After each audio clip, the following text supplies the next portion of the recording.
Chapter 1821. Captain Malik, treated the dagger that he pulled out from the statue of the goddess of Gloria in his hand with reverence. When the sharp dagger slowly slit open the first Mayfair's chest, dark red blood immediately blossomed like a flower and then slid down. The path of the blood was her skin, and the end was the pool in the secret room. The moment the red blood and the clear water mixed, the whole pool seemed to glow with a strange life. It began to shine and began to emit a breath of life. Soon the whole stone room had been covered by the brilliance, and was even accompanied by some kind of sound, a whisper like a call. First Mayfair couldn't stop the dagger in Captain Malik's hand from cutting her chest, and there was no way to stop him from doing the same thing to the second Mayfair. Finally, the dagger also cut open the chest of the second Mayfair. Her blood also flowed little by little into the pool. Captain Malik opened his hands at this time and stepped back step by step, as if admiring a peerless art. His face still had a pious expression. Dong! That was the sound of the dagger naturally falling from his hand into the pool. Captain Malik directly knelt in the pool at this time. Glyph, glyph, glyph. He called the name of the goddess loudly. The unique black pattern was now crazily growing on his body. It even grew out of the surface of his body, forming a strange three-dimensional pattern. It actually looked like a human figure. First Mayfair felt that her life was gradually passing away. She believed that the other Mayfair was in the same situation at this time. Perhaps because she felt the impending death, the second Mayfair finally woke up in panic at this time. The resurrection of the goddess. The second Mayfair woke up as if she had grasped everything that was happening. Her face changed dramatically, and she was shocked and angry. Malik! Stop! Glyph must not come back. You will destroy the home of the elves. Stop! However, Captain Malik didn't seem to hear it. He was in some kind of frenzy. He was entangled by the hollow figure created by the black pattern. Second Mayfair struggled a few times at this time, and finally stopped powerlessly, lowering her head. Seeing her like this, First Mayfair suddenly felt discouraged. She muttered to herself, Until now, I still don't know anything, and I don't know. What do you want to know? Second Mayfair said faintly, Everything. First Mayfair gritted her teeth. Even if her life was constantly passing, her eyes were still stubborn. This world is neither real nor fake. Second Mayfair whispered, This is the answer, and the resurrection of Glyph will destroy everything. The last home of the elves will be devoured immediately. I don't understand. First Mayfair said angrily. Second Mayfair looked at her with a complicated gaze. You will understand soon. When my consciousness and yours return, you will understand more clearly than anyone else. You have already experienced the return of death time and time again. Can't you wait? Let me tell you. Captain Malik suddenly stood up. He had restrained the pious expression on his face, but at this time, under the hollow figure, he looked particularly strange. You are her in the past, only to hear him slowly said, her who destroyed everything.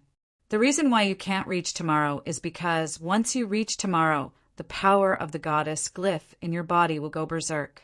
The entire home of the elves will be destroyed. So, no matter what, she will not let you live through today, no matter how many times she has to kill you. She will not hesitate. I will destroy my home? First Mayfair looked at Captain Malik in disbelief. How is it possible? If you don't say it, I won't believe it. I will never believe it. Captain Malik said indifferently, It doesn't matter if you believe it or not. Anyway, it has already happened. They definitely exist in my memory, the memory of tomorrow. First Mayfair's thoughts were in a mess at this time. She only felt as if someone secretly cut a hole in her heart, and everything in her heart was crazily leaking out from this hole. The fear was uncontrollable, and her whole body had unconsciously trembled.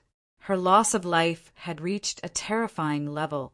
Even her consciousness gradually became blurred. At the same time, in the pool, a small sapling was slowly growing.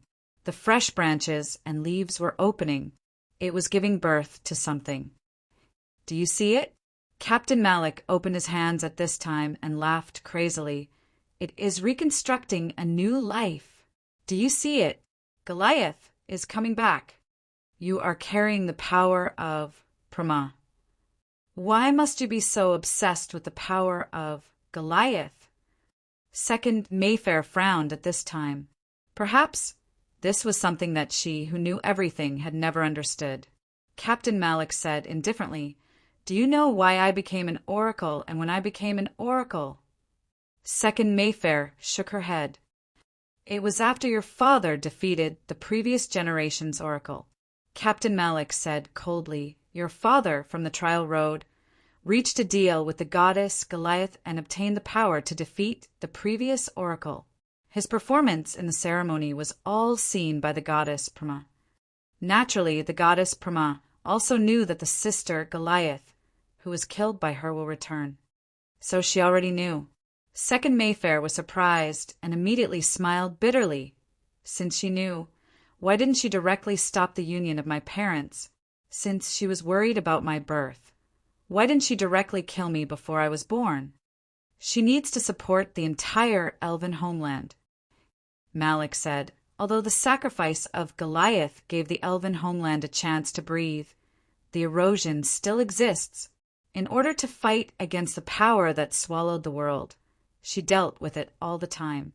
In fact, Goliath actually wanted to return through rebirth, and Brahma didn't intend to stop it at all. She had already fallen into a long period of regret because of the sacrifice of Goliath. So this time, she actually planned to properly guide the successor of Goliath as rebirth. Goddess Brahma, she. Second Mayfair opened her mouth in disbelief. But Brahma is worried about one thing. She is worried that Goliath, as rebirth, can't control the power of the gods. She needs to make some insurance for the last elven homeland. That insurance is you? Second Mayfair asked subconsciously. My father, he was the previous oracle. Captain Malik said expressionlessly, Isn't it ironic? At that time, your father defeated the previous oracle at the grand ceremony because he couldn't protect the glory of the goddess. The girl who was used as a sacrifice was taken away. He didn't even return to the temple and had already committed suicide to atone for his sin. The arrogant him chose the most cowardly way to escape, and I, who witnessed all of this with my own eyes, was chosen to be the next oracle. It was also during the grand ceremony, just as I was waiting to receive blessings with my beloved, Brahma quietly descended and implanted the seed of God's power in me. I am also the only elf in the history of the oracles to receive the power of Brahma as seed of God's power, the most powerful elf. Captain Malik shook his head. It's a pity that I can't completely control this power of the gods. So in time reversal, I can only occasionally recover the memories of time reversal through some stimulation. But it doesn't matter, because all of this is going to end soon. Today is going to be over soon, and it will be over successfully. Time had quietly come to midnight. It was about to reach the limit of Mayfair's time reversal. The sapling growing in the pool had become thick at this time.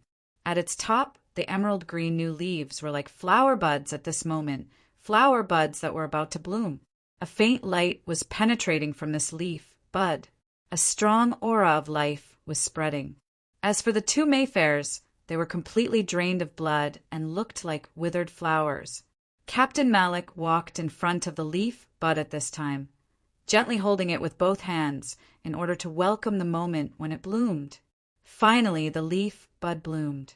The seven-colored brilliance instantly stung the eyes. Captain Malik's eyes were burning at this time. His hands holding the leaf bud trembled slightly, as if because of excitement, the hollow, three-dimensional figure of the black pattern that grew from his body was even a little distorted. However, at the moment when the brilliance was released to the extreme, it suddenly darkened. Without any warning, The leaf bud that should have completely bloomed actually quickly withered in front of Malik's eyes. This withering even spread to the whole new sapling. It sank into the water. Captain Malik's hands were still in the air, and his face was still holding that fanatical smile. But his eyes, his gaze was different at this time. Why? Captain Malik muttered to himself. Why? Failure. Why? It was dark. The entire Gloria's meditation room was completely dark at this time. Only a faint light was released from the waist of the second Mayfair at this time. No one knew when it started, but the cut on the chest of the second Mayfair had already healed. At this time, she was looking at this faint light from her waist in a daze. Impossible. With a hysterical roar, Malik instantly rushed in front of second Mephistopheles. He reached out his hand and forcibly tore open the small pouch on second Mephistopheles' waist. What entered his hand was shockingly a small box. Open it. Captain Malik seemed to be on the verge of losing his mind due to rage. His eyes were stiff. He gritted his teeth and opened the box. In the box, an emerald gem the size of a pebble was releasing dazzling brilliance. This is... The second Mayfair looked at the gem in the box, inconceivably, as if she thought of something. Could it be that last time she had been carrying this box? Every time she backtracked, she would carry it from the beginning. In these few backtracking times, she only handed it over once. It was last time today, in the village chief's water cart room. However, the box was not taken away and was even returned. But the thing in this box was no longer what it originally should be. Instead, it was this gem. What the hell is this? Malik grabbed second Mephistopheles by the collar and glared at him. At that moment, he looked like a ferocious monster. You want to know? I'll tell you. At this moment, a mocking voice with a trace of a bitch's aura slowly sounded in the stone room. This thing is called Aldecai's heart. It's a good thing that can transfer damage. Listening to the despicable words, Captain Malik suddenly turned around and saw a beautiful face. Gores, Doctor. But what appeared in front of Malik, the two Mayfair, was not only Dr. Gores's beautiful face, but also Boss Luo. At this moment, at the moment when the origin of the gem in the box was revealed, Dr. Gores couldn't help but look at the calm Boss Luo, as if to ask, "Why is there still this gem? I got a few more on the way." Boss Luo understood and then gave the answer. "Got a few more on the way? Nonsense."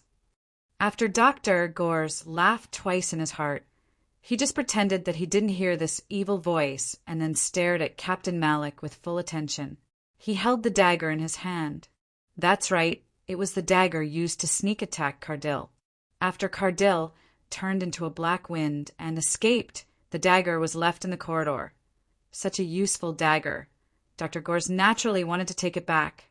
It seemed to be called Eiffel Tis Blade or something. Facing the sudden appearance of Luaccio and Gores, Captain Malik's anger quickly calmed down, and he just frowned. "When did you come?" "Probably when you cut the chests of these two ladies." Dr. Gores shrugged and chuckled. "I can't remember. Anyway, I have seen what I should see and heard what I should hear." Captain Malik's eyes were fixed at this moment. At the same time in the pool, hundreds of sharp roots instantly shot out. At this critical moment, Dr. Gores didn't say anything and used the ultimate defensive tool, Captain Luaccio. He directly hid behind Boss Luo. Boss Luo didn't directly resist this time.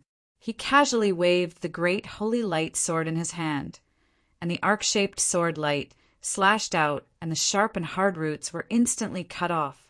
The sword light didn't diminish. Instead, it continued to move forward until it almost split the entire stone room into two halves.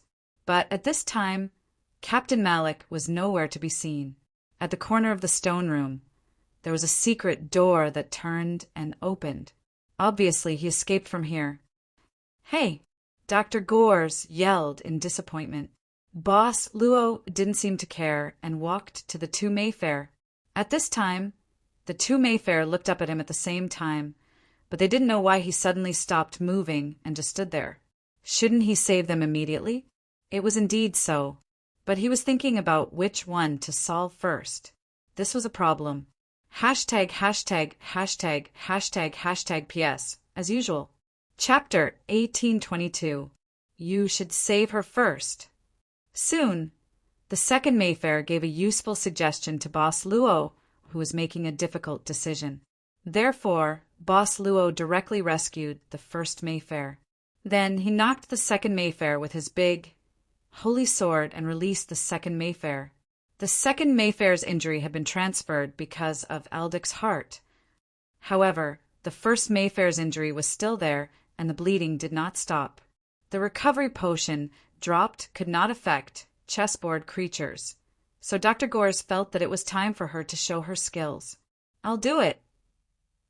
Dr. Gores rushed out, but in an instant, the second Mayfair directly grabbed his neck and threw him out. Although she was the vice-captain, she was easily defeated by Malik. However, Malik's strength was not weak. Dr. Gores directly hit the wall and saw stars. The second Mayfair pressed her hands on the first Mayfair's chest, and her hands were slowly releasing a soft green light. The wound was also healing little by little.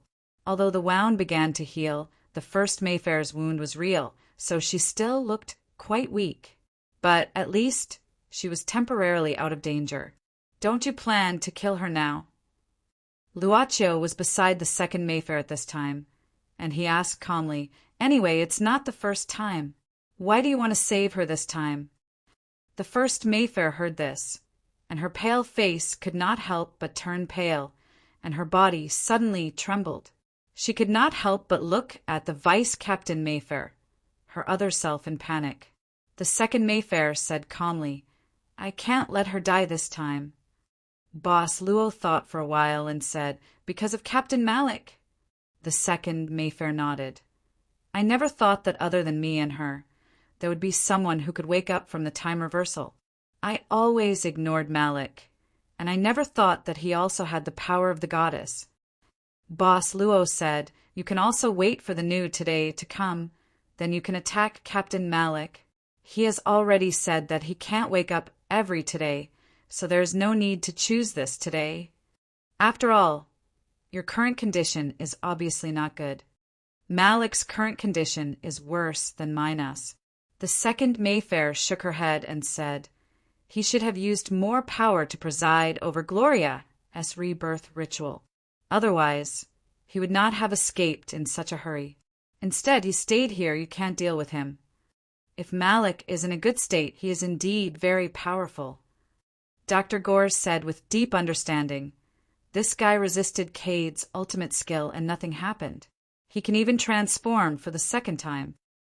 Of course, this was not because Dr. Gores had any prejudice against Boss Luo, who had two professions, but Boss Luo did not really attack Cade not long ago.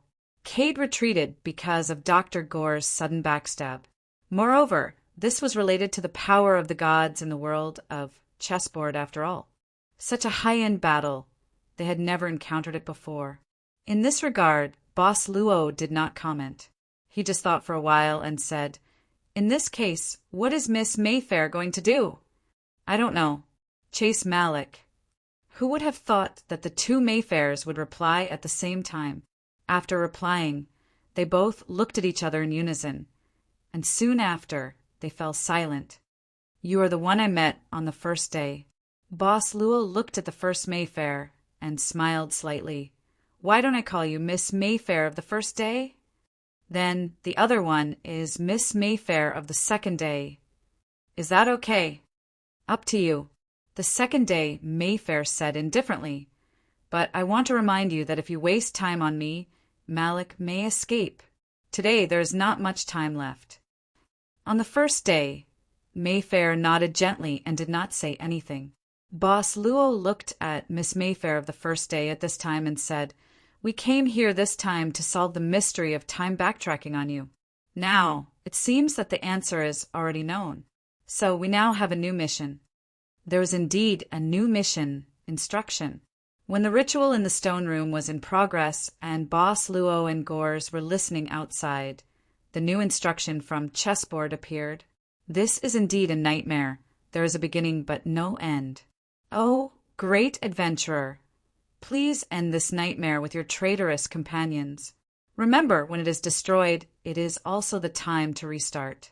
Go. Obviously, the mission had to be completed. If one played the game without completing the mission, what was the difference between him and a salted fish? Therefore, Dr. Gores, who fell and saw stars, quickly ran back. Time backtracking. It was you too, who created it. Logically speaking, you should know how to end it. I'm sorry, Miss Mayfair of the second day stood up. I won't let it disappear. What's wrong with you? Dr. Girth frowned. But at this time, many green vines suddenly grew out of the pool and instantly entangled Dr. Gores. They even covered half of his face, and he couldn't struggle. Miss Mayfair of the second day looked at Boss Luo and moved her lips. After a moment of silence, she said, "Why did the item you swapped still appear in the box in today?" Boss Luo smiled and said, "Probably because Aldic's heart has a trace of divine power. It seems to belong to the god of war in this world. It originally belonged to the gods. Perhaps because of this, it could be preserved in Gloria as divine power backtracking." I see. Miss Mayfair of the second day nodded as if she accepted this explanation. She took a deep breath. "Why did you put Aldic's heart in the box?" Boss Luo thought for a while and said, "At first, I didn't think too much about it. It was just a way to delay the setting that, if Miss Mayfair died, time would rewind. Now it seems quite useful." Miss Mayfair of the second day looked at Boss Luo deeply. "No matter what, you did save me. I won't forget. But I said that I won't let the backtracking disappear. If I die, time will still return to today as beginning. You can stop me from dying once, but you can't stop me from dying a second time, a third time, or even more." So, Miss Mayfair of the second day said in a low voice, "I've told you how to leave this time predicament. You swapped the thing in the box last time, but that thing should have disappeared in the backtracking, right?" "Indeed." Boss Luo nodded. Miss Mayfair of the second day said, "If that's the case, you can go to my room to take it. There's a lot under the bed. After you take it, don't come back here. Goodbye." As she said that, a large number of trees grew out of the pool in an instant. They formed a dense wall of trees in front of Miss Mayfair of the second day. Dr. Gores used his tongue to pry open some of the vines and said anxiously, "Captain, you're letting her escape just like that." "Yes, what else can I do?" Boss Luo looked at Miss Mayfair of the first day. "Have you decided, Miss Mayfair of the first day?" I don't know." She looked at him blankly. "Then wait a little longer." Boss Luo smiled and slashed the wall of trees in front of him with his sword, creating a path. "But before you make a decision, you can follow us." Hearing his soft words, Miss Mayfair of the first day muttered to herself, "Just now, when I was about to die, I felt like I've seen you somewhere before. Think about it slowly." Boss Luo nodded and saved Dr. Gores with a backhand slash. Then he walked toward the path created by the slash. He didn't know whether Boss Luo wanted Miss Mayfair of the first day to think about what to do or what to do next. "Do you want me to carry you?" Dr. Gores came to Miss Mayfair of the first day and squatted down beside her. "I'm sorry, although you look like a good person." Miss Mayfair of the first day shook her head and said, "But I'll do it myself. I can do it." Elven woman.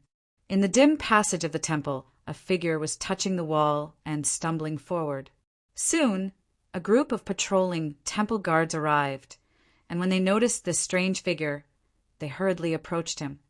"Who's here?" "Captain."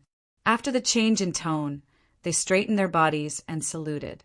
A group of 6 guards raised their heads and puffed out their chests respectfully, because the person who appeared here was the captain of the temple guards. "Captain, what happened? Why does he look like he's injured? Is there an enemy?" The team members soon found this brave captain's condition.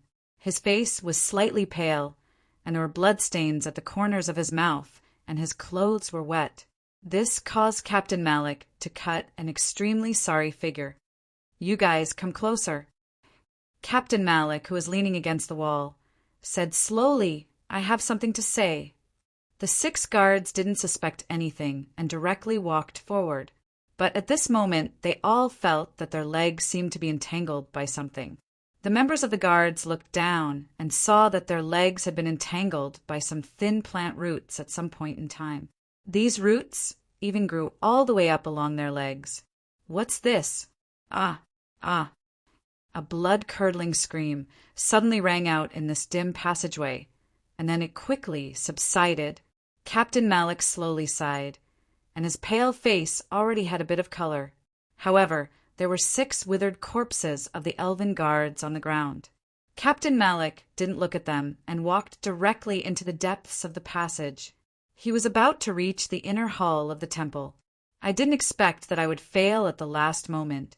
Today is going to end soon. Before that, what I need to do is to make sure that I can remember everything as soon as possible in the next today." Soon, Captain Malik came to the door of the inner hall of the temple with a certain purpose. But at this moment, Captain Malik found many elven guards' corpses on the ground. The door of the inner hall wasn't completely closed. Captain Malik couldn't help but frown. He felt that someone had come here before him. Moreover, that person should have just entered. "Who is it?" With doubts, Captain Malik approached quietly. A black wind instantly blew open the door of the inner hall of the temple. The black wind that blew into the inner hall quickly stopped, and then turned into a figure. At this moment, Cardil took a few slow steps in the weird inner hall of the shrine. Due to his heavy injuries, he directly fell to the ground. His injuries were indeed quite serious. If he knew this, he wouldn't have given the strange dagger to Gors temporarily. The continuous damage caused by the dagger could only wait until it ended. Before that, Cardil had no other choice but to rely on recovery potions to constantly replenish his health points. Fortunately, this time he got some of Mr. Varley's collection in the chessboard world before he came back, and he had a lot of recovery items with him. However, the wound on his chest couldn't be healed, and blood dripped down. The dripping blood seemed to have stimulated the dense roots in the inner hall. Looking at these roots crawling over like a group of snakes in a snake's nest, Cardil couldn't help but feel numb. Cardil hurriedly shouted at this moment, "Isn't today a perfect day?" The roots on the ground were still surging over, and it didn't seem like they were going to stop. Cardil couldn't help but shout the same words again. This time, the roots on the ground finally stopped and slowly retreated. At the same time, above the divine throne where the blindfolded woman was sitting, the dense wall of roots slowly opened, and a figure slowly descended under the support of the roots. "What Gors said is true," Cardil muttered at this time. He looked at Mr. Varley, who appeared in front of him. Today is naturally a perfect day. When Mr. Varley completely landed, he looked straight into Cardil's eyes and immediately nodded. "The code confirmed. It's the right servant." Cardil was silent for a moment, and then slowly said, "My master is Mr. Varley. He told me that I will get help here." "Of course." Mr. Varley smiled slightly and said, "But before that you have to tell me, why are you so miserable?" Cardil opened his mouth. He also wanted to know, but the opponent's cheat was stronger than the one given by Mr. Wally. What could he do? Hashtag, hashtag, hashtag, hashtag, hashtag PS 8184ths. Chapter 1823. Dual Profession, and both of them are Holy Light series.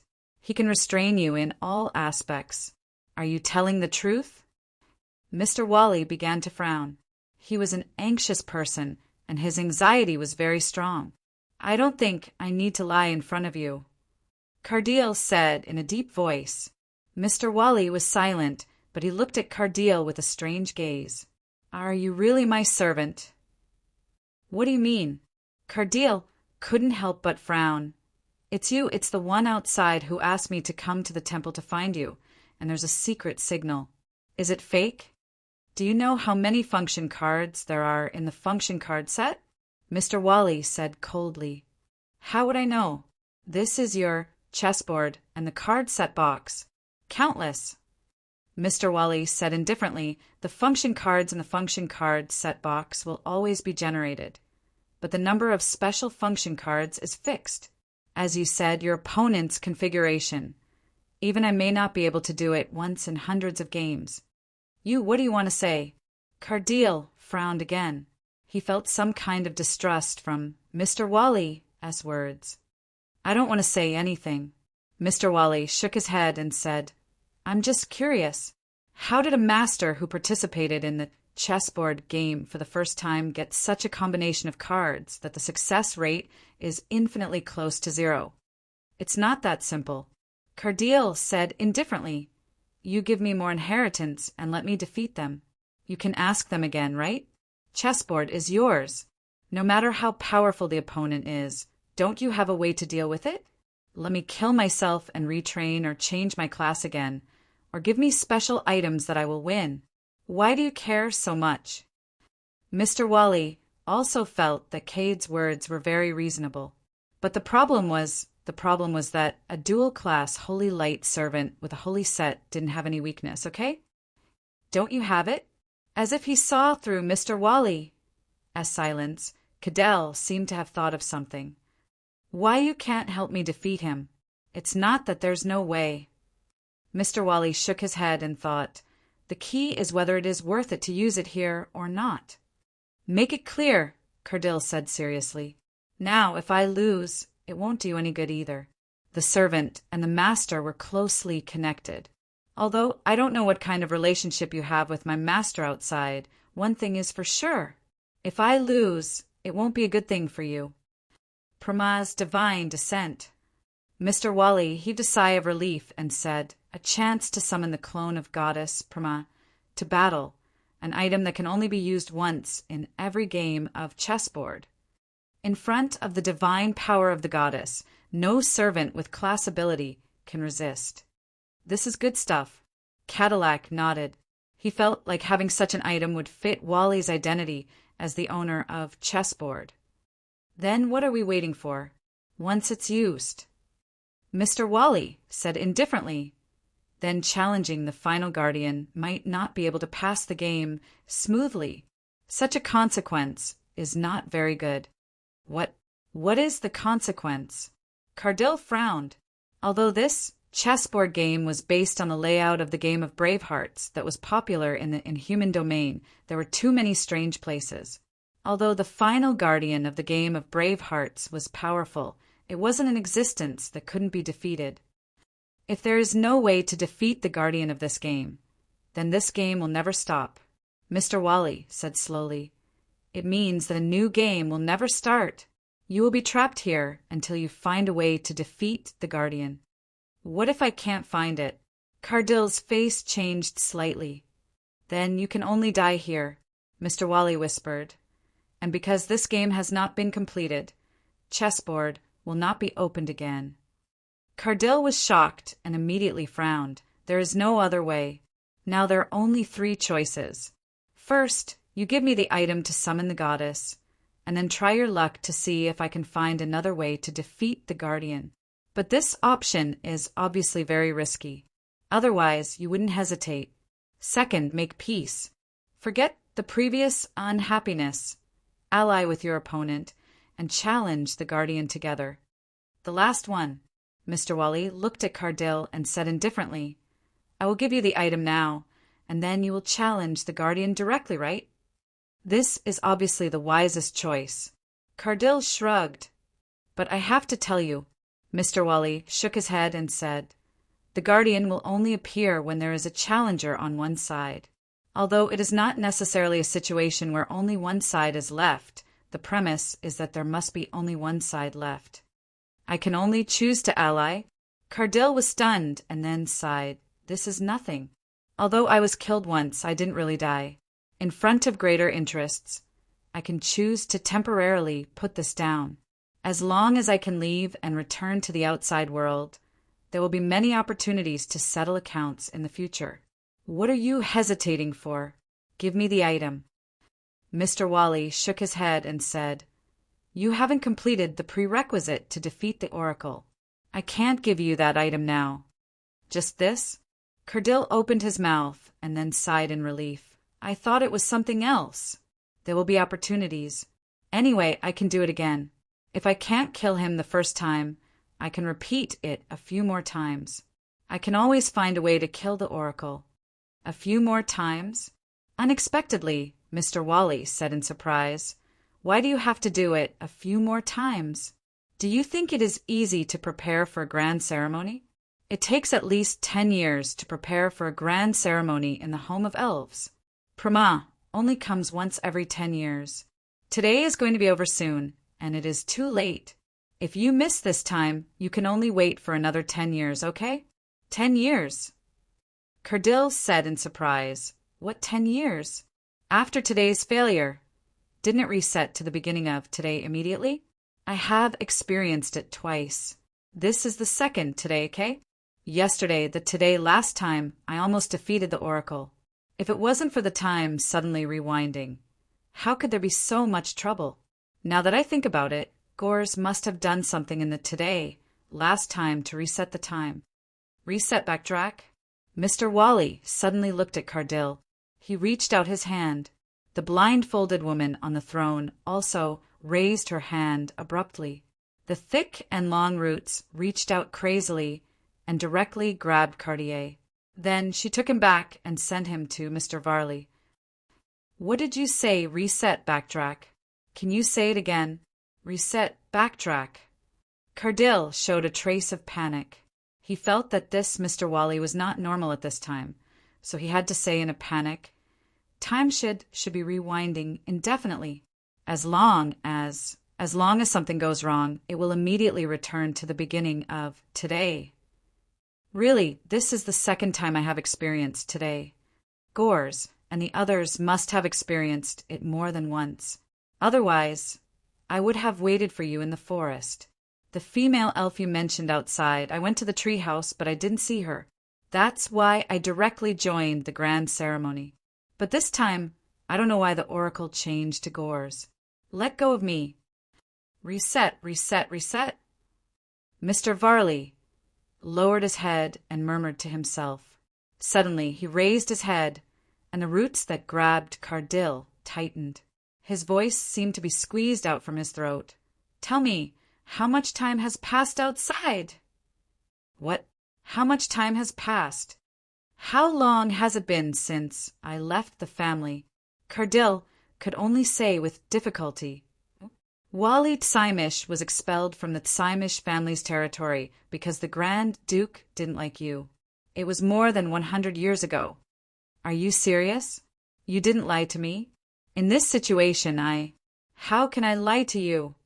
Cardil breathed painfully. Wait, you don't you know?" Mr. Wally suddenly became indifferent. He put Cardil down and said calmly, "I suddenly remembered that there is a way to defeat your opponent without using the goddess summoning item." Cardil breathed heavily for a while and said in shock, "What did you say? Why didn't you say it just now?" Mr. Wally said calmly, "There are thousands of items in the chessboard game, and the combinations are endless. I didn't think of any problem at the moment. Go lure your opponent here. I will have a way to deal with them. But remember, you must do it before today ends." "What if I fail today and backtrack?" Cardil frowned. "Then you can tell me again tomorrow." Mr. Wally said calmly, "But you have to come earlier so that I don't have to waste time thinking." Cardil looked at Mr. Wally suspiciously, but he still agreed for the time being. However, he couldn't contact Mr. Wally, who was the master outside, so he could only act according to the situation. "Then I will go and see if I can lure them here." Cardil thought for a while and said, "They shouldn't have left the godly palace yet." After saying that, Cardil quickly turned around and left. However, when he opened the gate of the inner palace of the godly palace, a figure was already standing outside. You are. Cardil was stunned, and then he frowned. It's you, God's messenger. Malik? At this moment, the person who appeared in front of the gate was Captain Malik. Seeing Captain Malik standing outside the gate, Mr. Wally was obviously stunned. Then he frowned and waved his hand. Malik? I'm not hungry now. You can go. If I need you, I will call you again. However, Captain Malik didn't seem to hear him at this time. He even suddenly attacked Cardil, who couldn't react in time, and directly sent him into the inner palace. Then he walked straight into the inner palace of the Godly Palace. Malik, what are you doing? Mr. Wally couldn't help but frown. Can't you hear my command?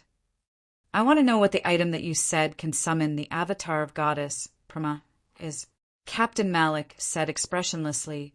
It seems that after so many backtracks, I still don't remember this item. At the same time, Cardil, who was sneakily attacked, directly crushed a recovery potion and stood up again. He held the long staff in his hand and snorted coldly. Today isn't over yet, right? Since I have to defeat this God's messenger to get the item to summon the goddess, then I might as well get it today. Mr. Wally? Mr. Wally narrowed his eyes at this time. Facing Cardil's suggestion, he replied, Then do it. If you can defeat Malik here, it will save you a lot of trouble. Then I won't be polite. Cardil's face turned cold, and he immediately sneered. Although the operation to deal with the captain of Gore's medical team, Boss Luo, failed this time, Cardil wasn't too discouraged. Although he didn't really fight with Boss Luo, and he was very afraid of the opponent's dual profession ability, this failure was more because of Gore's sudden rebellion, which caused him to almost die. Otherwise, Cardil felt that if it was a head-on confrontation, even if he couldn't defeat Boss Luo's dual profession ability, he wouldn't be bullied in all aspects, right? As for Malik, he had also fought with him. Last time, today, he had at least beaten Malik to the verge of going berserk. Besides, this was Mr. Wally's territory. At the very least, Mr. Wally wouldn't watch him be defeated and even had a strong helper. Under such an advantageous situation, Cardil couldn't think of any reason not to take action. With this thought, Cardil began to activate the long staff. One by one, grayish-black bubbles began to spit out quickly. However, when Captain Malik looked at Cardil at this time, he chuckled mockingly and said, You're really stupid. Can't you see that he actually wants you to die in my hands? Don't you think it's too? Cardil sneered, but before he finished his words, he suddenly felt a terrifying stabbing pain spreading all over his body. He lowered his head and looked. His chest had already been pierced by a sharp root from his back. Cade's pupils suddenly dilated. However, at this moment, another sharp root was approaching and piercing his body once again. Then there was another one, and then another. Chi! Chi! Chi! In just an instant, Cardil's body had been pierced more than 10 times. He even felt that his HP value had directly decreased, and he couldn't recover it even if he recovered. It was the borderline of death. Why, you? Cardil looked at Mr. Wally in disbelief. Only Mr. Wally could drive the blindfolded woman on the divine throne. However, Cardil didn't get an answer because at this time, another sharp root pierced his head directly. Then there was no more breath. Looking at the completely dead Cardil, Mr. Wally said expressionlessly, Malik, from what you said just now, you seem to know that you have been in the reincarnation of time. So this guy, not long after, will still appear in front of me alive, right? Captain Malik smiled at this time and said, You foreign invaders really know how to play. It seems that not only do you treat our world as a toy, but you are also constantly playing with each other. You know, Mr. Wally couldn't help but frown. Captain Malik said calmly, Many years ago, to be precise, many present days reincarnations ago, there was a fellow named Gerald. He's the same as this guy on the ground. He's also an invader. I met him in the trial road. He told me about this matter. At first, I thought that he was just spouting nonsense. However, after I successfully woke up many times, I realized that what this person called Gerald said was probably true. Our world has always been treated as a living thing, and it has always been manipulated by you people. Gerald? Mr. Wally frowned. It seems that you don't know. Malik smiled and said, Don't you know? Even I can't count clearly in today. Many guys like Gerald have come. I remember it seems that every time I met this guy, I would always be killed. It's really some unpleasant memories. Why do you?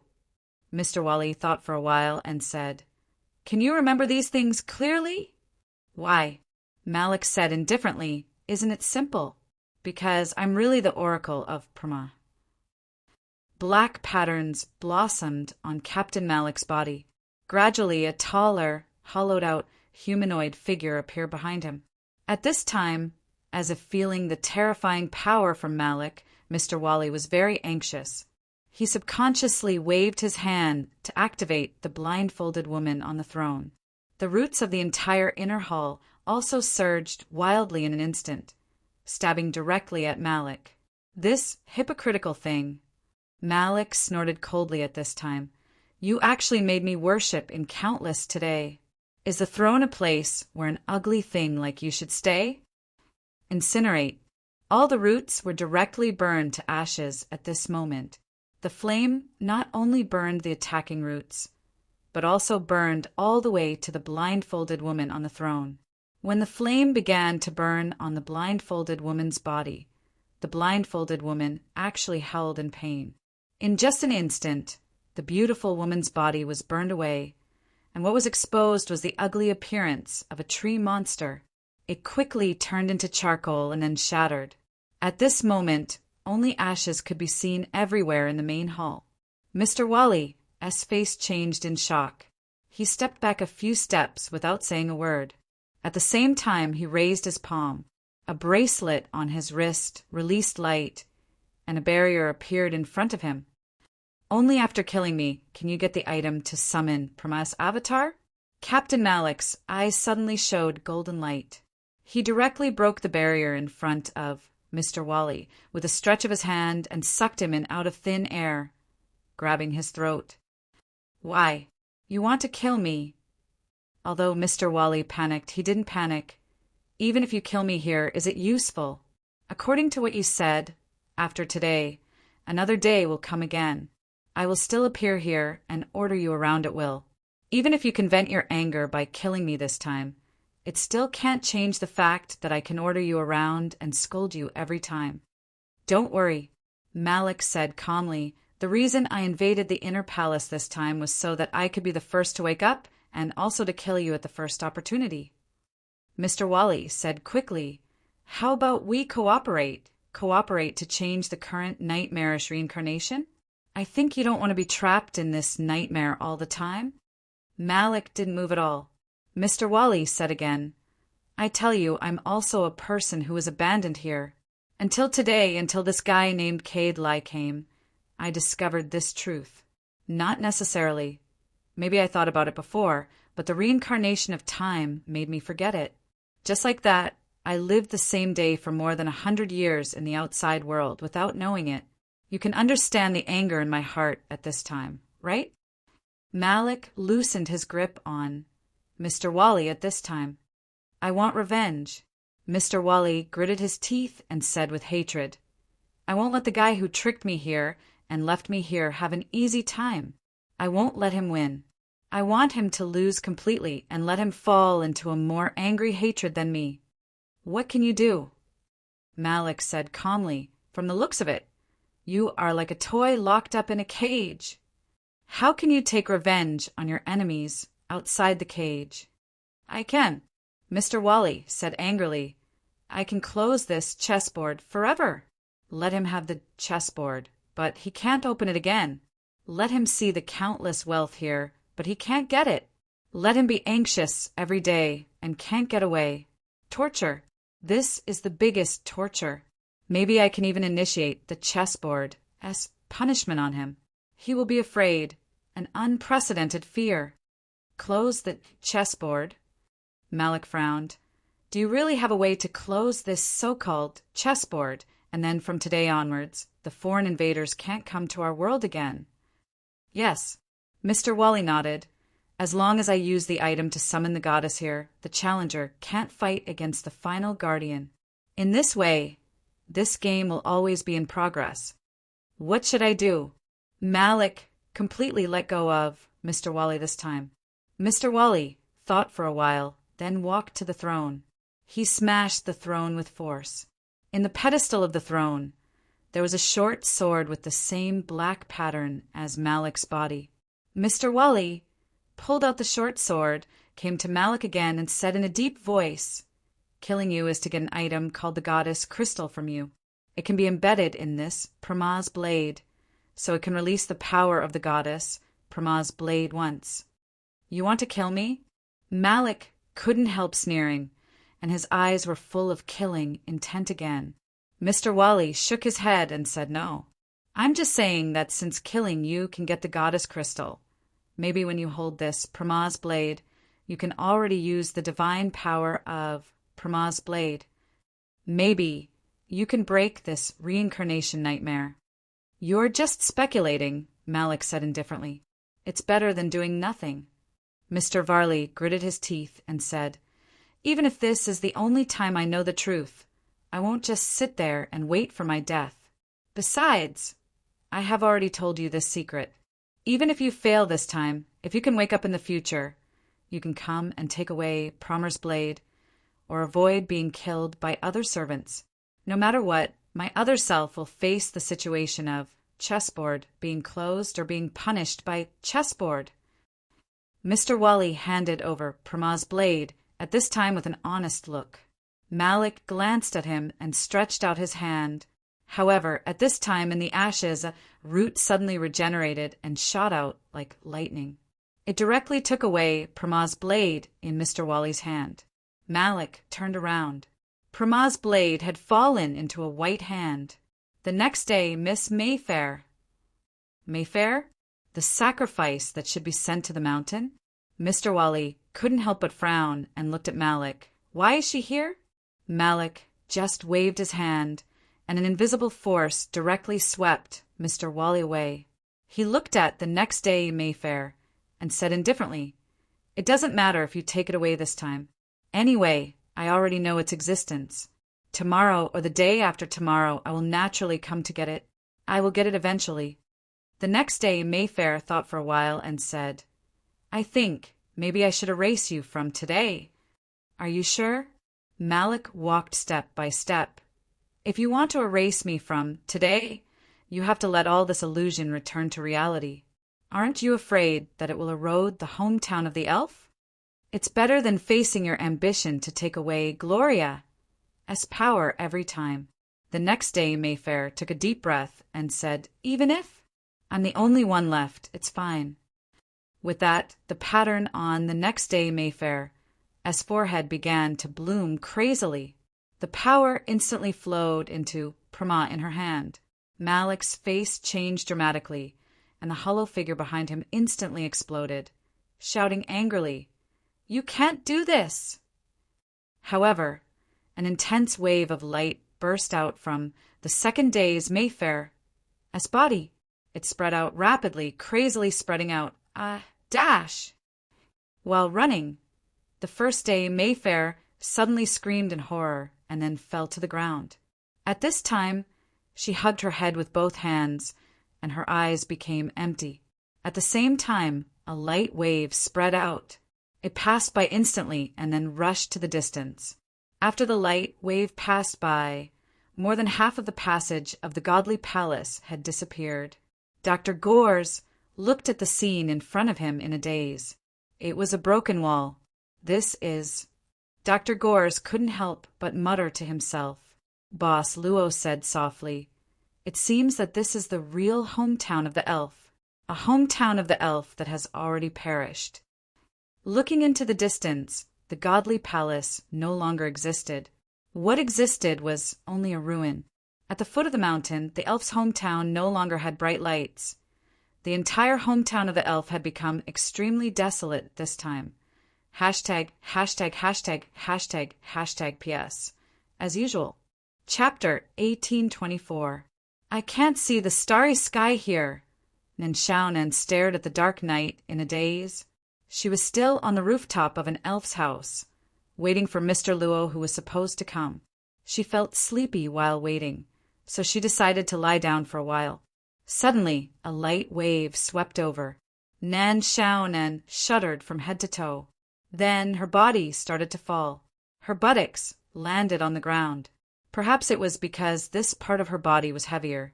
Obviously, it was very painful. But compared to this part of the pain, what she saw in front of her shocked her even more. She raised her head like a caterpillar and looked up. What she saw was a long and dilapidated street. There was no one around, and there were only ruins around. Even the house she was in seemed to have collapsed long ago. Moreover, it was a long time ago. She lowered her head to look. What her body was pressing down on was shockingly a worn-out wooden puppet. The puppet's face had long been eroded by the passage of time and had become blurred.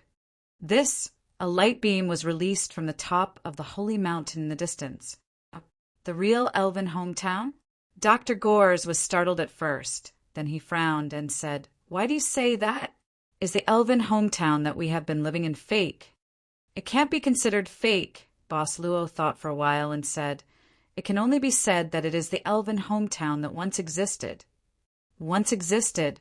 Once existed. Garth lowered his head and muttered to himself. Then he looked at the first day of Mayfair. He seemed to have thought of something and subconsciously said, "Time. Today time has passed. Now it's tomorrow. Tomorrow. It's not tomorrow." At this moment, the first day Mayfair suddenly raised her head. Her eyes were still empty as she muttered, "It's yesterday, a long, long time ago yesterday. It's me. I caused yesterday." Gores was about to ask. A large number of black patterns suddenly appeared on the first day Mayfair's body. The patterns even grew all the way from her body to the broken, long corridor of the temple. It continued to spread. In an instant, it grew to a distance of about 50 or 60 meters. After that, black plant roots appeared on the ground and wrapped around the first day Mayfair's legs. They continued to grow until the first day Mayfair was sent to the sky. The gigantic purplish-black leaf finally wrapped the first day of Mayfair inside. Before they could be shocked, a figure was falling from above and smashing into the ground, right in front of Boss Luo and Dr. Gores, raising a large amount of dust. At this moment, Dr. Girth gritted his teeth and made up his mind. He rushed forward and stopped in front of Boss Luo, shouting, "Be careful! It's dangerous." He acted as if he was just trying to protect her. "Thank you, Mr. Gores," Boss Luo said casually. "You're welcome." Dr. Gores turned back and said seriously, "Thanks for taking care of me all this time. I should do something for you." "But I think there's no danger for now," Boss Luo said with a smile. When the figure fell, Boss Luo could clearly see that it was Malik. If he could see it clearly, Dr. Gores could also see it clearly. Then, the reason why Captain Malik fell so pathetically was, Boss Luo and Gores looked up at the same time. They saw a beautiful figure slowly descending from the sky. The second day Mayfair was holding a short sword in her hand. Black patterns bloomed on her body. Her long hair spread out slightly, and her whole body was filled with a strange green light. In the dust, Malik grabbed his left arm and walked out in a slightly pathetically. There was a bright blood stain on the corner of his mouth. This was completely the scene of the Mephistopheles of the second day easily beating up Malik. At this moment, Dr. Giles could not help but slightly change his expression. At this moment, the Mayfair of the second day seemed to be a little different. He actually did not dare to look at the other party directly, and a sense of awe appeared out of nowhere. But at this moment, a clear message appeared in his consciousness. It came from chessboard. The source of nightmares appeared. "Brave people, rescue the Oracle and end the source of nightmares, Mayfair. When it's time to make a move, do you want to wait until it's cold?" This message came very suddenly and seemed to have a trace of urgency. Dr. Gores's expression changed several times, and he subconsciously looked at Boss Luo. You heard it too, Mission?" Boss Luo nodded as if he was thinking about something. However, the second day Mayfair didn't waste any time. When she saw Malik walk out of the dust, she had already made her move. Malik faced the second day Mayfair's attack, and his expression became extremely solemn. He took a deep breath and swung his sword with one hand to meet the attack. However, he was only able to block the attack before his body was sent flying backwards. After crashing through several walls in succession, he finally came to a stop. When Malik stood up again, the second day Mayfair had already appeared in front of him. She raised her hand, and the green light instantly formed a huge energy claw outside her palm, tearing it fiercely. At that moment, Malik was unable to raise his sword in time. Just as he was about to lose his life to the gigantic energy claw, a shield of light suddenly appeared in front of him. At the same time that the shield of light blocked the gigantic energy claw, it also shattered. The second day Mayfair's eyes focused, and at this moment, an arc of sword light slashed toward her. She gritted her teeth and reached out to block it. A loud sound. At this moment, Malik was gone. At this moment, a figure directly helped Malik away. It was Dr. Gores. The second day Mayfair didn't chase after him.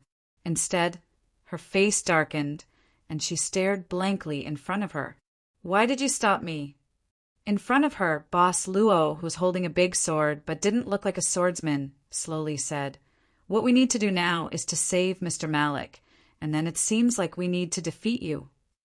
The second day Mayfair's expression changed slightly, and the green light on her body suddenly surged as if she was angry. "To think that It seems that all of you invaders are the same, a group of people who are selfish." Then, the second day Mayfair directly rushed forward and instantly raised her energy claw, but a light shield appeared in front of Boss Luo and once again blocked the energy claw. It was a stalemate. "It seems that compared to Mr. Malik, you seem to know about the things outside the chessboard earlier." Boss Luo saw that the light shield was able to slightly block the attack, and he was relieved and started to speak. "Why are you still talking about this now?" The second day Mayfair continued to increase her strength. Seeing that the light shield was starting to shatter bit by bit, the increase in strength unknowingly increased by a lot. Finally, the light shield instantly shattered, and the energy claw was about to land. The second day Mayfair's eyes flashed with a trace of reluctance, but she gritted her teeth and didn't stop. However, at this moment, just as the light shield was about to shatter, the energy claw was blocked once again. There was actually another light shield. This ring can release 3 protective shields. Boss Luo opened his palm at this moment. "I have a few more." "Are you a turtle with a shell?" The second day Mayfair couldn't help but be furious, and as if she was about to explode, both of her hands formed energy claws, and she attacked crazily.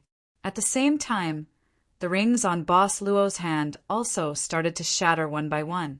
Knowing that all the rings on his hand had completely shattered, the second day Mayfair was already slightly panting. But seeing that the rings had disappeared, the second day Mayfair instantly gathered her strength, and the energy claw crazily clawed down. Die! Bang dash! It was blocked.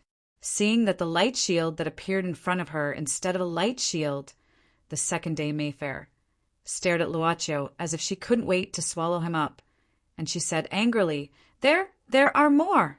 You lied to me. The rings are gone, and I didn't mean to lie to you." Boss Luo shook his head. "But there are still 2 bracelets and a few pairs of earrings.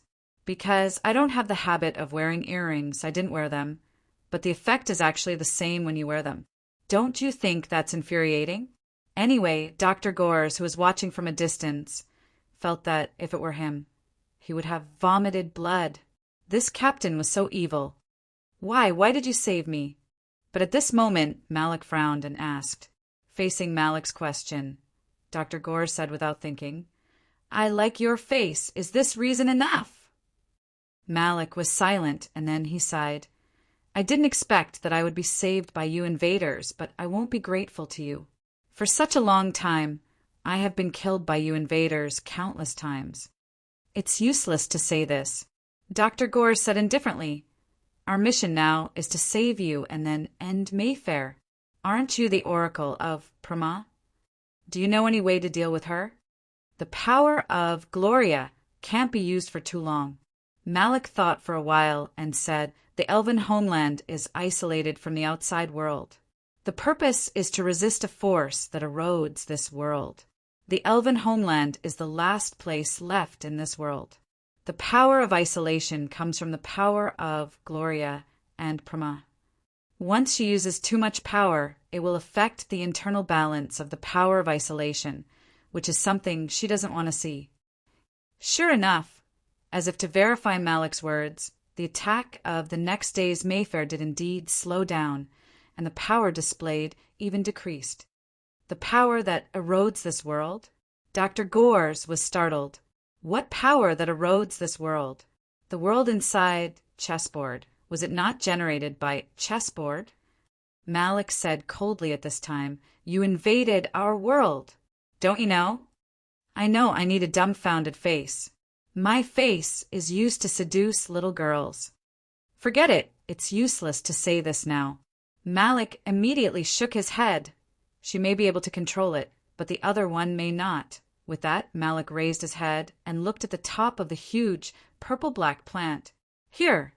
The first day's Mayfair was covered by leaves. The other one. Dr. Gores's expression froze. This is the first day's. She will lose control. She has already lost control once. Malik said indifferently. At that time it was because Mayfair's power went out of control that led to the destruction of the elven homeland. I still don't understand. Gores couldn't help but frown, since you said that the current elven homeland is the real elven homeland. Then what is the elven homeland we have been experiencing all this time?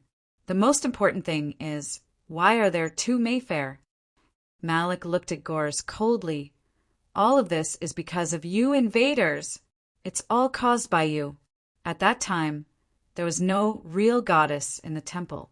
In order to resist the invading power, Gloria sacrificed herself, and Prama exhausted her divine power and fell into a deep sleep.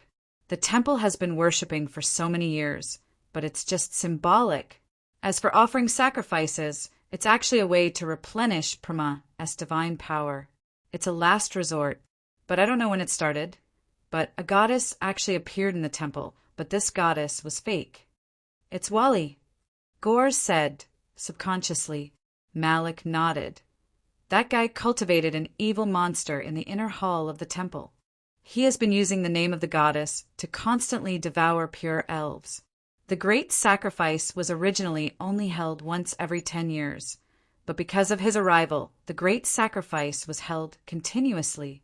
Finally, one day, the secret in the inner hall was discovered by an intern of the temple guards. This intern is Mayfair. She is the reincarnation of Gloria. Malik sighed and said, but she didn't really awaken. Maybe it's because it's not the time yet. At that time, she, who was still looking forward to becoming a goddess guard, witnessed the cruel scene in the inner hall. She tried to expose and resist, but in the end, she was sent up the mountain as a new sacrifice. She escaped again, but in order to meet the requirements of the temple, the village had to change the sacrifice temporarily. Jolena, Dr. Gores said subconsciously, and then remembered the pair of particularly plump red lips and couldn't help but shiver. Captain Malik nodded. That day Mayfair, who learned about this matter, quietly sneaked into the temple. In the inner hall, she saw the girl who replaced her being cruelly eaten. She saw the girl crawling to her in pain, asking for help. Finally, regret and self-blame made the immature power of the goddess Gloria go berserk in her body. And the result of going berserk is the hometown of the elves that you see now. Then we. Dr. Gores opened his mouth. When he heard this, he had already guessed the general situation. Malik looked at him. The power of Gloria is reincarnation and rebirth. When Mayfair destroyed everything and woke up, she forced herself to create the elves' hometown of the elves because she couldn't accept the fact that she destroyed the elves' hometown. She forced herself to create the elves' hometown of the elves and let time stop forever on the day before the destruction. No, Dr. Gores frowned. This isn't right. There should only be one Mayfair. Why are there two? Why can we still jump back and forth between the first day and the second day? I don't understand either. Malik shook his head. This is also something that I have always been puzzled about. Perhaps becoming an official member of the Temple Guards has always been Mayfair's wish. So she created two similar, present days, with different identities. In other words, Gores looked at the Mayfair of the second day, who is still working hard to destroy the protective shield released by Boss Luo's earrings, no matter if it's the first day or the second day of elves. What we experienced is just history. Some dust fell from Boss Luo's fingers. The Mayfair of the second day stopped with a tired look on her face. She looked at Luocio with a complicated gaze and said with a hoarse voice, You are so determined to stop me. You seem to have calmed down. Boss Luo said calmly, Then shouldn't we consider letting the other one be quiet as well? The Mayfair of the second day's expression changed. The huge leaf bud of the purple-black plant was slowly blooming. Hashtag PS 8284. Chapter 1825. A chaotic and fearful aura slowly spread out from the huge leaf that was about to bloom. The moment this aura appeared, the entire desolate elven hometown suddenly became unstable. It seemed like it would break at any time. The night sky was shaking, and so was the earth. Cracks that could be seen with the naked eye appeared in the air. This was an extremely peculiar sight. It even had a unique sense of fragmentary beauty that was worthy of its name. The next day, Mayfair subconsciously reached out to touch a crack that appeared beside her. Her fingers trembled slightly. I didn't expect it to be so fast. No, I wasted too much time just now. Then, the next day, Mayfair glared at Luocio, who seemed to be innocent. Even so, the next day Mayfair didn't attack Boss Luo again. She took a deep breath and looked determined. Then, she turned into a dark light and shot directly into the leaf that was about to bloom. She walked into the blossoming crack. Boss Luo didn't think much. After the next day Mayfair acted, he jumped into the crack. Before he left, he glanced at Dr. Gores. Mr. Gores, I'll leave this matter to you temporarily. I think you can handle it well. How do I know how to handle it? Dr. Gores opened his mouth. But when he saw Boss Luo's figure disappear into the leaf, he could only smile bitterly. If it were him, he would never jump into the unknown without thinking. At this moment, it seemed that only he and Malik were left. The two of them looked at each other. Dr. Gores frowned. You can treat us as intruders or something else, but we don't have the possibility to fight against you now. Instead, our current mission is to rescue you. Malik didn't say a word. He just looked at Dr. Gores's eyes, which reminded Dr. Gores of the dormant viper's eyes. It seemed that after learning the truth about the intruder's servants outside the chessboard, Malik quite hated this matter. However, right at this moment, some other movements attracted the attention of the two of them. In the wreckage of the lookout in front of them, someone was pushing away the stones that pressed on his body and got out little by little. Looking carefully, Dr. Gores found that this figure was Mr. Wally, who had controlled today for countless times in the inner hall of the lookout. He was still there. He must have saved his life in the impact of the battle, but now he looked quite terrible. Die! Just as this, Mr. Wally, who looked extremely wretched, crawled out with difficulty, a voice filled with hatred, anger, and even madness suddenly sounded. It was the voice of Mr. Sneeve. Gores could already recognize it at the moment it sounded. Sure enough, it was Sneeve. He came out from nowhere, and the sharp blade in his hand was bursting out a strong light. In a hurry, Mr. Wally, who had just escaped subconsciously, looked back. But the moment Mr. Wally turned back, he felt that his heart was directly pierced by a sharp object. Mr. Wally still had a puzzled expression on his face. He had just escaped, even if he was a little weak, but as long as he had some time, how could this happen? Who are you? Mr. Wally looked at the old and ugly face that appeared in front of him, and he even felt the resentment in Sneeve's eyes at this time. He was completely at a loss. Die. Mr. Sneeve gritted his teeth, stirred the sharp blade in his hand at Mr. Wally as hard, and then quickly pulled it out. Mr. Wally! S. body fell forward due to inertia. His body twitched a few times, and soon there was no movement. He was completely dead. Mr. Sneeve suddenly knelt on the ground, and the weapon in his hand slipped from his hand. He stared at Mr. Wally, S. body, picked up the weapon on the ground, and then stabbed Mr. Wally, S. body again. He was completely in a frenzy.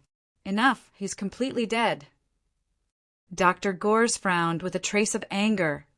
I know you have a deep resentment against Mr. Wally, but you killed him too quickly. There are still many things that I want to ask, clearly. Mr. Sneeve didn't seem to hear him, and he stabbed Mr. Wally, S. body until it was badly mutilated. Dr. Gores had to frown. Even if you cut him into pieces, your former companions won't be resurrected, and what you have done won't be erased. Wake up, you rubbish old man. Mr. Sneeve's hands paused, and then, after a strange cry, he directly threw away the weapon. He screamed at Dr. Gores again, as if he was completely crazy, and rushed out of the temple ruins.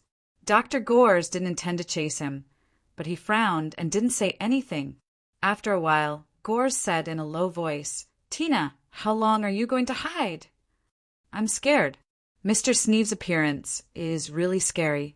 Miss Tina's figure appeared behind a pillar at this time. Miss Tina slowly walked out of the shadow, with a smile on her face that no one knew the meaning of. In fact, the twin maids, both the elder and the younger sister, were quite beautiful. When they were separated, Gores was the chief surgeon. At that time, he knew that they would grow up to be beautiful women. But Dr. Gores didn't have time to appreciate these at this time. Instead, he frowned. "How long have you been here? Why haven't you appeared?" The maid looked scared. "Doctor, Mr. Sneeve and I are the weakest in the team. If we don't protect ourselves well, it will be very dangerous." Dr. Gores shook his head. He wouldn't care too much about this matter with Tina. As for Mr. Wally, he was already dead, and it was useless to care too much about it.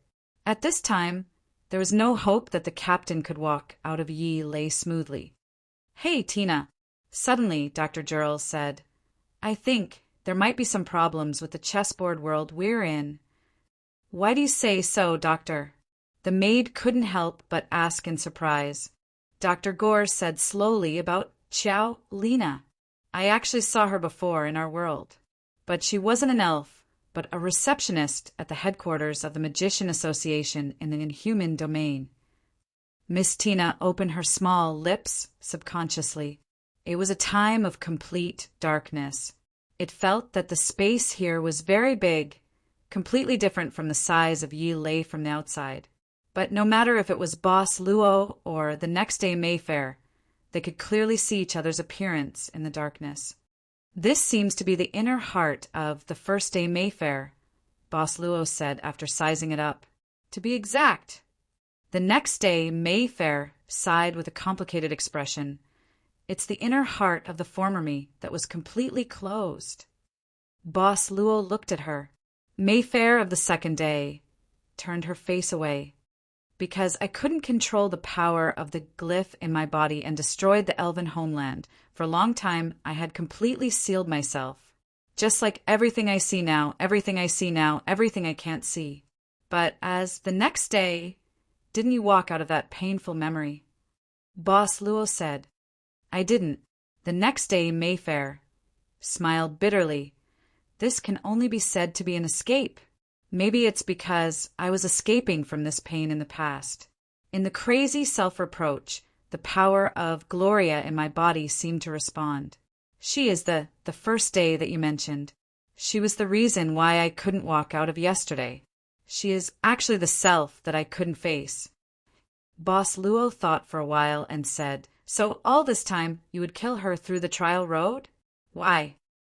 The next day Mayfair smiled bitterly. It's probably an escape. The power of Gloria has been driving me to do this. Actually, under normal circumstances, I wouldn't kill her. Only when I feel that you invaders appear, I will do it. Because I don't want her to realize the truth in her world because of your intervention. If that's the case, why did you leave the diary in the treehouse? Boss, Luo muttered. If you don't want your former self to come in contact with the truth and stop at the last day, it seems that there's no need to let her know that she has been backtracking in time. Mayfair of the second day shook his head and said, That was not my intention, but I had no choice but to do so. As I said, our world is being invaded by a powerful force, and the home of the elves is the last piece of pure land that is bitterly held on. However, once I left the elven hometown, I was already involved by this invading force. It was driving me to do this. She looked at Boss Luo with a pale face and said, From the first time before I went back in time, I was already branded by this force. It didn't disappear. Even in the backtracking of time, it has been driving me to do the same thing, subconsciously. I can't resist. Maybe I shouldn't have left the elven hometown and went out of the roaring forest to escape. This action is the source of all the pain. Then what do you plan to do now? Boss Luo asked curiously. The next day Mayfair was silent for a while and said softly, Actually, there's no need to separate the past and the present. Countless todays. I have been carefully maintaining the fake yesterday with great difficulty. However, you came and ruthlessly destroyed the false yesterday. Even if I restore everything this time, one day in the future, there will always be someone like you. The same thing will happen, and yesterday will be destroyed again. Maybe it's time for me to face this truth. Instead of saying that this is the fake yesterday created by the first day, because I don't want to face the pain of the tomorrow, it's better to say that this is actually the me who has always been awake and has never really faced all of this. You plan to take back the first day Mayfair, right? Boss Luo felt the determination of the next day Mayfair at this time. She nodded and smiled sadly. After all, no matter what, I can't let the isolation of the elven hometown disappear and eventually become the plaything of the invading force. This is already the last place in our world and the last remnant of the world created by Gloria and Even if I don't want to, the divine power of Gloria that I inherited will not allow me to do so. You are the world created by Gloria and Boss Luo was stunned and asked subconsciously, Is there a problem? The next day Mayfair said casually, Oh, by the way, their legend in the elven hometown should have been erased by the invading force long ago. It's not strange that you don't know. Even in the elven homeland, the elves don't know about this matter. All they know is that the two goddesses created the elven homeland. In fact, most of them have probably forgotten about it and take it as a matter of course. I see. Boss Luo seemed to be talking to himself. I finally figured it out. Figured out what? The next day Mayfair subconsciously frowned and asked, Compared to this, Boss Luo suddenly said, Perhaps what you should consider now is whether the first day Mayfair is willing to return to your side. You mean? The next day Mayfair seemed to feel something and suddenly turned around. In this dark but visible space behind her and Luo Qiu, a figure emitting an aura of death appeared out of nowhere. The first day Mayfair.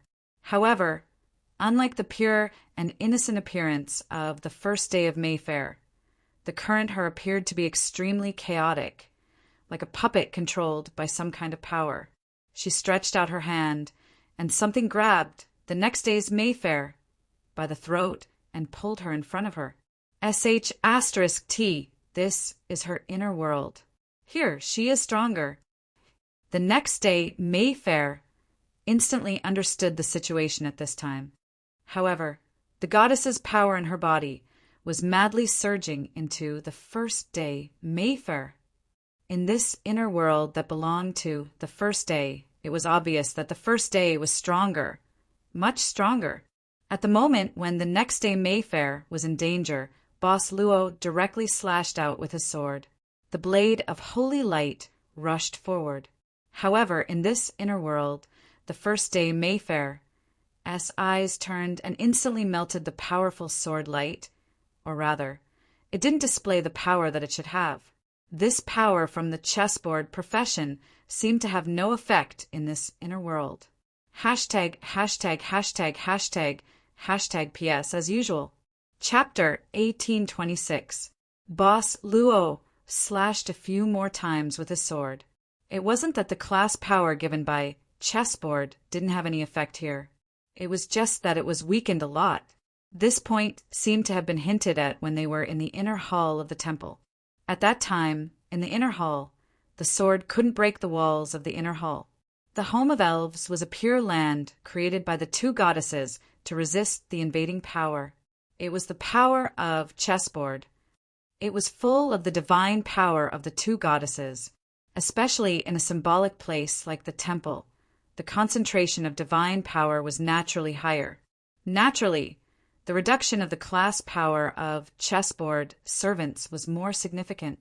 After several fruitless attacks, Luo Qiu stopped. At the same time, the next day Mayfair was suddenly released. She didn't know when it started, but the blooming patterns on her body had disappeared. This meant that the next day Mayfair's goddess power had been completely drained by the first day. Seeing the next day Mayfair's body falling into the bottomless dark abyss, Boss Luo moved. He jumped down and caught the next day Mayfair before she fell completely. The moment he caught the next day Mayfair, a floating slate appeared under Boss Luo's feet. He stood steadily. Now, Mayfair of the second day, who had lost all of her goddess power, was extremely weak. She was afraid that even her life force was about to be exhausted. She looked like a lamp that had run out of oil, but she still reacted to the slate that appeared. How can this place be? I think we need a place to stand. It may be more convenient. Boss Luo looked at the slate that he was standing on and said, Impossible. This is her inner world. How can you?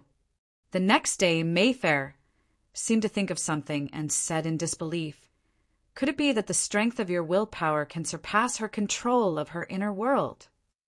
This should be a good explanation. Boss Luo said casually. Then he waved his hand. The slate under his feet began to extend at this moment. In the blink of an eye, a straight path was extended from the slate. Sure enough, the next day Mayfair's eyes flashed a glimmer of light. She subconsciously grabbed Boss Luo's arm and said, You can help her. You can help her get out of this heart of regret. I can't do it anymore. My power has been taken away. I'm the one who failed, but you still have a chance. You take a rest. Saying that, Boss Luo didn't promise her anything. Instead, he created another road upwards, the road to Mayfair from the first day. Mayfair from the first day was now at the end of the road. She seemed to be waiting. She seemed to be waiting for Luoqiu's arrival. Soon, Boss Luo followed the path and arrived in front of the first day. Looking at the first day Mayfair in front of him, Luoqiu found that she seemed to be much calmer. Even though Mayfair of the first day's aura was still as wild as before, she had a trace of calmness. Even her gaze had become much gentler, and there was a trace of color in it. It was no longer empty and empty. You're here. This was the first sentence she said when Luoqiu arrived. Her voice was soft and gentle. You are the Mayfair I know. No. She shook her head and then said with a light smile, I remember you, the Mayfair. After taking back the power that originally belonged to me, I remembered everything. Of course, the things that happened recently will be clearer. Boss Luo nodded and said softly, Then you should know the reason why we came to the elven homeland. Yes. The first day Mayfair nodded, but soon shook her head. It's okay.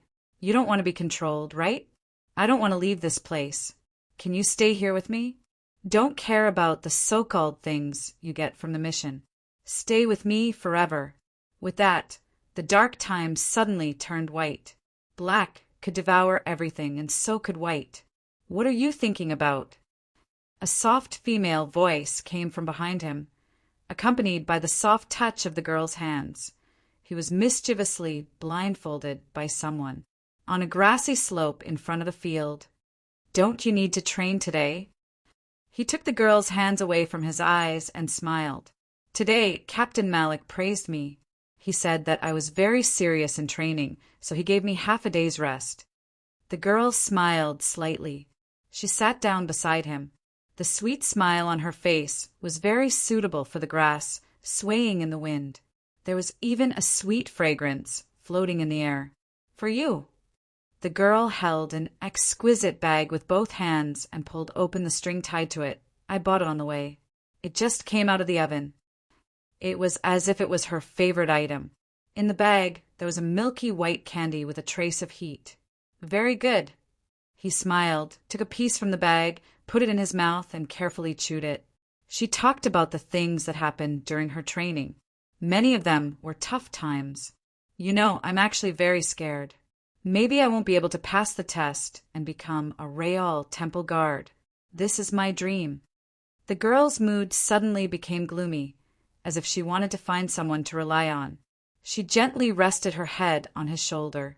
He smiled and said, "The hard work you put in when you leave early and come back late, and when you don't want to train, when you feel too tired and don't want to force yourself, but in the end, when you grit your teeth and persevere, maybe that's the dream you're pursuing." The girl raised her head and looked at him, her eyes flickering. He said softly, "Since you've already put in so much effort, then I think, even if you can't achieve your dream in the end, there will always be some greater things that will quietly come to your side." The girl's eyes gradually became hazy. "Luo, has someone ever told you that your eyes can always calm people? Stay with me, okay?" The girl closed her eyes.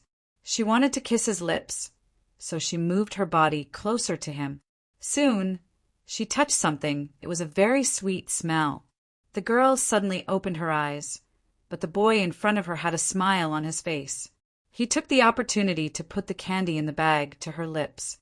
"Be careful, you'll get fat." He winked and chuckled. "You're so annoying." She puffed up her cheeks angrily, and her face was slightly red, like a red apple that was about to be picked. However, she seemed reluctant to hit him. After patting him a few times, she hugged her knees and looked at the fields in the distance. A gentle breeze blew on them. The elven home was peaceful and far away, as if there were no worries. Suddenly, the girl said softly, "Tomorrow's grand ceremony, do you want to come?" He smiled and said, "Everyone has to attend. I think I have no reason not to go." She glared at him and immediately stood up, quickly running away.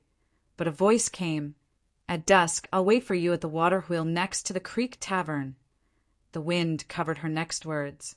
Perhaps it was something like, "You must come."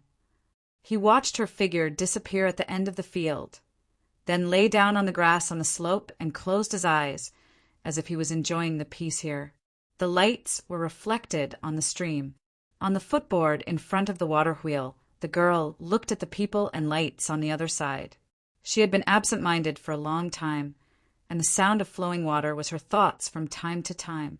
She didn't know where it flowed from, nor did she know where it would flow to, but the reflections of the lights were always in a fixed place, swaying. Perhaps she was a bit cold, so she curled up her body. There was a squeaking sound from the pedals and the sound of footsteps. She turned around and saw him coming, and a flower-like smile quickly appeared on her face. This was the first time she smiled all day. "You're so slow." It was as if she was blaming him.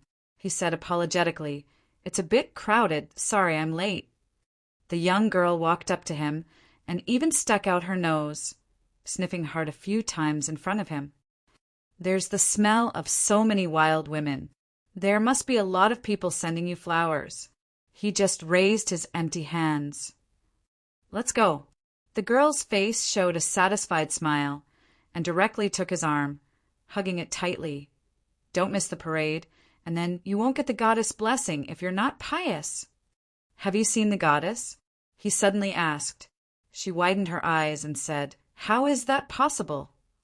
He said casually, "But you're training in the temple every day. Haven't you seen the goddess even once?" She rolled her eyes and said, "I'm just an intern, okay? Training is only in the training camp. Other places are forbidden. I'm very obedient and never run around." "That's a pity," he said with a smile. She said, "When I officially become a guard, I'll have a chance to see the goddess. At that time, I'll tell you what the goddess looks like." "That's great. But how are you going to thank me?" She looked at him expectantly. "I bought it on the way. It's fresh out of the oven." He handed her an exquisite, small bag. This was not what she expected, but she seemed to like it very much and accepted it happily. The parade soon stopped at the venue of the grand ceremony. The young elf men and women were gathered in front of the crowd, waiting devoutly, waiting for the moment when the sacrifice girl brought the goddess blessing. Probably tonight, some hotels or bachelor apartments in the village would have good business. Old Eric's family was in the apartment business, but he did not consider whether he should temporarily increase the rent. Because the sacrifice girls who went up the mountain today were the 3 women of old Eric's family. 3 sacrifices in one family. Such a huge honor had fallen on old Eric's head, and he had fainted from happiness long ago. She held his hand and stood in the crowd nervously, listening to the whispers of the elf men and women. Her palms unknowingly became moist. "Are you nervous?" he asked in a low voice. "Who's not nervous?" she said angrily, then quietly pointed to the front. "Look at them, their bodies are tense.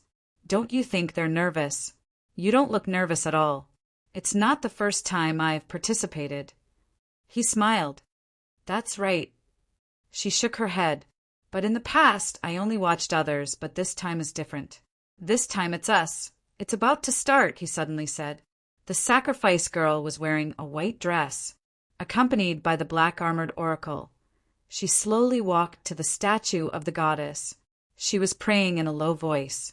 Above the statue of the goddess, a hazy shadow of the goddess was slowly being born. The village elder said to let the young men and women who wanted to receive blessings come out and receive the goddess's blessings. The crowd began to separate. The young men and women held hands and slowly walked past her and him. But she didn't have the intention to move at this time. He looked at her and asked, "Aren't we going?" She lowered her head and didn't say anything.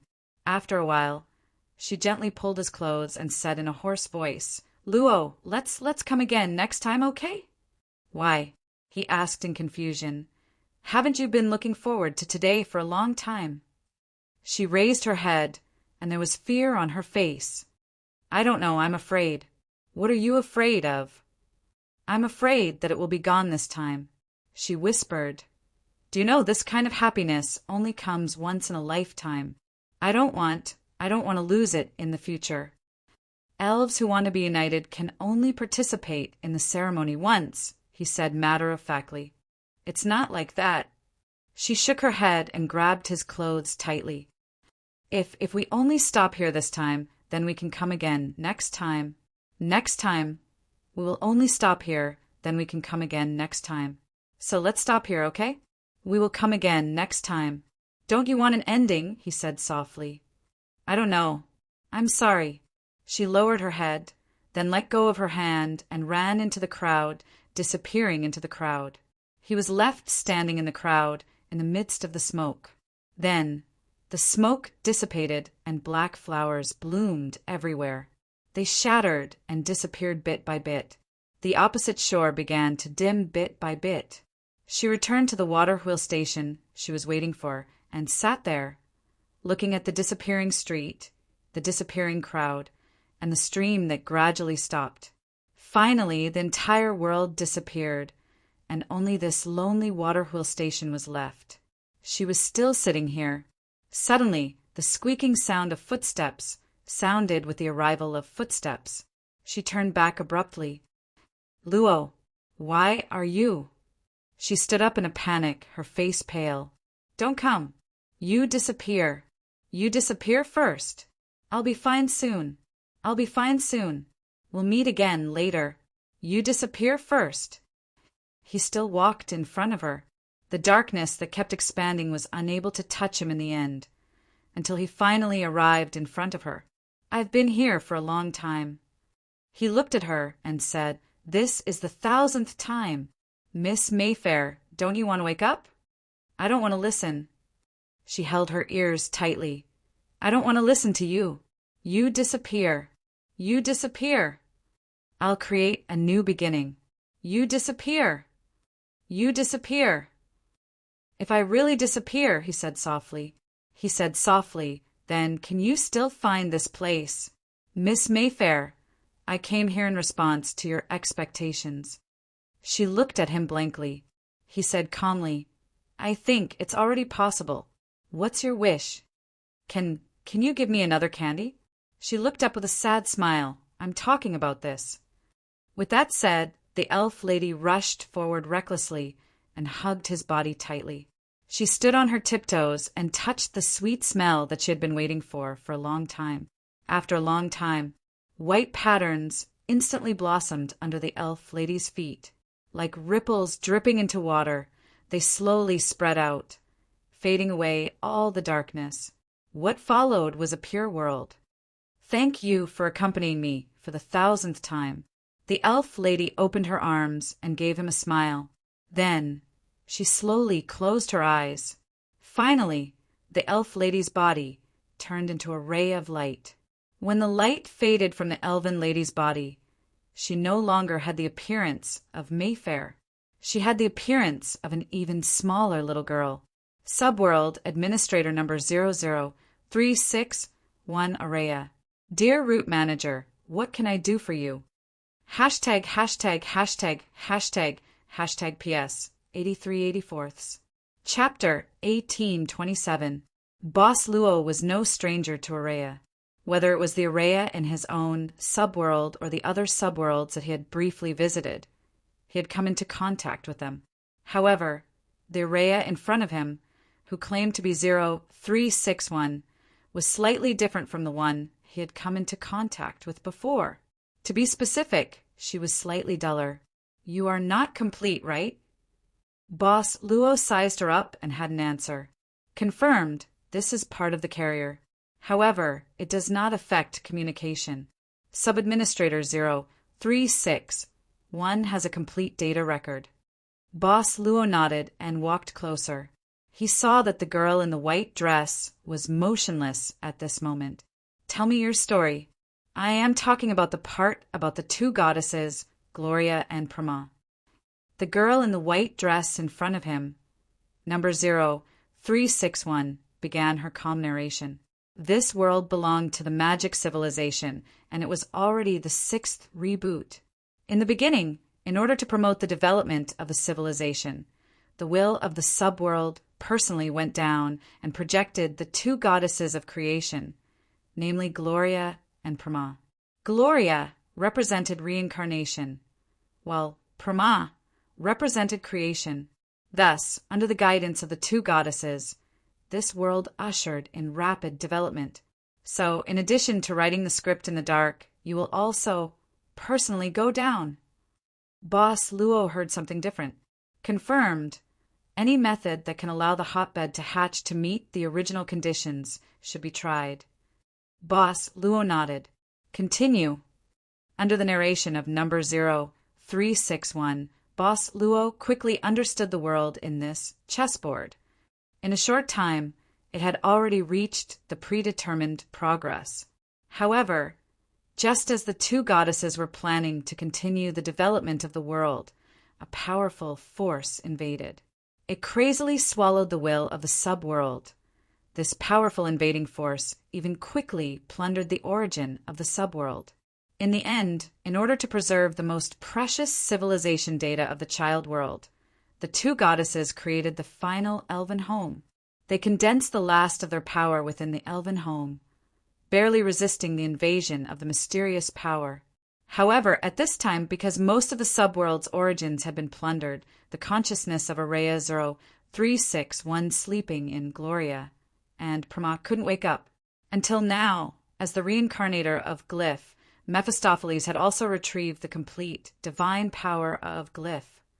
After experiencing several shocking changes, he finally succeeded in awakening part of the consciousness of Alea 0361, which was hidden within this power. In other words, half of you are still in Brahma's body. Boss Luo thought for a moment and said, I haven't found any traces of Brahma in the elven homeland. Oh, there should be a dagger item that can summon her power. After the creation of the elven homeland, the invading forces have never given up on the idea of devouring it completely. They have been involved many times. What do you mean? Through setting the so-called mission, entering the elven homeland, nibbling away the remaining power of the two goddesses step by step, and finally successfully breaking through the isolation between the elven homeland and the outside world. The so-called servant is the executor of the complete devouring plan. So, Boss Luo muttered, if someone continuously activates the game chessboard, they can continuously reduce your power. However, because the power of chessboard has quietly entered the elven homeland, so even if you know this is happening, you can only watch. I once thought of doing something, but as the reincarnate of Gloria, I fell into a state of chaos, so the degree of the invading forces kept increasing. Now that you have woken up, then what do you plan to do? Boss Luo couldn't help but ask curiously. It was the first time he heard of a subworld's administrator being reduced to such a state. Of course, it was not impossible. In the crevices of the dimensions, there were indeed powerful beings with such power. Other things aside, Heaven had always been exploring and conquering new subworlds, and no one knew how many subworlds they had conquered and spread the legends. The erosion is irreversible, and my remaining power is not enough to restart the world again. Even if I wake up now, I can't stop the worst from happening. Therefore, before I finally die, I hope to preserve the data of the 6 experiments of this subworld, or even send it out. It's a pity that I haven't been able to connect to the primordial will, which is the manager's system will. I haven't seen it either. Boss Luo suddenly said, You are the root administrator and have the highest authority. This data can be temporarily given to you. As she spoke, the white-clothed girl slowly raised her hands, and the data of the 6 restarts of the subworld condensed into a ball of light and slowly floated in front of Boss Luo. You're giving it to me? Boss Luo couldn't help but frown. Confirm, Boss Luo shook his head and said, But I don't have any use for this thing. The white-clothed girl said slowly, Please give it to any administrator, and it may be able to optimize the civilization experiment. I suggest that it is best to give it to a sub-administrator of the same civilization experiment site. Boss Luo played with the ball of light in his hand, and suddenly asked, You've been holding on just to protect this data. Now that you've given it to me, that means you have no reason to hold on. Are you planning to give up? Negative. I will use the last of my power to fight against the invading forces. Aren't you afraid that you will completely disappear? I don't need to be afraid. My duty is to monitor and protect subworld number 0361. Don't be in such a hurry to do this. Boss Luo shook his head. Perhaps there are other solutions. After all, the home of elves hasn't been completely consumed yet. Question. Does the root administrator have the authority to stop the self-destruction program to subworld number 0361 Araya? Let's just assume so. Boss Luo said casually. Understood. Boss Luo thought for a while and said, The part of you that exists in Mayfair has awakened. What about the original Mayfair? She's just a carrier, and she has completed her mission. Now, I've awakened, and Mayfair doesn't need to appear. However, the carrier Mayfair seems to have some abnormal emotions. Do you need me to appear as Mayfair? No. Boss Luo thought for a while and immediately changed his mind. For now, not yet. Understood. Why did it take so long? Looking at the huge leaf bud that wanted to bloom, but seemed to be stuck, Dr. Gores couldn't help but frown. The 2 Mayfair and Boss Luo had been inside for quite some time. There were visible cracks all around. The land of elves seemed like it would completely shatter with a light touch. At that moment, he was with Tina and Marek, who had a gloomy expression. As for Snake, after killing Mr. Wally, his whereabouts were temporarily unknown. At this moment, Ms. Maid suddenly said, "Come quickly, these cracks seem to be disappearing." The cracks that appeared in the air were fading away bit by bit until they disappeared. The fear that seemed like they would shatter at any time also disappeared from their hearts bit by bit. At the same time, the huge leaf bud in midair completely bloomed at this moment. A light ball slowly floated down from the leaf bud.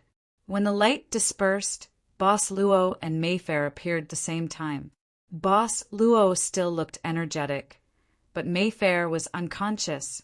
From the clothes, Gores quickly recognized that this Mayfair was the next day Mayfair. Then, what about the first day Mayfair? "You're finally out, Captain." Dr. Gores quickly stepped forward and looked at the unconscious, the next day Mayfair, saying subconsciously, "What about the other one?" At this moment, Ms. Maid Tina also stepped forward. As for Goddess Prama Oracle Malik, he watched from a few meters away, quietly retreating. "There's only one Miss Mayfair," Boss Luo said calmly at this time. "Only one person. Only one person." Dr. Gores couldn't help but be startled and frowned. "That means this time backtracking is really over?" "No, I didn't receive any instructions from Chessboard. This mission is not over yet. Speaking of this, Mr. Malik just left," Boss Luo suddenly said and turned his eyes, indicating them to look behind. Dr. Gores and Tina looked back at the same time, and sure enough, Malik was gone. "I'll leave Mr. Malik in your hands," Luaccio suddenly said at this time. "I think I need to take a break for a while. After all, it's quite dangerous." "It's okay, leave it to us." Dr. Gores quickly nodded. "That guy is very weak now. It should be easy to deal with him." Without waiting for the maid, Tina, to react, Dr. Gores grabbed her hand and rushed out. In just a blink of an eye, they were nowhere to be seen. "These two servants, do you need to kill them?" Suddenly, the girl in white appeared beside Boss Luo and asked. Luaccio smiled and said, "If this is the case, I'm also a servant. Are you going to kill me too?" The girl in white stared at Boss Luo for a while and said slowly, "Then you'd better destroy me." The boss was speechless at this time. He had to shake his head and said, "Don't talk about self-destruction. Come, accompany me to do something first. Accompany me on the road of trial." "Doubts? Doctor, why should we chase Malik?" "On the way."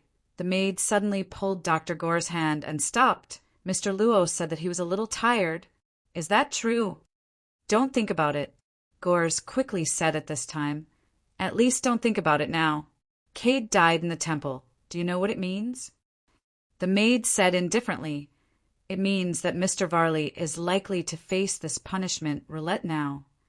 Gores nodded. "At the same time, it means that our hope of passing the final guardian is all on the captain. If we can't defeat the guardian, it means that we will never be able to leave the world of Chessboard. You also want to see your sister again, right?" "Of course. Tina likes my sister the most." The maid showed a sweet smile. Dr. Gores shook his head. He separated the twins with surgery. No one knew better than him what they were like. But in fact, this is not the most important thing.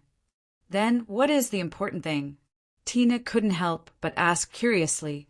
Dr. Gores frowned and said, "The important thing is I suspect that our captain may have some unknown relationship with Chessboard, or the world of Chessboard." Tina's expression suddenly became dignified. Dr. Gores quickly said, "You see, as the owner of Chessboard, Mr. Varley has always been the winner. No one can defeat him in a challenge. The game of Chessboard should be a way for him to have fun.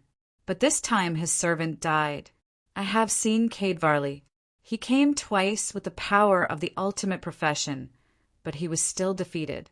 Moreover, the way he was defeated was like the way Mr. Varley used to play with those challengers. So, can't you suspect something? Tina is just a little maid." Tina doesn't know as much as the doctor, the maid said softly. Dr. Gores rolled his eyes. Listen, the origin of this chessboard is mysterious, but I know that the chessboard can't be produced by the inhuman realm.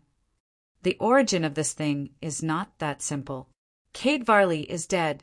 Mr. Varley is likely to be punished by the punishment roulette at this time, or even be swallowed by the chessboard. But our game has to continue. Don't forget that the servant of the young lady hasn't appeared yet. So what? Tina was surprised. There is one thing that I think you don't know.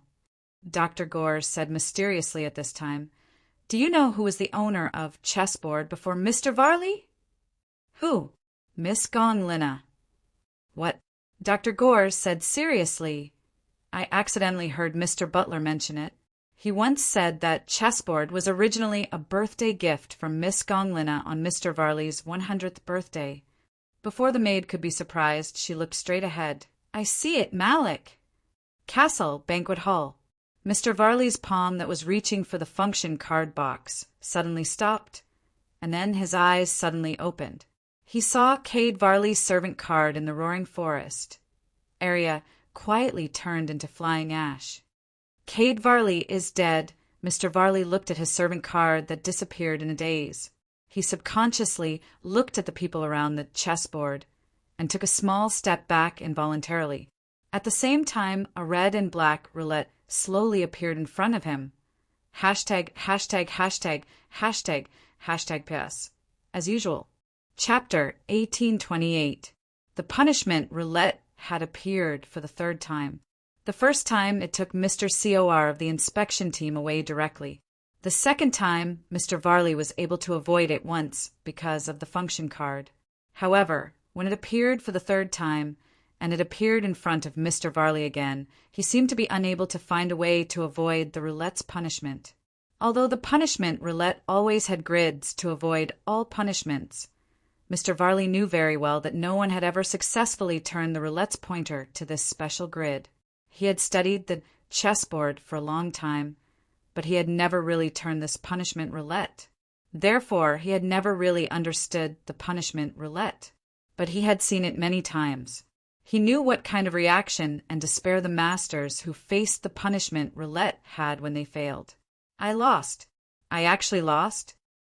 Mr. Varley grabbed the edge of the chessboard with both hands. What kind of fear made this noble vampire with a noble bloodline break out in cold sweat at this moment? The sweat had already wet his forehead in the short span of a few breaths. A few strands of hair even fell down, looking messy. Yes, my brother Varley, you really lost, although I am also surprised. Miss Gonglina restrained the smile on her face at this time. She seemed to be really surprised. This is the first time I see you lose the chessboard game. It is also the first time I see you really turning this punishment roulette. I don't believe it. Mr. Varley calmed down and shook his head. I won't lose. The punishment roulette shouldn't appear in front of me. With that said, the master of the castle slowly retreated. He retreated, turned around, and fled. However, the punishment roulette that had appeared didn't seem to allow a loser to disappear in front of it.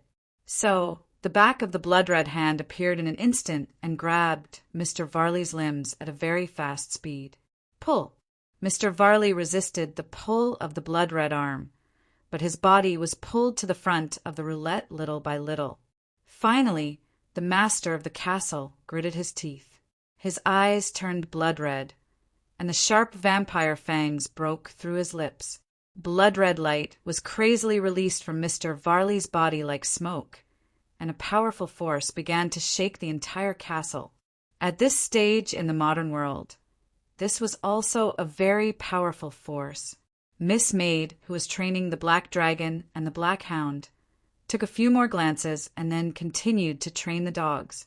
However, Black Hound and Black Dragon were frightened by Mr. Wally's power. Although it was their instinct to bring something back, it was also their instinct to fear danger, okay? At this time, Miss Gonglina's eyes lit up at the powerful power released by Mr. Varley. She muttered to herself, "He is much stronger than when he left the clan.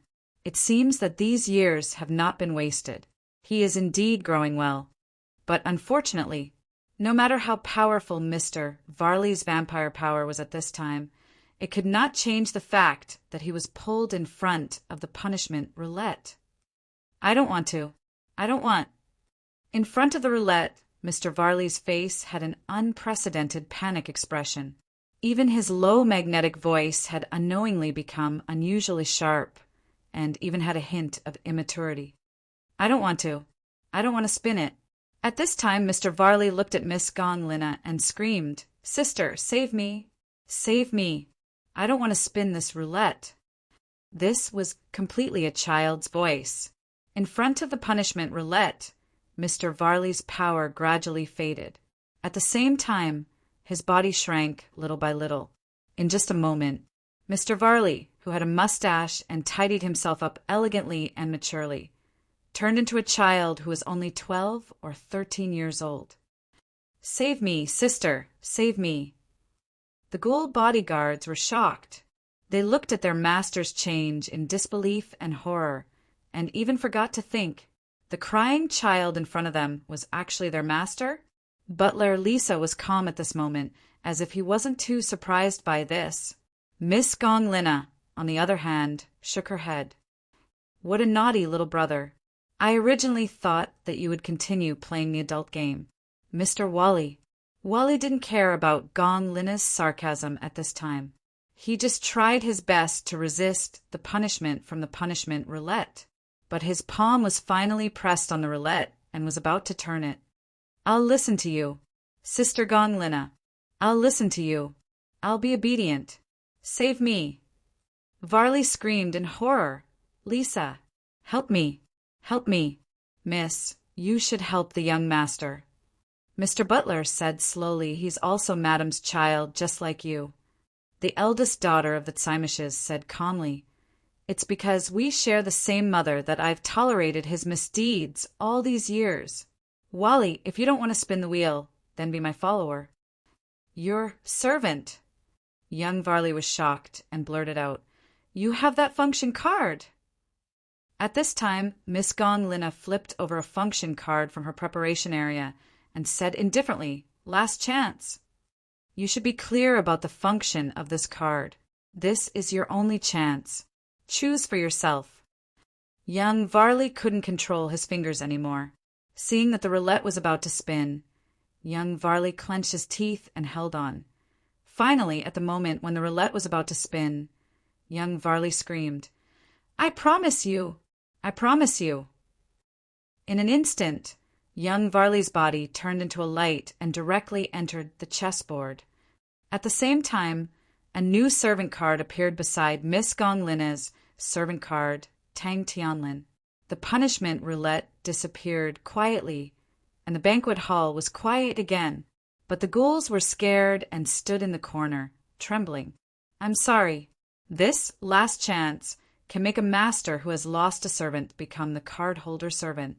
This is a way to avoid spinning the punishment roulette, although it's not a very good ending for the master himself." Miss Gonglina looked at Miss Maid at this time and sighed, "My younger brother has been quite naughty since he was young. He never grew up and always thought that he was mature enough. But in fact, his body and mind have been stuck at the age of 12 for some special reasons." "Oh." Miss Maid nodded and immediately asked curiously, "What happened just now? Hey, why is Mr. Varley missing?" There were a lot of things that happened just now, but Miss Maid didn't seem to notice anything. Nothing. Miss Gonglina's face instantly sank and said indifferently, "I just have one more servant." Miss Maid smiled and said, "It doesn't matter, I also have 3 servants here, so I have one more." This woman is so annoying. It's my turn. Miss Gonglina snorted, grabbed the golden dice, and threw it at the chessboard. "Let's continue the game. After all, it's not over yet." The game was indeed not over. Chessboard, roaring forest, home of the elf. It was indeed Oracle Malik. When Miss Maid Tina pointed it out, Dr. Gores had already seen Malik's figure. And in addition to Malik, they also saw Mr. Sneeve at the same time. "It seems that Mr. Malik is really unlucky," Dr. Gore shook his head and said, of all people, he just had to meet the crazy Sneeve. At this time, Oracle Malik, who was seriously injured, was nailed to a rock by a sharp blade. Mr. Sneeve at this time was holding the sharp blade tightly, staring at Oracle Malik. Blood quickly flowed out from Oracle Malik's chest. But Dr. Gores and Tina looked at each other, and then when they approached, they heard Sneeve's roar. You said you met Gerald. Is it true? Mr. Sneeve roared. What did he say to you? In addition to the world outside the chessboard, what else did he say to you? You are. Malik spat out a mouthful of blood. The companion that Gerald mentioned. So you also came in. What else did he say? He said. Malik smiled at this time. What did he say? I forgot. You want to live, don't you? Snake said coldly. You want to live, don't you? Live. Malik sneered. Then continue to be your plaything. Tell me, even if it's just a sentence. You. Malik slowly closed his eyes. Perhaps you are someone who is more sinful than me. I can smell the extremely ugly smell on you. You must have done something that shouldn't be forgiven. Why are you looking at me like this? Why are you looking at me like this? Don't look at me like this. Don't look at me like this. In the hysterical roar, Sneeve pulled out the sharp blade again and stabbed it into Malik's chest again and again. Blood splashed on his face, but he still continued to stab Malik's body mechanically. Enough, he's completely dead. At this time, Dr. Gores grabbed Sneeve's shoulder and pushed him to the ground. I thought he would only be lustful to women, but I didn't expect him to be so energetic to a male elf. Sneeve, it seems that I have to reevaluate you. Mr. Sneeve, who fell to the ground, looked at Dr. Gores in horror and stepped back quickly. Don't look at me! Don't look at me! Don't look at me! He crawled to his feet, screamed something like a madman, and ran down the mountain at once. Dr. Gores didn't intend to chase him. Anyway, the movement limit was set. When the team could move again, no matter where he hid, he would be forced to come back. Doctor, this oracle is really dead this time, the doctor said. At this time, Tina looked at Oracle Malik, who was full of holes. Oh, as Mr. Varley's follower, Cardil didn't kill the oracle even once.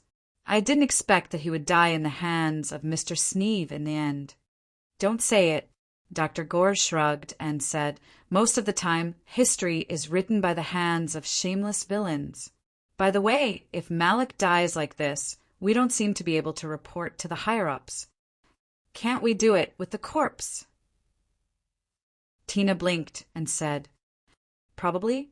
Dr. Gores shook his head and said as he wanted to carry away Malik's corpse. But at this time, Malik's corpse turned into a burst of photons and dissipated with the wind. After the corpse disappeared, there was a purple gem on the ground. Dr. Gores subconsciously picked up the gem.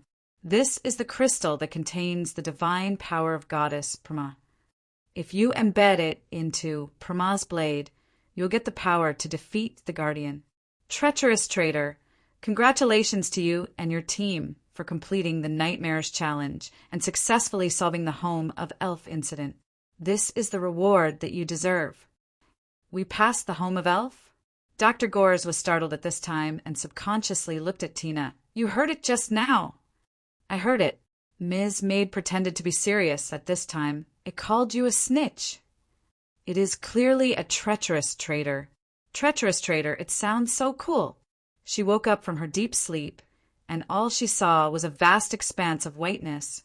She woke up with a start and sat up. The Mayfair of the second day looked around blankly. You woke up. It was the voice of Boss Luo. This seems to be. The next day, Mayfair subconsciously said the trial road. Technically speaking, Boss Luo smiled and said, this should be the starting point of the trial road. If you walk a few steps forward, you will be able to walk out. Why? Why am I here? The next day, Mayfair couldn't help but frown. Since you can pass through here and go from the first day to the second day, Luaccio said calmly then you should be able to go from the second day to the first day. What's the difference? The next day, Mayfair smiled bitterly and said, It's just a fake past. The real home of Elf has been destroyed long ago. Ms. Mayfair. Boss Luo looked at the next day Mayfair and said softly, I'm talking about the first day Mayfair. When she left, I don't think she has any regrets. She was startled, then lowered her head and murmured, Is that so? She's gone. Have you heard of the world fragment? Boss Luo suddenly asked. The Mephistopheles of the second day subconsciously raised his head and revealed a blank expression. World fragment. Boss Luo nodded and said slowly, Generally speaking, a world fragment is a small section cut out from the original poneglyph and then a new history. It can be the same, but it can also be different. Of course, it will be relatively small, sometimes even very small, and it is very easy to walk to the end. However, it's also real and can't be considered a fake. You mean? The next day Mayfair opened her mouth. Gloria's goddess power may be very strong. Boss Luo said bluntly, but it is not that easy to let history repeat on the same day continuously. However, if it is with the help of the world fragment, all you need to do is to move the time back and forth continuously. This way it will be much simpler. The first day is not created by me when I lost my mind. She muttered to herself, It really exists. You created it. Boss Luo walked in front of her at this time. However, it is the divine power that responded to your expectations and did what it could do. As he spoke, Boss Luo waved his hand and the fog in front of them dispersed a little, revealing the world outside the white fog. Mountains and water, white clouds and fields, and there seemed to be the fragrance of crops. She saw the familiar street, the temple on the mountain, her home at the foot of the mountain, and the slowly turning water wheel beside the stream. You're still missing here. Luochio said softly, A Mayfair that starts tomorrow. Do you want to go in, Miss Mayfair? Can I? She stared blankly at the dreamy elven home. Boss Luo did not answer. He just opened her palm and put a well-packaged candy in her palm. The decision is yours, because from now on, there is only one Miss Mayfair. As he spoke, Boss Luo walked into the white fog. She looked at his disappearing back. Taking a deep breath, Miss Mayfair walked directly to the elven home in front of her. She walked slowly, then quickly walked, and then ran. She broke through the thick fog in an instant and ran into the green grass. She ran to a grassy slope overlooking a large field and lay down on the soft grass. She looked at the blue sky that was not dazzling. Suddenly, she sat up, opened her palm, and looked at the candy in her palm. She carefully unwrapped it and put it into her mouth, carefully savoring its taste. She said, So sweet. Hashtag PS. 8484, finally. Chapter 1829. Road of Trials. In front of the third level, Gloria statue of the goddess. The statue of the goddess had been broken by Malik, and now there was only a pile of waste stones left. Boss Luo was picking up these stones and building the statue of the goddess of Gloria, little by little according to their original position. After a long time, a light slowly appeared beside Luochio. It was the girl in white clothes. Number 0361 Araya. You're back. Boss Luo didn't turn his head and focused on the statue that was about to be built. The girl in white clothes slowly said, The world fragment of the elven homeland has been completely cut.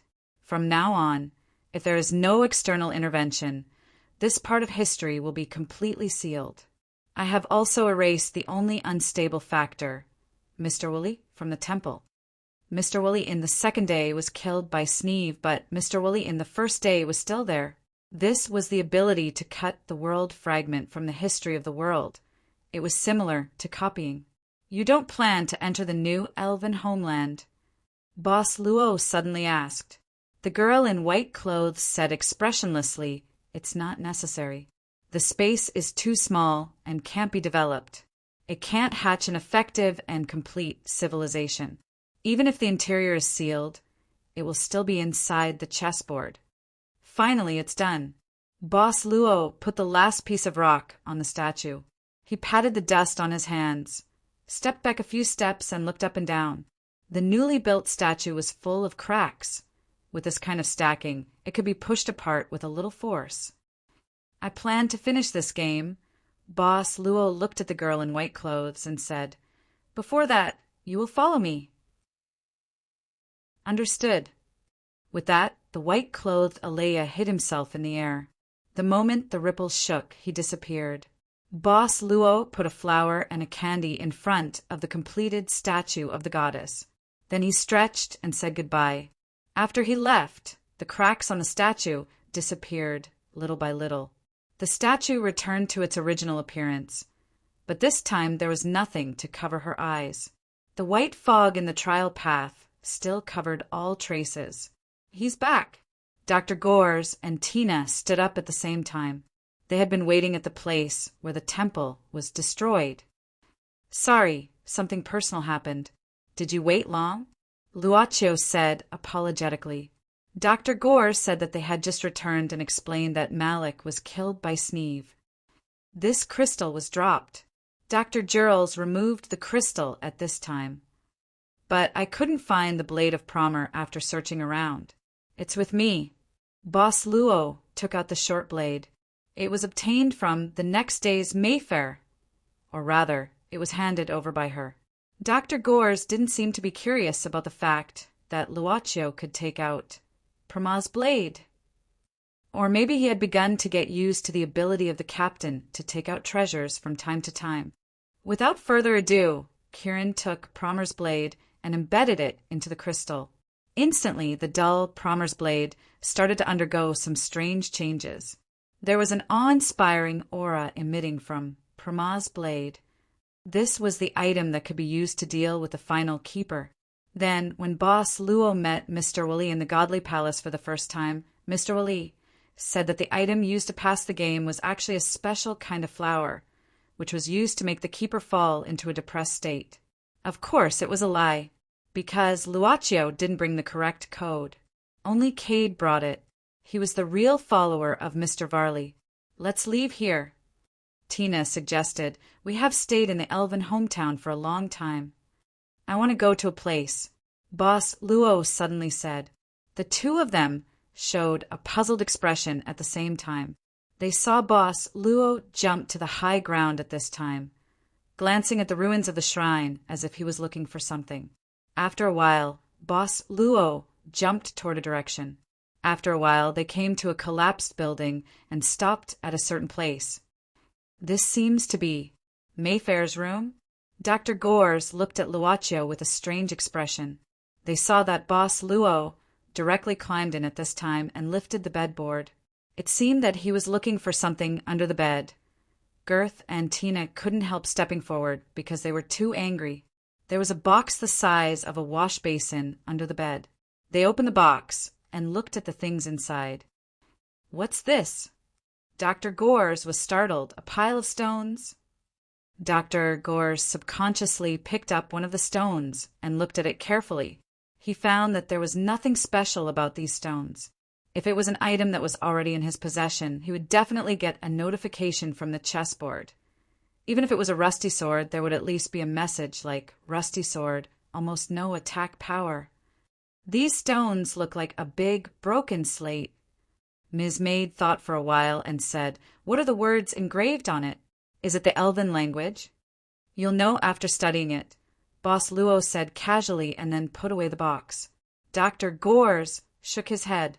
Boss Luo's mysterious appearance confirmed his guess that Boss Luo might have some special relationship with the chessboard.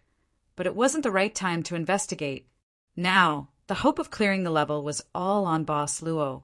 They had to rely on Boss Luo for food, so they had to be careful. It was a pity that the gem that could absorb damage had been used when he was disguised as an oracle by Malik. Otherwise, if he could bring out the chessboard after clearing the level, it would be a rare treasure. and the invisibility scroll. Dr. Gores suddenly realized that he had been busy for a long time, but in the end he didn't seem to get anything. But didn't he already have those things in his hands? Doctor, what are you thinking about? Tina asked curiously when she saw Dr. Gores was silent. Dr. Gores had an idea and said casually, "Nothing, just there's something I don't understand." "What is it?" Dr. Gores shrugged and said, "I just don't understand why Malik placed a coffin made of luminous stone in his room." Boss Luo suddenly said, "After people die, they are placed in the coffin. Maybe for Mr. Malik, death means separation from this world." Dr. Gores and Tina were stunned. Luocha smiled and said, "Of course, there's also such a saying, death is the path to another world. That can only be a place like the underworld." Dr. Gores said casually, "That guy killed so many of his companions, he can't buy a ticket to heaven, right?" "That's unknown." Boss Luo smiled casually and said, "Let's go, the connection with the master has been restored." "Really?" Gores and Tina showed a hint of joy at the same time, as if the sky had finally cleared up. "There's one more thing." Boss Luo said casually, "Mr. Varley outside has now become Ms. Gong Lina's servant and has also joined the world of chessboard." "What?" Dr. Gores was stunned and said incredulously, "Gong Lina actually got last chance." New dark clouds seemed to appear in the clear sky. Dr. Gores was silent at once. "Mr. Gores seems to have a deep understanding of chessboard," Boss Luo said casually. "You guessed what happened so quickly." Dr. Gores smiled embarrassedly. "But he secretly cursed that guy, Nelson. Why didn't he contact me? How long has it been since he went to make supper?" Now he couldn't clear the dungeon quickly. Initially, Garth planned to challenge the Guardian since he had acquired Promer's blade. It wouldn't be a problem anymore. He just wanted to leave the world of chessboard as soon as possible. But now Mr. Varley had entered the world of chessboard as a servant. If he didn't kill Mr. Varley here, he still had a chance to leave the world of chessboard. That was not a fun thing to do. But what kind of reason would make the captain take the initiative to deal with Miss Gong Lina's two servants? Right at this moment, a figure stealthily appeared in front of these people. Tina rushed out in a flash. After a short while, she carried a person and walked back. The person carried back by Miss Maid was surprisingly Nan Xiaonan, who had barely fought monsters to level up. You seem to be one of Nelson's kitchen helpers?" Dr. Gores couldn't help but frown. "Why are you here?" We meet again, everyone." Nan Xiaonan showed a rather ugly smile at this time. She wanted to say that they met again, Mr. Luo, but this was tantamount to revealing that she and Mr. Luo had known each other for a long time. Before figuring out the real reason why Mr. Luo came to Varley's castle, it was better to keep this secret for the time being. "You are the butler's servant," Tina said indifferently at this time. "Did Mr. Butler ask you to snipe us to avenge Mr. Varley?" Nan Xiaonan quickly shook her head at this time and said, "I don't know anything. I just followed the order to form an alliance with Mr. Cardill, and then I was brought here. But he thought I was useless, so he left me aside. It seems that this Mr. Cardill is already dead? Her level is very low, and she doesn't even have a profession. She is just a villager," Tina said indifferently at this time. "At present, she is just a useless model. She is not a threat." Gores thought for a while and said, "Lisa and I have a good relationship. Since you are his servant, I don't intend to embarrass you. Why don't you tell Lisa to take the initiative to communicate with our masters and form an alliance with us? Tell Lisa that we have obtained the important item to defeat the Keeper. He will know how to choose. In fact, I came for this matter." Nan Xiaonan said seriously at this time, "Mr. Butler has said that he hopes I can join your team here." "Oh." Gores turned his eyes and immediately nodded. "That's right. Lisa just has a bad memory, but it's not that he can't understand the situation. Such a choice is also expected." Dr. Gores was so eager to facilitate this alliance. It was just to pull the butler of the castle into his camp. There was no reason for him to be the only traitor. If he had to die, he would die together. At this time, the butler left his original position expressionlessly. At this time, all the function cards in his preparation area had been directly transferred to Miss Maid's function card preparation area. Then, there's nothing for me to do. The butler did not seem to be alarmed by the encounter of the owner of the castle. He still looked tired with a pair of dark circles under his eyes and said stiffly, "I'll go and see how the food is prepared. After all, Narsen has been gone for a long time. Something might have happened." The ghoul bodyguards curled up in a corner and watched the butler leave. Suddenly they said in unison, "Mr. Lisa, wait for us, we will go with you." They did not want to stay in this place anymore. Even the owner of the castle was trapped in this strange chessboard. They did not want to know what terrible things would happen next. Miss Gonglina picked up the dice for throwing action points indifferently and looked at Miss Maid with a chuckle. "I didn't expect that it would become a decisive battle between the two of us in the end. I don't intend to throw action points anymore. I'll wait for your arrival here. The place where the last guardian is called is where my servants are now in the king's city." As she spoke, Miss Gonglina threw the dice in her hand at Miss Maid. She clearly saw that Miss Maid had just thrown a glove for Black Hound and Black Dragon to pick it up and did not have time to put on a new glove. She either caught it or hurriedly avoided it. In any case, she was at a disadvantage. A black shadow appeared like a flash of lightning and caught the dice with its mouth. It turned out to be Black Hound and Black Dragon.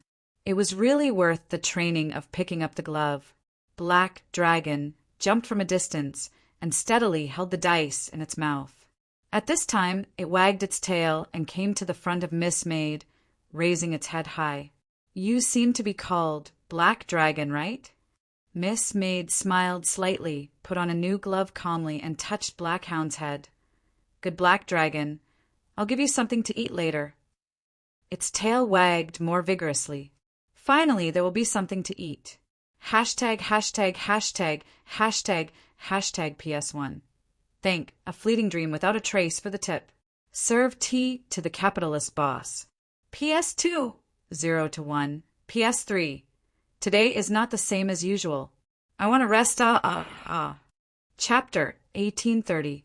The streets of King City, which were supposed to be bustling, were filled with horrified screams one after another, because not long ago, a crazy teenager suddenly appeared on the street. He killed people on the street. So far, more than a dozen people had died in the hands of this teenager. Guards! Haven't the guards come yet? Save me! Guards! A peddler was screaming for help in horror.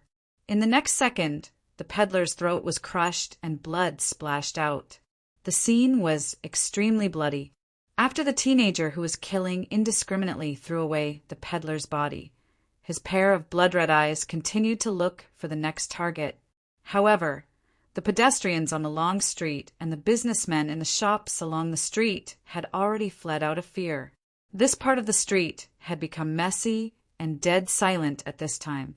Suddenly, a palm was placed on the shoulder of the teenager who killed indiscriminately. "That's enough. When are you going to stop being crazy?" Tang Tianlin stared blankly at the strange teenager who was covered with blood in front of him. This teenager was Mr. Varley, who came to the world of chessboard as a servant. Tang Tianlin was very surprised after receiving the information from Gong Lina. What happened to chessboard outside? As the owner of the castle, Mr. Varley was forced to become Gong Lina's servant? After Varley arrived, he killed indiscriminately on the streets of King City to vent his anger. Tang Tianlin didn't intend to stop him. He just watched in a daze. Although the scene was extremely bloody, in Tang Tianlin's view, it was just a game world in chessboard. No one cared how many people died in the game. No one cared who a gamer killed in the game and how many people he killed in the game. The reason why Tang Tianlin stopped Mr. Varley now was to calm him down. Otherwise, they couldn't communicate at all. At present, the only source of information about the outside world that Tang Tianlin could find was Miss Gong Lina. He didn't completely trust Gong Lina. Varley, who had just arrived, obviously knew more about the outside world. He even knew what Tang Tianlin really wanted to investigate. It was about perfect person and perfect person cells. Just like that, Wally was pulled into the chessboard world and even appeared in front of him as a member of the same faction. It was a great opportunity that he couldn't miss. Who do you think you are? How dare you lecture me? Mr. Wally. Young Wally stared at Tang Tianlin murderously. Do you think that you are qualified to talk to me now that I am a servant? Although Tang Tianlin did not know why Mr. Varley, who was tall and handsome with a mustache, suddenly turned into a teenager, Tang Tianlin quickly accepted this incredible setting. It was already incredible enough to throw himself into the chessboard world, wasn't it?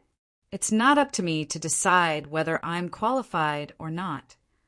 Tang Tianlin said indifferently, now you and I are both Miss Gong Lina's servants. No matter what we do, we have to follow her orders. Now you are killing indiscriminately in the royal capital. Aren't you afraid of causing trouble for Miss Gong Lina?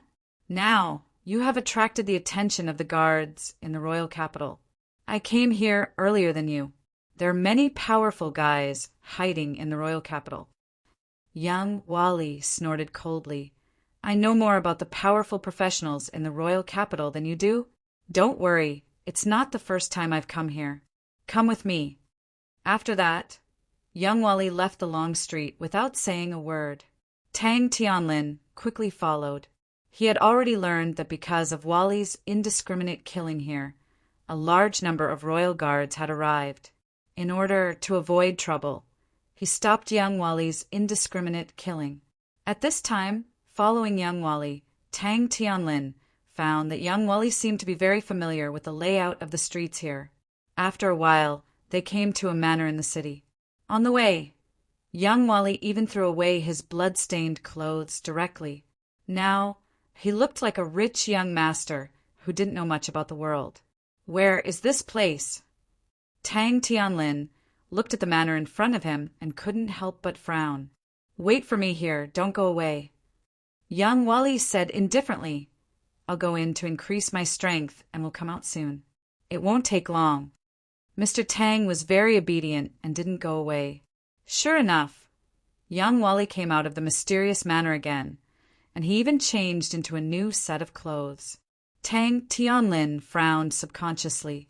It had only been a short time since they last met, but the pressure from young Wally was much stronger than before.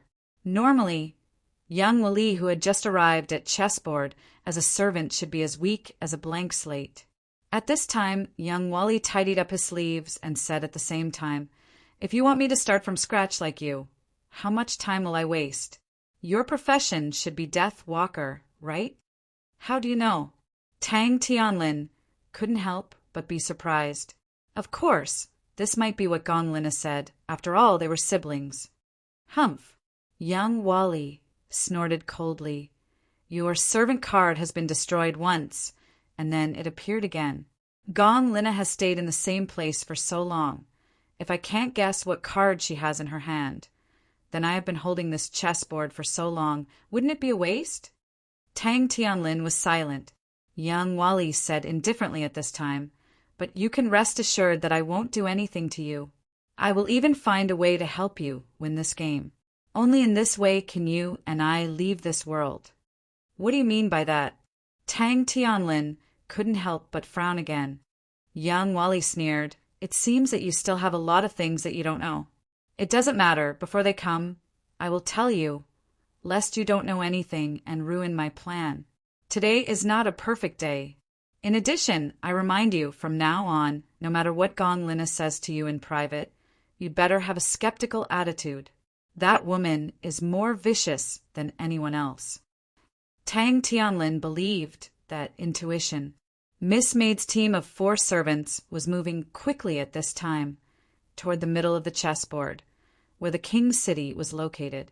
Since Miss Gong Lina had given up on the action roll point, only Miss Maid's servant team was moving continuously. In fact, it wouldn't take long because her servant team had stayed in the Roaring Forest for a long time, so they had accumulated a lot of action points. Speaking of which, you don't seem to worry about your brother at all. Miss Maid suddenly said faintly. He came to the chessboard. Maybe he will encounter some danger.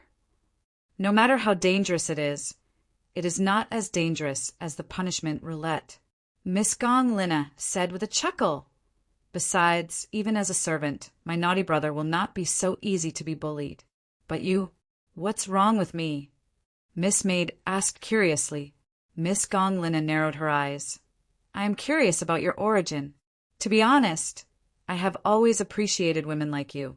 Among so many women I have met in my life, you are the rare type that can be unforgettable just by looking at you. So, Miss Maid threw the dice casually. The points were good. This time it was 5 action points. If she did it a few more times, they would arrive at the King's City. I am just curious, Miss Gong Lina said casually. What kind of man can make such an outstanding woman like you willing to accompany him? It's a pity that the time we met was too short. Before we could get to know each other, Wally had already started the game. If possible, I really hope that your follower is actually under my command. Miss Gong Lina, right? Miss Maid suddenly said expressionlessly. Is there a way to forcibly stop this chessboard? Miss Maid didn't know why she suddenly asked such a question. She seemed to be caught off guard and said, Forcibly stop? Once the chessboard game starts, it can't be stopped. Not only the servants inside can't stop it, but also the masters can't stop it. Indeed, Narsen and Lisa temporarily left, and Tiff is now in a coma, but it is only because they don't need to roll the dice. In fact, they can't leave the chessboard too far. Once they are exhausted, they will be forced to return. Of course, the fight between masters is also forbidden, unless this chessboard can be destroyed. However, Wally has used many methods, but he can't destroy this chessboard at all. It is strange. What a pity, Miss Maid said indifferently. What's a pity? Miss Gong Lina said with a smile. Nothing. Miss Maid smiled and continued to roll the dice. It's just that the game is not over yet. It seems that Black Dragon has to wait for a while before it can eat. Black Hound suddenly raised its head and immediately became sad. So hungry, Miss Gong Lina smiled and said, Perhaps it will be over soon. After all, only you and I are left, right? Miss Maid rolled the dice again. Tiny roots quickly grew from the floor. Very quickly. The rapidly growing roots had already arrived in front of a large door. It was the door of the banquet hall. But at this moment, when the roots were about to penetrate deep into the door, a black flame suddenly ignited in the cracks of the floor. The roots at least touched a little bit, and they were instantly burned to ashes. They seemed to have encountered something terrible. They stopped growing and even retreated a little bit, and then moved to another place again. Chessboard. During the journey, the followers seldom talked, or they didn't have time to talk about anything in detail. After all, the movement in the world of chessboard was a direct regional movement. The scenery flew past in front of them, passing through mountains and rivers. Perhaps they had crossed a distance of thousands of kilometers. Of course, every time they stopped, there would be some time to rest. Mr. Sneeve had returned to the team. He was forcibly recalled when he began to move. After returning to the team, Sneeve didn't speak and looked very gloomy. As for Dr. Gores and Tina, they obviously didn't belong to the same group as Mr. Sneeve. And the mysterious Mr. Luo. Nan Xiaonan always felt that she had joined a team that was difficult to get along with. It was better to hold on to Mr. Luo's thigh so that the sense of security would be higher. It was another short rest period between regional movements. The current location seemed to be a plain, but the towns they passed through had become more and more crowded. 2 more times, we should almost reach the King's City. Boss Luo suddenly said at this time, Mr. Gores, you said that the place to summon the gatekeeper is in the King's City. What should we do? Dr. Gores suddenly became energetic at this time. He thought for a while and said, In fact, before summoning the gatekeeper, we have to do one thing, which is to put the country into an unprecedented crisis. Nan Xiaonan raised her eyebrows. because the gatekeeper is actually the guardian of the country. Dr. Gores said slowly, only when the country is in the most critical moment, the royal family will make up their mind to summon the gatekeeper. Boss Luo nodded. So, what did you do to put the country into an unprecedented crisis? There are many ways, Dr. Gores said casually. In fact, in order to pass the time, Mr. Varley has tried almost everything in the past. But the most common method is to catch the king directly and then threaten him. I heard that the time of this chessboard game is always flowing. Nan Xiaonan couldn't help but ask curiously at this time. The servant outside catches the king again, and he agrees again and again. Isn't it too childish? Of course. It seems that ordinary threats won't work. Dr. Gores said, after all, every time the gatekeeper is summoned, the life of a direct royal family member has to be sacrificed. But in fact, it's that simple. How to say it? It seems that the royal family has been used to being bullied since ancient times, so every king has a tradition of crazy reproduction in case of emergency. In other words, Nan Xiaonan opened her mouth. What kind of weird royal family is this?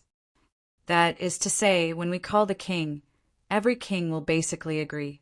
Dr. Gores shrugged and said, for the king, the act of summoning the gatekeeper is like throwing some money to send away beggars. Anyway, every king has dozens of sons and dozens of princesses, and they don't care about sacrifice. It seems that every king of the royal family is in good health. Nan Xiaonan couldn't help but open her mouth.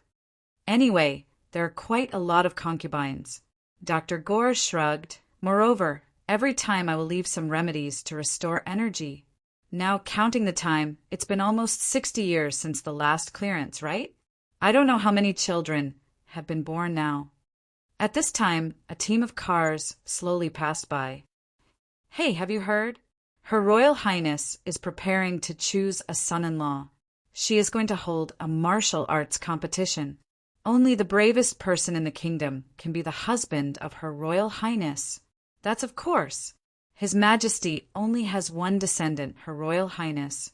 Who doesn't know that the king cherishes Her Royal Highness the most? So, whoever becomes the husband of the princess is likely to take over the throne in the future. Naturally, only the bravest person in the kingdom has this qualification. Speaking of which, I'm a little excited. I think that person may be me. The team gradually went away. Chapter 1831. They called it the Kingdom Elnis. It was the only great country that occupied the entire continent. Ever since this generation's king ascended the throne, he had already destroyed the surrounding countries in a short 10 years, completing a great unification. A kingdom, it should have long become an empire. But until now, Elnis had always called itself a kingdom. It was said that this was the king's insistence. This was the most powerful man in the world of chessboard. Now, as long as one became the bravest talent in the country, he would be able to gain the king's appreciation and become the husband of the only princess of the kingdom. More likely, he would inherit the throne of the kingdom. Once the news came out, countless heroes and geniuses within the kingdom flocked to it. The originally bustling capital of the kingdom instantly became very crowded. Businesses from all walks of life were abnormally popular. Vitality plus 3 great hammer, only 30 silver. Do you want 30 silver? Do you want it? Take care tonight. Field battle tent is on sale for 1 gold. Mosquito repellent, insect repellent, no need to worry about work. I'll give you a 5-star home. Come and see, come and buy. This is a green onion, disguised as a green onion. Even if it's just a green onion, it's still a powerful green onion. It has a +1 charm effect to enemies. Hero, do you want one? No, thank you. Boss Luo declined the vendor's recommendation. Just like the geniuses from all over the country on the street, Boss Luo also fell into the marketing hell. Of course, he found it interesting at first, but he gradually got used to it. After walking out of the street with great difficulty, Dr. Gores, whose clothes were already messed up by the vendors, quickly suggested, "We need to quickly find a hotel. Otherwise, we might have to sleep under the bridge tonight." They had already heard that there was only one princess in Elnis. This meant that the usual method of directly charging into the palace and asking the king to sacrifice a prince or princess to summon a guardian would be very difficult to succeed. They had to think of another plan. It was said that the king treasured his only heir a lot. Those who guarded the princess were the most powerful humans in Elnis. A human sword saint, 2 gold badge starlight mages, and a giant dragon. Because of this information, Dr. Gorse finally understood why this generation's king only had one heir. Every man who dares to ride a dragon is a true warrior. Dr. Gorse sighed and said, "The dragons in this world are very loyal to love, and they will not allow the company of a traitor. Since this king has married the princess of the dragon race, he should not expect to be able to have children with other women." The current situation was that the princess of the kingdom was not only the sole heir of the royal family, but she also had half the blood of the dragon royal family. If they wanted to deal with the princess, they would definitely attract the hostility of the royal family and the dragon clan. As for the method of sacrificing the princess, it would probably be a situation where they would fight to the death. They couldn't find a hotel, but they found a tea house and squeezed in front of a small round table. Dr. Gorse held the teacup with both hands, clamped his legs, and slowly said, "In the game we, as servants, get the power of the profession, but there is also a limit. And this limit is basically the same as the strongest of the native races in this world. Now, the princess has a sword saint and 2 gold badge starlight mages, who are known as the most powerful group of humans. It's not that I want to demoralize myself, but these guards around the princess, I'm afraid their strength is about the same as yours." These words were said while looking at Boss Luo. As for the Dragon Clan, let's not talk about the Dragon Clan. Dr. Gorse sighed. This is troublesome. In the past, there has never been a Dragon Clan in our remaining games. Mr. Varley used to be curious, so he drove his servant to the dragon's territory in the game. That time his servant almost died. Since then, whenever the game starts, Mr. Varley will not take the initiative to trigger any plot about the Dragon Clan. This time, how did it become like this? About this, I seem to have heard something. Nan Xiaonan came back with a big bag of trophies at this time. She squeezed into this crowded table, shamelessly sandwiched between Tina and Boss Luo, and said mysteriously, "I know what happened." "Say it," Dr. Gorse urged. He didn't care how the other party heard it. The key was that she already heard it. This starts from the battle for the throne of the previous generation. Nan Xiaonan quickly said it this time. Because the royal family has always had a lot of children, the battle for the throne was also extremely tragic. The king of this generation was the most powerless group at the beginning, and he was even persecuted and almost died. So he swore that he must take revenge. Perhaps this man was lucky. He actually met the injured dragon princess in the midst of his misfortune. Wait. Dr. Gorse couldn't help but frown. Is it because this abject prince rescued the dragon princess? Then, after great adventure, he finally defeated all the heirs to the throne one by one, and then smoothly ascended to the throne. Is it so old-fashioned? It's so old-fashioned. Nan Xiaonan shrugged. The story of the king and the dragon princess has always been circulating, but the most popular version is that this abject king was born with the body of the divine Yang, and the dragon princess was born with the body of extreme Yin. As long as the bloodline of the kingdom can save the dragon princess's life. This sense of déjà vu of the son of the dimension. Dr. Gorse smiled bitterly. The kingdom with the dragon clan support behind it, let alone the crisis of the kingdom's destruction. I'm afraid that it will be a problem for them to walk in front of the king. This script is not right. How did this royal family suddenly turn over a new leaf? The previous kings were very easy to talk to, and they were very easy to get along with. How did it change at this time? Not only did they work hard for the kingdom, but they also tried to unify the kingdom. This is a nightmare beginning? Doctor, don't blame yourself so much. The maid comforted him.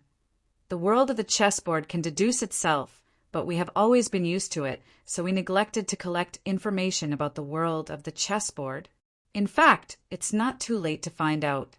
At least we didn't have to directly break into the palace to find out. Perhaps we are already in danger now. With the maid's comfort, Dr. Gore's mood suddenly became better. But it wasn't much better because he was still troubled about how to make the kingdom of illness fall into a crisis of destruction. How about we poison it? Dr. Gore said gloomily at this time, although the average strength of this world is very high, the medical methods are very different from our original world. I just need to configure a few highly contagious viruses to spread. As soon as the doctor finished his words, something happened that shocked everyone. Dr. Gore's body suddenly twitched, his mouth was foaming, and he directly fell to the ground. It seemed that he couldn't hold on any longer and was about to die. However, this sudden attack soon stopped.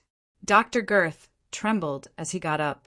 He quickly crushed a bottle of recovery potion and drank it. He said with a horrified look on his face, "My HP was only left with a little bit just now."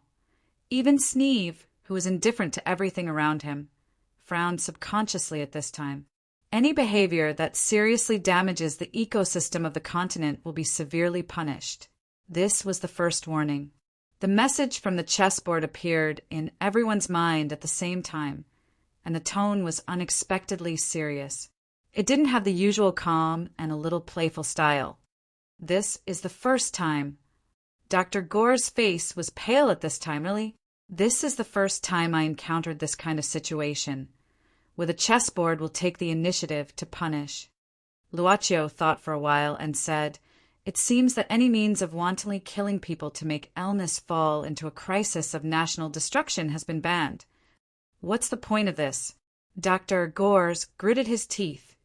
"Do we need to form another force to overthrow the rule of the kingdom? How much time do we have to waste?" "Maybe not." Nan Xiaonan suddenly said at this time, "Don't you think that this matter of the kingdom's princess choosing a husband is very coincidental? Since it's a game, then there should be a correct way to clear every level. This tournament didn't come early or late, but it just happened to start when we came to the capital. Maybe this is a hint." "You mean?" Gores frowned. "Win the championship, marry the princess, become the king, and then push the princess to sacrifice to summon the guardian of the kingdom?" Nan Xiaonan shrugged and said, "Of course, if you have feelings for the princess and are willing to spend the rest of your life with her, it's not a problem to push her to sacrifice when she is about to die of old age. I'm quite interested in this world, and it doesn't matter if I study it here for a few decades." She really didn't care which explorers who walked in the dimensional crevice didn't want to study a new subworld after discovering it. Not to mention a few decades. It was normal for them to casually study for hundreds of years. If they encountered a suitable subworld, it was common to directly develop a subworld's civilization from nothing to the peak. Forget about spending the rest of your life. Dr. Gores shook his head. "But this is not a bad idea," as he said. Dr. Gores directly looked at the temporary leader of the servant team. If there was anyone who could win the championship and marry the princess, it was obviously the leader of the servant team. "Me."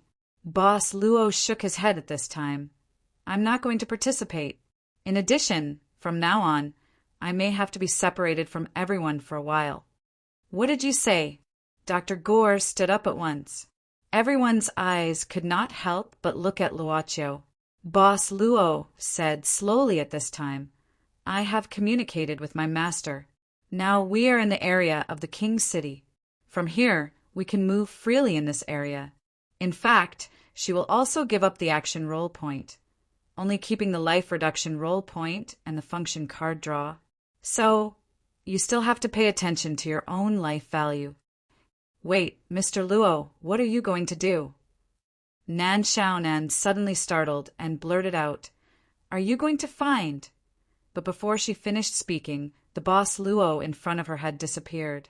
She even touched nothing. I knew it, Dr. Gore said at this time. This guy must have more than one invisibility scroll. Then I will act on my own, Nan Xiaonan said quickly at this time. Anyway, I'm Mr. Lisa's follower and I joined later. I think you don't trust me too much. Instead of acting with reluctance here, I'd better take the initiative to go away. With this, Nan Xiaonan suddenly jumped down from the second floor of the tea house without waiting for anyone's response. She quickly blended into the crowd and disappeared. Dr. Gores, Tina, and even Sneeve looked at each other. The doctor said with a dignified look, "Gather under the overpass just now. Go." They scattered and ran away in an instant. At the same time, the staff who saw this scene suddenly screamed in exasperation, "Eat and dash!" Mr. Luo suddenly left like this. I'm afraid he's looking for the slate fragments. Nan Xiaonan was standing in front of a stall. She was casually flipping through the things on the stall. She was deep in thought, but that might not be the case. After all, he did say that he could work with me to find the fragments of the slate. Based on his character, since he said something, he shouldn't go back on his words. What if he goes back on his words and hides? But why did they have to split up? Was it because they wanted to avoid Garth and the others so that they could move more conveniently? Then they privately asked me to search for the slate fragments together? Oh, fortunately, I was quick-witted and understood this layer of meaning in time. Otherwise, I would have missed the opportunity. Hey, miss, you've turned my things over and over again, and they're almost rotten. Do you still want to buy them? The stall owner's voice was heard. Nan Xiaonan wrinkled her nose and was about to make trouble. Unexpectedly, at this time, suddenly a hand quietly stretched out and grabbed Nan Xiaonan's wrist. Mr. Luo, I didn't guess wrong.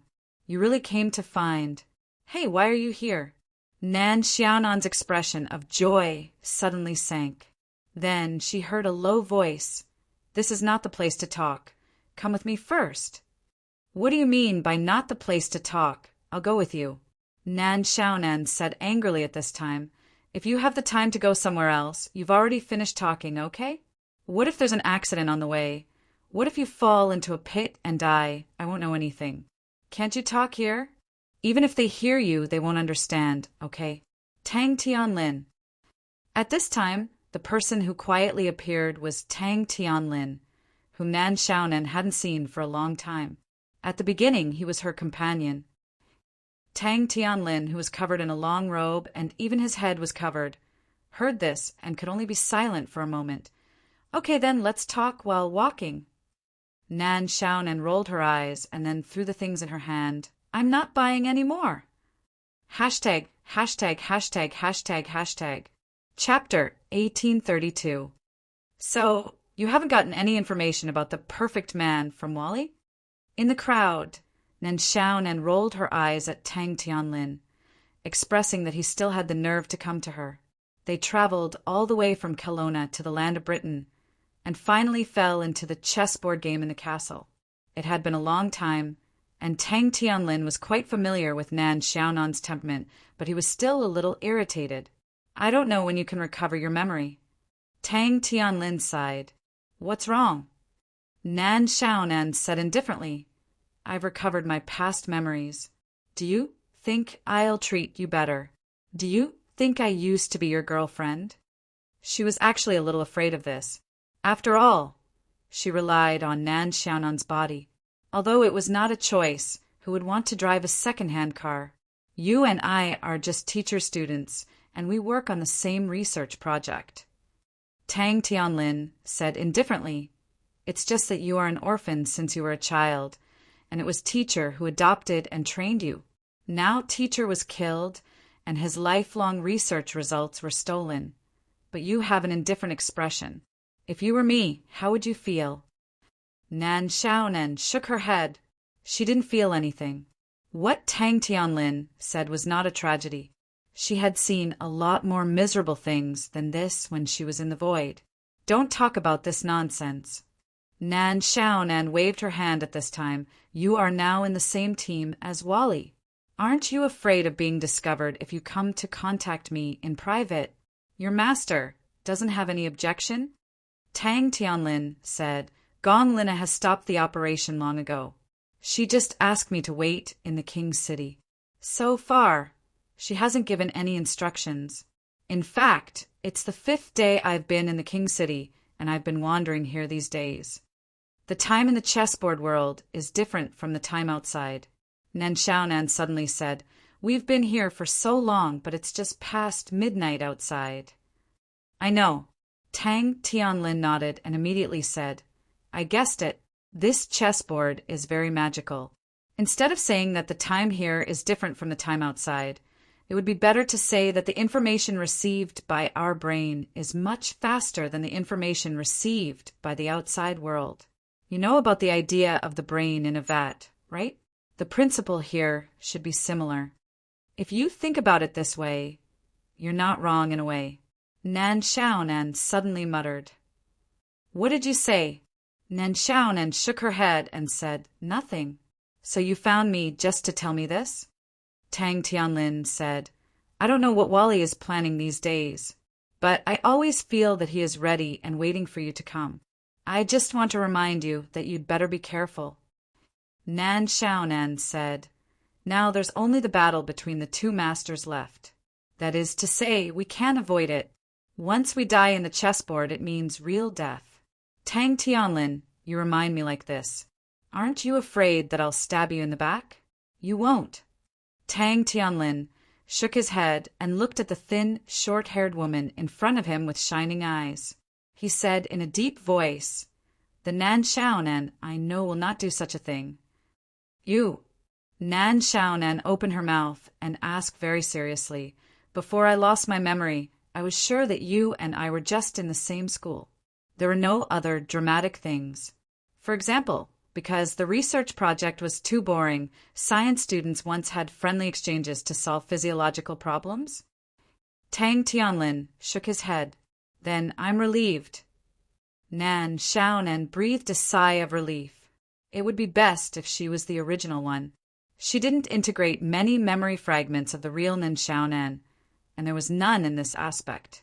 She couldn't evaluate whether she was the original or not. She couldn't break it open and study it by herself, right? Besides, that thing would fall off accidentally. It was still the same problem. She didn't want to drive a second-hand car.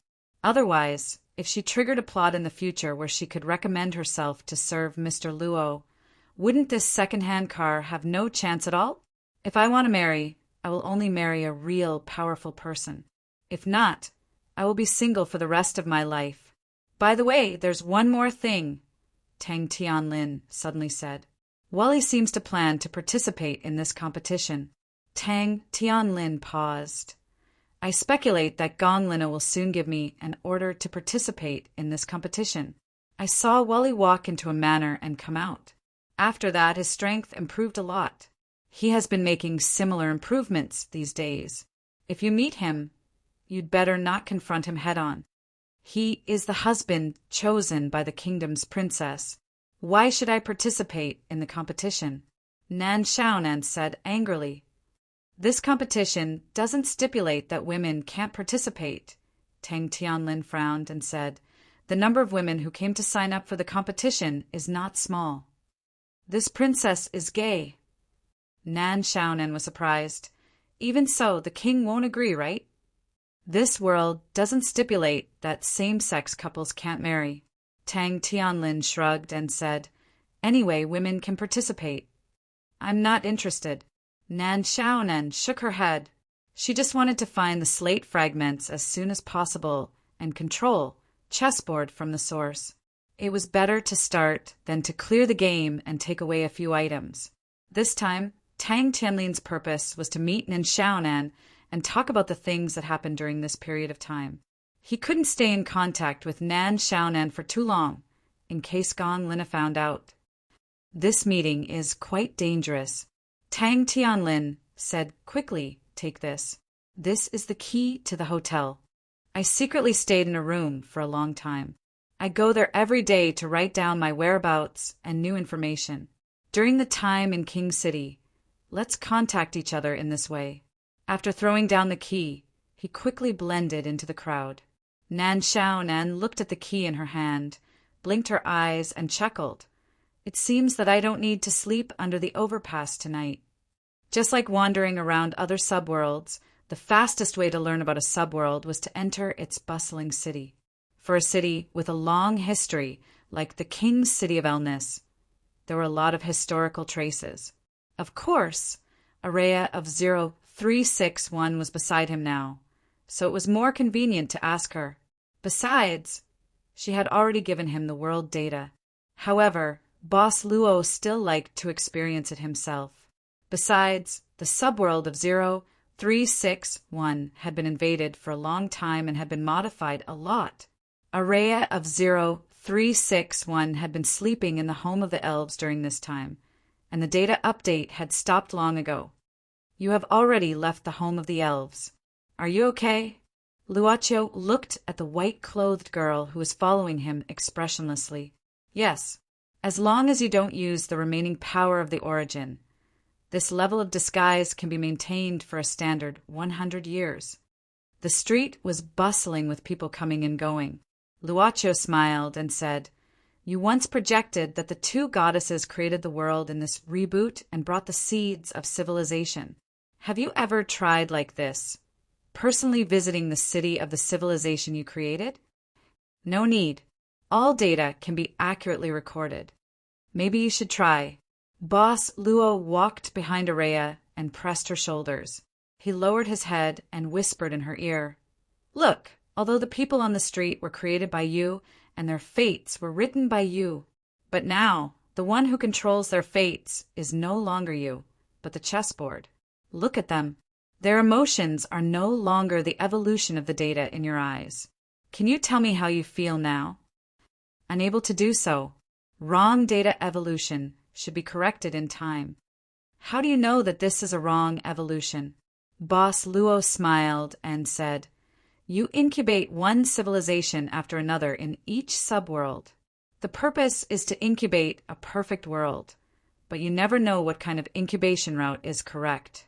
If that's the case, how can you determine that a civilization that has not been incubated by you must be wrong? Silence.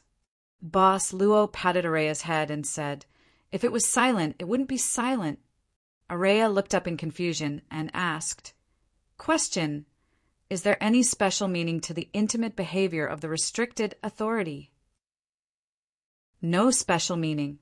Boss Luo said casually, It's just a way of expression, a subconscious behavior. Araya thought for a moment and said, Speculation. The restricted authority prefers girls with the body and appearance of number 0361 Araya. Generally speaking. Boss Luo was invulnerable. He smiled and said, Basically, we all like cute girls like you. You should know the preference of humans. After all, the data doesn't lie. I'm sure. Boss Luo smiled and said, Let's not talk about this. Have you tried dressing up? Araya shook his head.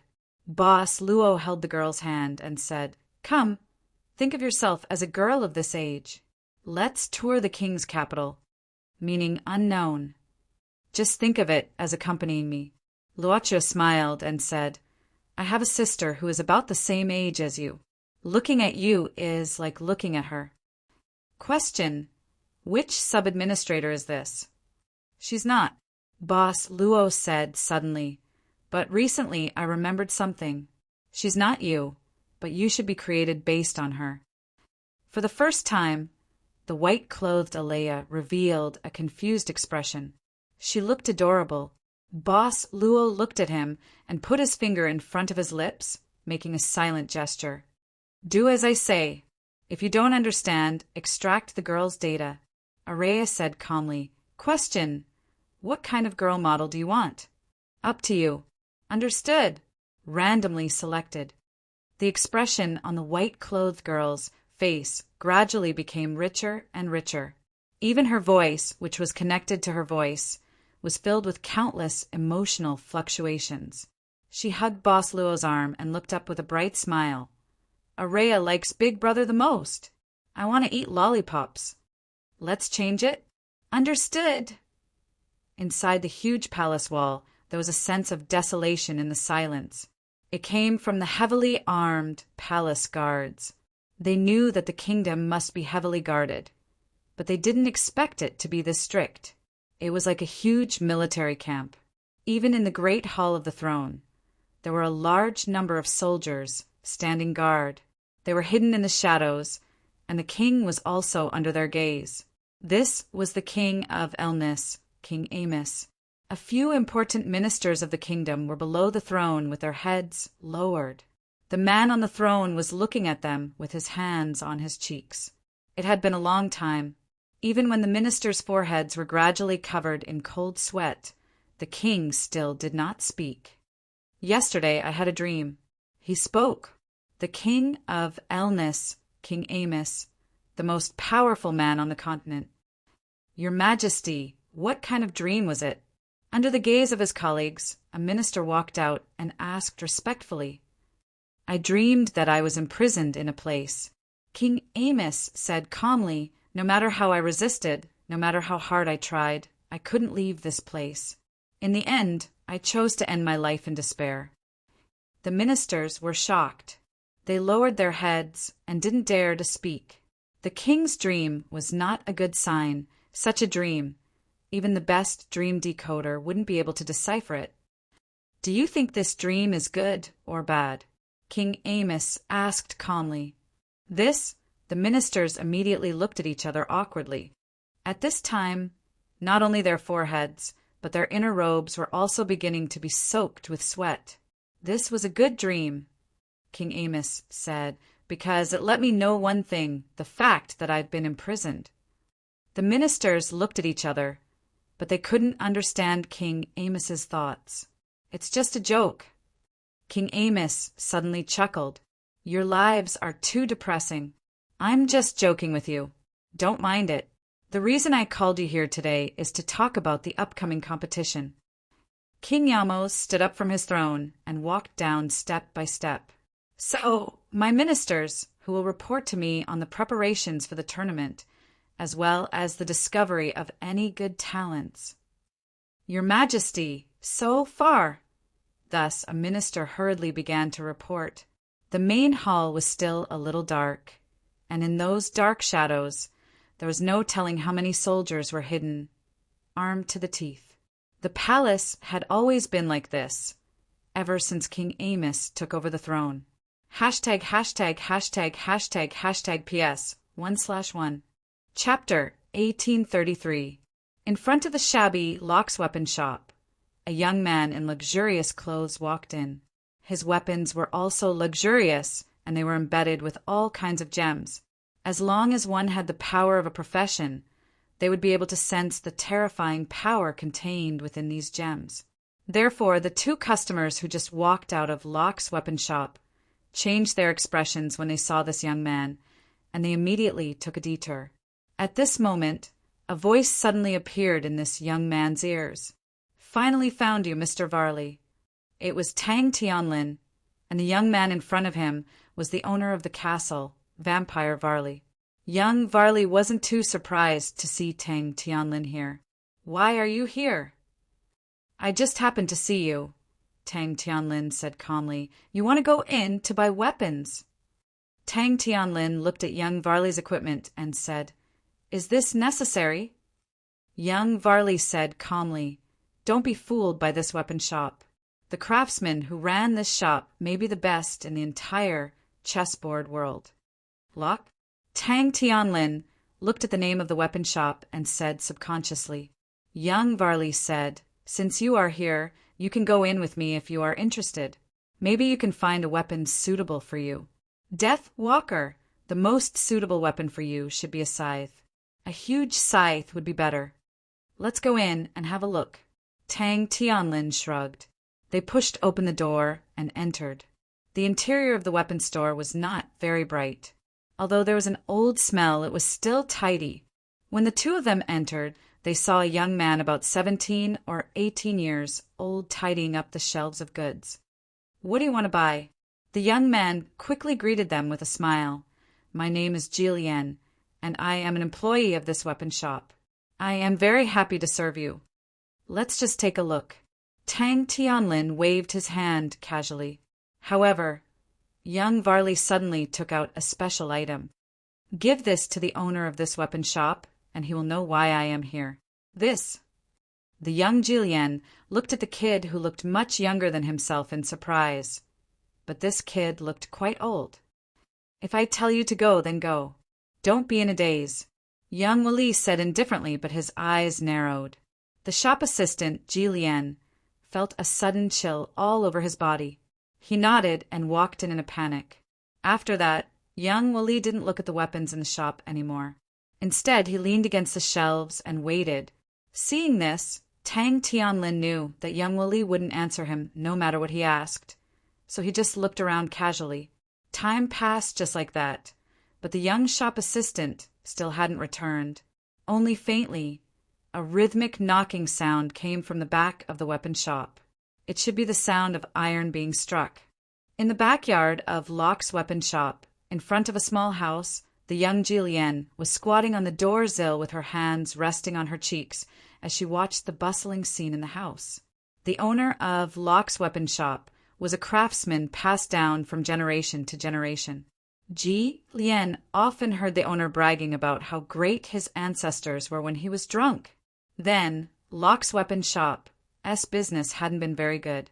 The shop owner wasn't forging any divine weapon at the moment. It was just that an uncle from the neighboring street had placed an order to forge a kitchen knife. The shop owner, who had always been a procrastinator, didn't start working until today, when the customer came to urge him for the third time. However, the owner had a bad habit. He didn't like to be interrupted when he was working. Jillian had tried to interrupt him several times before, but he was scolded miserably every time. Perfect! The kitchen knife I made is perfect. Finally, after wiping his sweat, the owner of the weapon shop, Max, walked out with a black kitchen knife and handed it to Jillian. Come on, give it to that guy. Buy some food on the way back. Why aren't you going? Seeing this, Jillian took out the token and said that there were people outside. Max took the card and looked at it for a while before saying in a deep voice, "Is he still waiting outside?" "Should be." Jillian nodded. "Dad, do you know that person? He looks like the young master of a noble family." "How come this shabby weapon shop is related to a noble family? Do you think he's a noble?" Max sneered. "Maybe he's a devil who's here to collect debts." "All right, I'll take care of this person. Now, give this kitchen knife to him first. Otherwise, it'll affect my reputation." "You still have a reputation?" Jillian shook her head. After wrapping the kitchen knife, she walked out from the back door. Max's face was a little more serious at this time, and he quickly walked into the house. This is what you wanted. Soon after, Max came to the hall of the weapon shop and brought a box the size of a plate. The box was even sealed with a magic seal. Max frowned as he looked at the sharp-eyed young man in front of him. "Look carefully. We've never opened this box privately, but so many years have passed. If there's any change in the things inside, it's not something we can control. I trust your ancestor." Young Wally chuckled and took the box directly. "Your family has kept this for me for a long time. Don't worry, I won't come back in the future. The original contract will be written off." Seeing that the young man was about to leave, Uncle Max opened his mouth and gritted his teeth. "Wait, what's in this box? What's in it? You'll die if you know. Do you want to know?" Young Wally turned back and smiled. Max immediately broke out in cold sweat and took a deep breath. "Let's go. I fulfilled my ancestors' promise." Young Wally chuckled and walked out of the weapon shop directly. Tang Tianlin saw this and had to follow. However, as soon as they walked out of the door, young Wally suddenly pulled out the sword inlaid with gems and slashed out a sword light. Bang! Locke's weapon shop instantly collapsed. "You'll die if you don't ask." Sheathing his sword, the young Wally left with a creepy smile. Tang Tianlin frowned. He turned around to look at the weapon shop that had collapsed and shook his head. In the end, he decided not to meddle in other people's business. Move, move, move. In the noisy street, A group of heavily armored soldiers, riding on mighty beasts, were driving the pedestrians away. Among this group of astonishingly armed soldiers, a handsome man was looking at all of this with a smile on his face. Move! Move! In the end, this would push down the pedestrians. Many pedestrians fell to the ground at this time and were even trampled. Finally, some people who couldn't stand such domineering bravery jumped out in an instant. Today, heroes from all over the world gathered in the royal city of Elnis to participate in the upcoming competition. However, other than the heroes, there were also many people who came to join in the fun. But soon, these brave people were pressed down on the ground by the fully armored soldiers. Some were even captured. The pushing and shoving continued to expand, and more people were hurt because of it. Oh, my knife! My knife! Ji Lian hurriedly bent down to look for it on the ground. But because there were too many people, he didn't even know when he dropped the kitchen knife. If he couldn't deliver the goods today, Locke's weapon shop would lose its reputation. Is this yours? Yes. Ji Lian was overjoyed. He saw a young man with black hair and black eyes in front of him, who was holding the kitchen knife that he accidentally dropped. Boss Luo. Thank you so much. If I couldn't find it, I don't know how my father would scold me when I go back. Ji Lian was so happy that his eyes almost popped out. This kitchen knife is pretty good. Luoqiu looked at the kitchen knife on the ground and smiled. The person who made it put a lot of effort into it. Just this knife? Ji Lian opened his mouth and shook his head. I don't know if he put a lot of effort into it or not. Anyway, not many people will buy it. The things my father made usually can't be sold. Father? Ji Lian said subconsciously. It's Uncle Max. He runs Locke's weapon shop. I was an orphan when I was young, and he took me in. So I call him father. Boss Luo looked at the white-clothed Araya beside him. The white-clothed Araya at this moment was the model of a quiet girl. She didn't cause any trouble along the way. He smiled and returned the kitchen knife in his hand, saying, Take it. Don't throw it away carelessly. It will be a pity. Ji Lian took it subconsciously, but seeing the young man with black hair and black eyes turn around and leave with the white-clothed girl, he blurted out, Please, please wait. Is there anything else? Ji Lian thought for a while and said, Don't go first. Although this kitchen knife is not worth much, it is related to the reputation of the shop. So can I thank you? Didn't you say thank you already? That won't do. Ji Lian shook his head. It's easy to say thank you, but I'll feel bad. Boss Luo chuckled and thought it was interesting. He asked curiously, Then, how do you plan to thank me? Ji Lian was startled. He licked his lips and said subconsciously, Do you have any weapons, kitchen utensils, or farming tools at home? I can help you maintain it for free once. It's really just once. Otherwise, I'll lose money. Brother, let's go. The white-clothed Araya said softly at this moment. Boss Luo smiled and said, We don't live here, so we don't have any kitchen utensils. But we have some weapons. Is that okay? No problem. Ji Lian quickly patted his chest. To be honest, I'm best at maintaining weapons and armor. Weapons that have been maintained by me are as good as new. Then, what about your weapon? He saw that Boss Luo was empty-handed and was only holding a little girl's hand. He looked thin and weak. He didn't look like an adventurer at all. Boss Luo took out the big sword, but he erased its glow. It's here. You're a professional. Ji Lian was shocked. Only a real professional can summon weapons out of thin air. Our Locke's Arms shop has never received a real professional. At most, they're just ordinary adventurers. Please come to our shop. I don't know where it is, Boss Luo said casually. Not far, not far. Ji Lian said quickly, I'll take you there now. No, not now. I still have to give the kitchen knife to the customer. Finish what you have to do first. Boss Luo smiled faintly. We have nothing to do now. We're just strolling around the king's city. That's great. Ji Lian nodded and thought that this person was really good. Compared to the cold and scary noble young master who came to the weapon shop before, he was much better. By the way, the soldiers that passed by just now, what did they do? Luocho asked casually, does this happen often? Oh, that's the princess's direct guard. Ji Lian shrugged and said, you'll get used to it after staying in the king's city for a few more days. The princess's guard has always been like this. It seems that a new chief has been born today, so he has to enter the palace to get a reward from the princess. Chief? Yes. Ji Lian nodded. It's the guy who rode the tallest beast in the team just now. He's the new chief of the battle arena set up by the princess.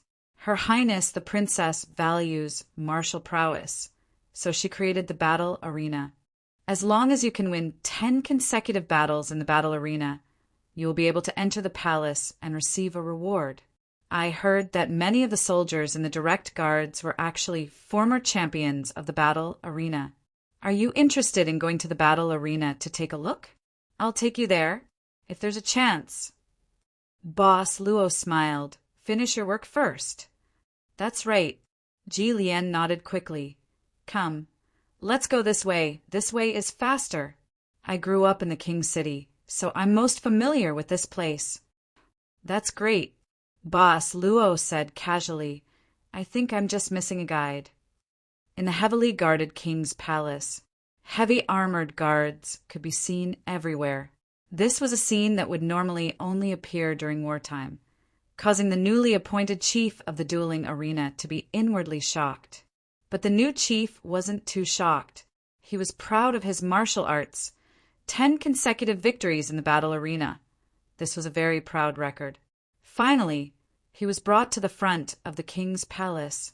It was said that the princess liked brave people the most. The chief of the battle arena would not only get a reward from the princess, but also have a chance to improve. The king's princess, unparalleled beauty. The new chief couldn't help but feel a rush of excitement at this moment. Finally, the gate of the palace opened, and a row of maids walked out to welcome him. They said sweetly, "New chief, go in.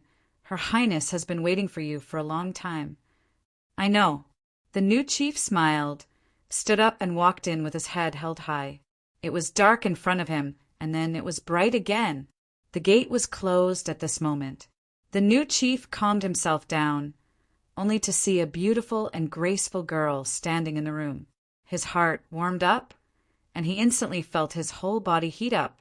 Seeing the girl walking towards him with a smile, he hurriedly said respectfully, "Greetings, Your Highness."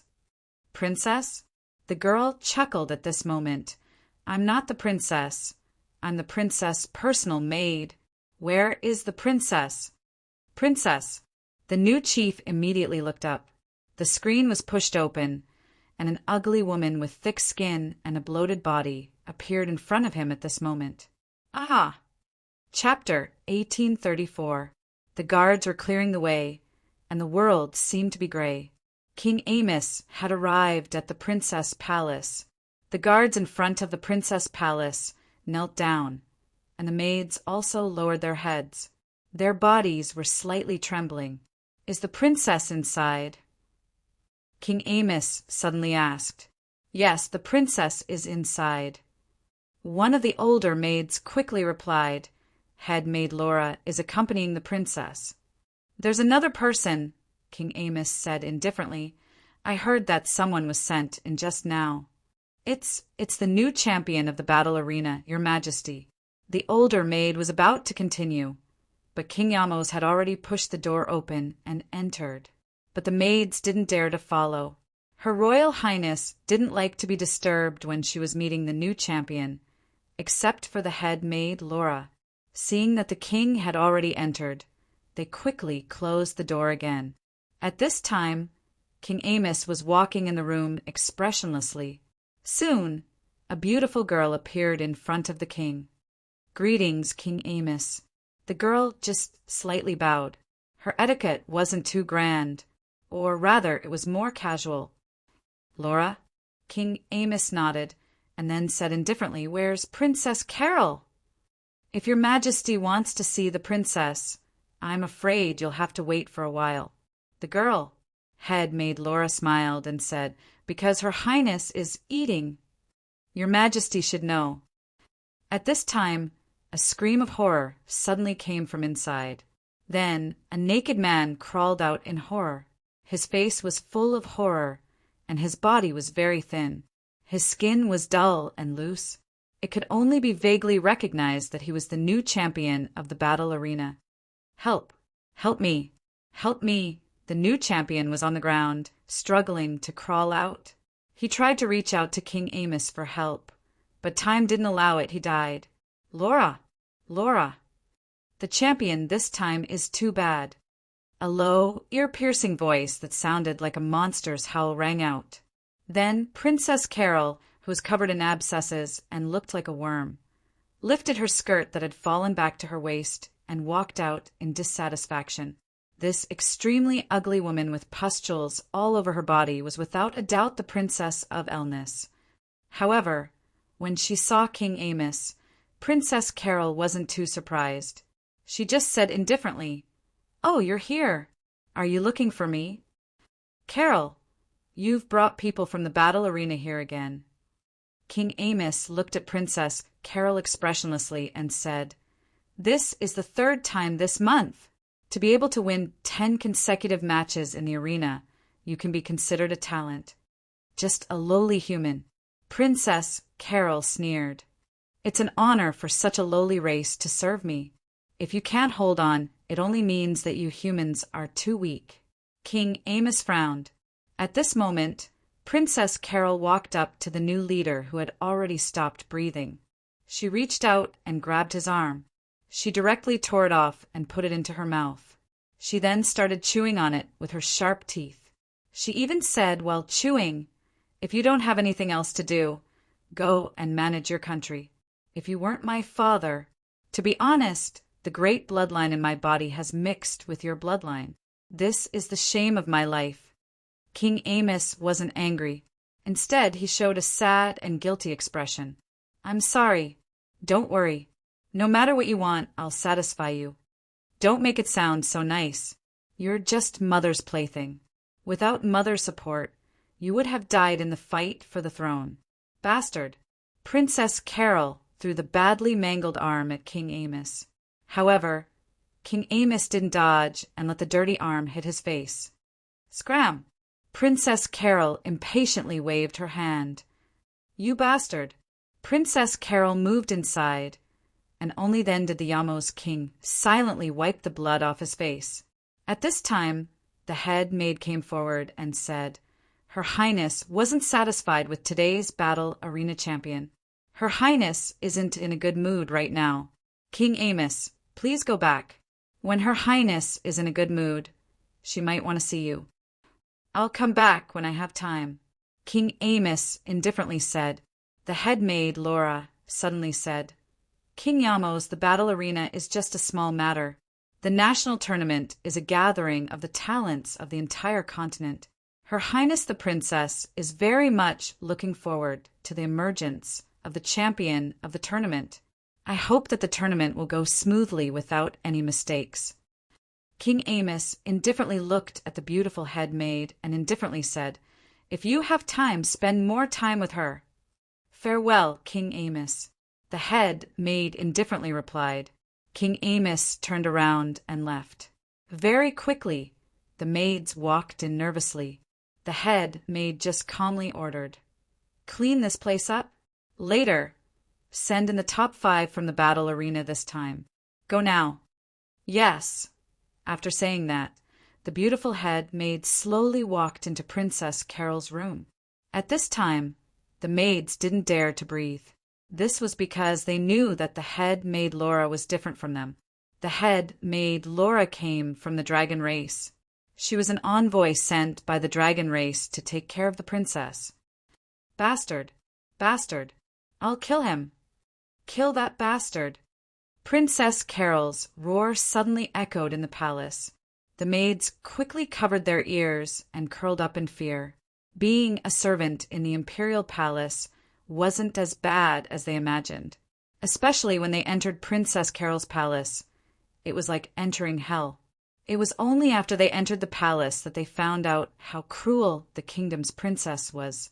She was definitely not as beautiful and intelligent as the rumors said. Bastard Yamos! We'll reach our weapon shop after turning around the corner, Ji Lian said with a look of eagerness to return home.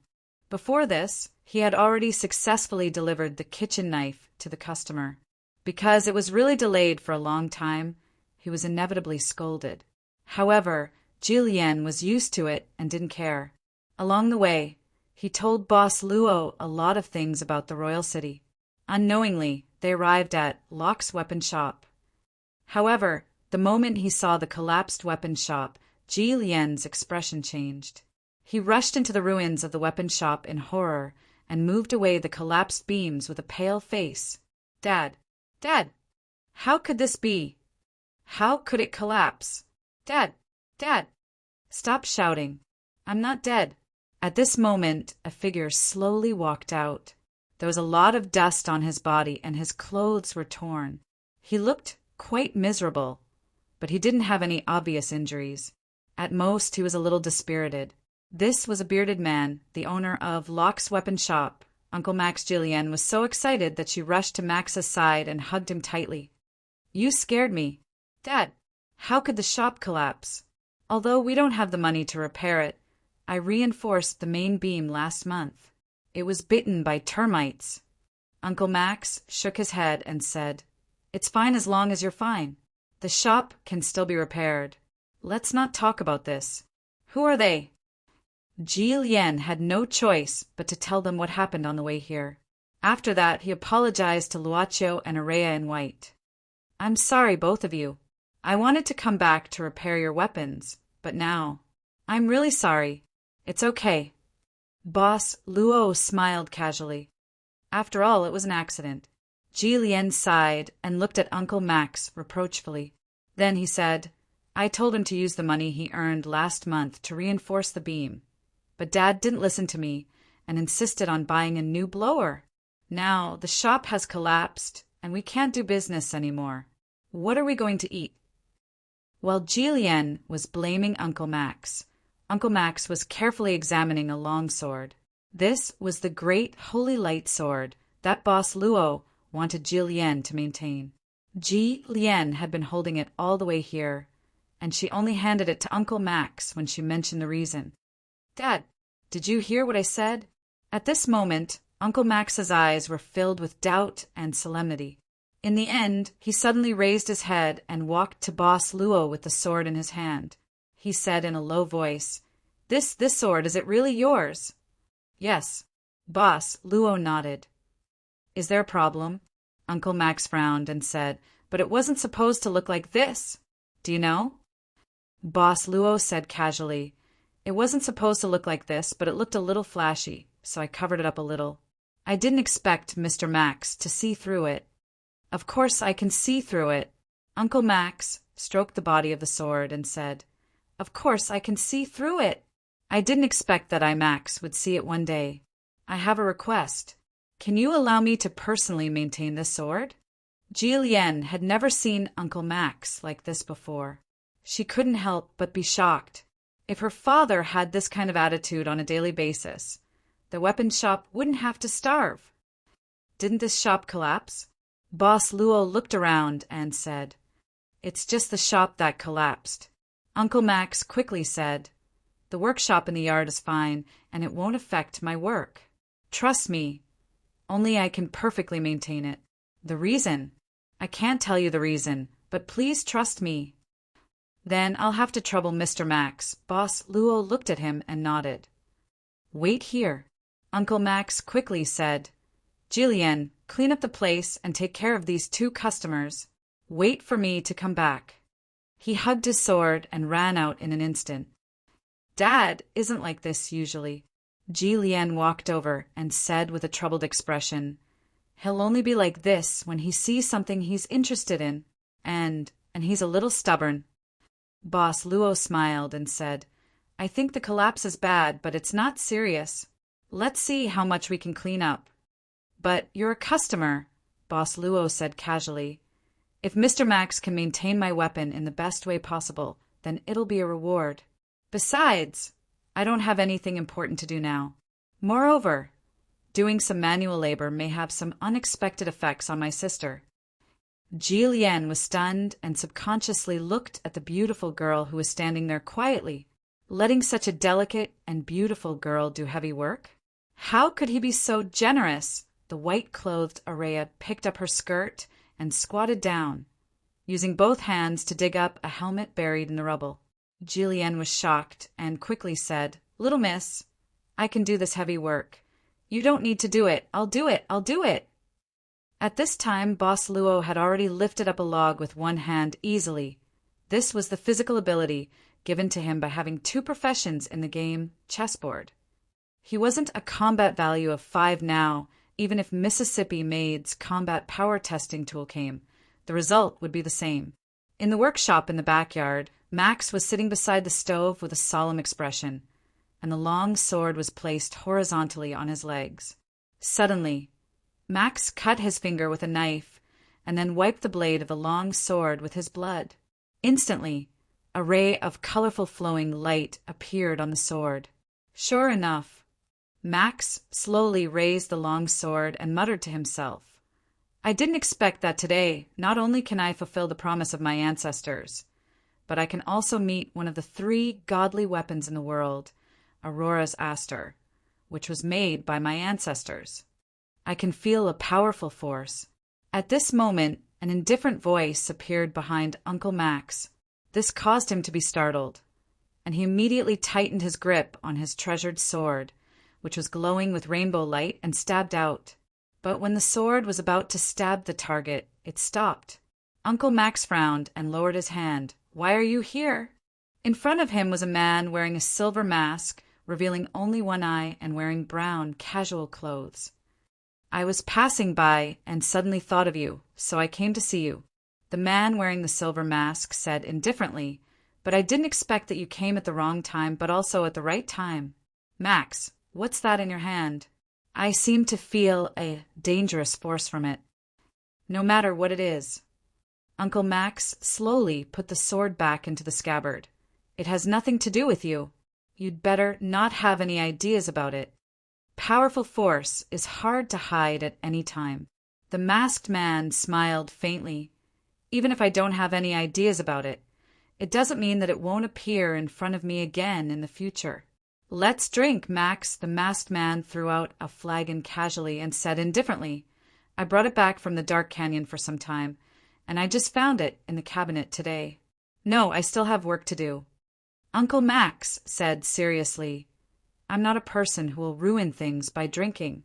Oh, this wine smells so good." "Ha ha ha." The man wearing the silver mask couldn't help laughing. Chapter 1835. Perhaps it was because they didn't expect Mr. Luo to be so strong. The repair of the weapon shop was surprisingly fast. It took an afternoon. Although it wasn't repaired to the point where it could operate normally, it was enough to shelter the wind and rain. Ji Lian was counting the losses of this unexpected disaster with heartache, and he would cry from time to time. Boss Luo was tidying up the shelves while Araya brought a bucket of water and wiped it with a rag under Boss Luo's guidance. Although Ji Lian felt bad about it and even offered to pay some wages if he really needed to pay, he probably wouldn't be able to pay the former administrator of this world and the original body of one of the 2 goddesses of creation, 0361 Laya. These are all made by Mr. Max himself, right? Luaccio picked up a pair of wrist guards and looked at them carefully. Yes, most of the weapons in the shop were made by Pops, but there are some that were consigned for sale by others. Ji Lian looked up and said, "Sometimes we will buy some damaged weapons and armor and sell them after they are repaired. In fact, the weapon shops in the kingdom are more or less like this. But if you want to operate a weapon shop, you must have the qualifications of a certified kingdom craftsman. Ordinary merchants, even if they have money, can't get the permission of the kingdom's government." Boss Luo handed the wrist guards to Ji Lian and said casually, "Do you want to become a qualified craftsman?" Jillian shook his head and said, I thought about it before, but Pops said I have no talent. I think it's true. To be honest, I don't have much interest in this. Then what do you want to do? At this time, Jillian picked up a short sword and a round shield from the shelf. She made a pose and said, If possible, I hope to travel the continent and become an outstanding adventurer. Sure enough, becoming an adventurer really makes people look forward to it. He seemed to have fallen into a state of self-intoxication. He held the short sword and began to wave it around. It was like he was waving an iron hammer. But at this moment, Ji Lian's legs suddenly left the ground. He was directly grabbed by the collar from behind and lifted up. It was a tall man wearing a silver mask with only one eye exposed. Suddenly being mentioned, Ji Lian couldn't help but panic. But when he saw the person clearly, he immediately showed a surprised expression. Wow, Uncle Zayart! When did you come back? The masked man, the man known as Uncle Zayart, laughed heartily and put Jillian down. I just came back not long ago. I passed by this place and came in to take a look. I didn't expect this weapon shop to collapse. When I left last time, I said that this place should be repaired. These two are. They are my friends. Ji Lian tidied his clothes at this moment. They helped me before, and now they helped me clean up the weapon shop. They are great people. Really? Uncle Zayart nodded and glanced at Boss Luo and Alea in white inadvertently. Jillian, I just came back and still have some goods to sort out. I won't stay any longer. I'll come to see you when I have time. Leaving so soon? Ji Lian couldn't hide the disappointment on his face.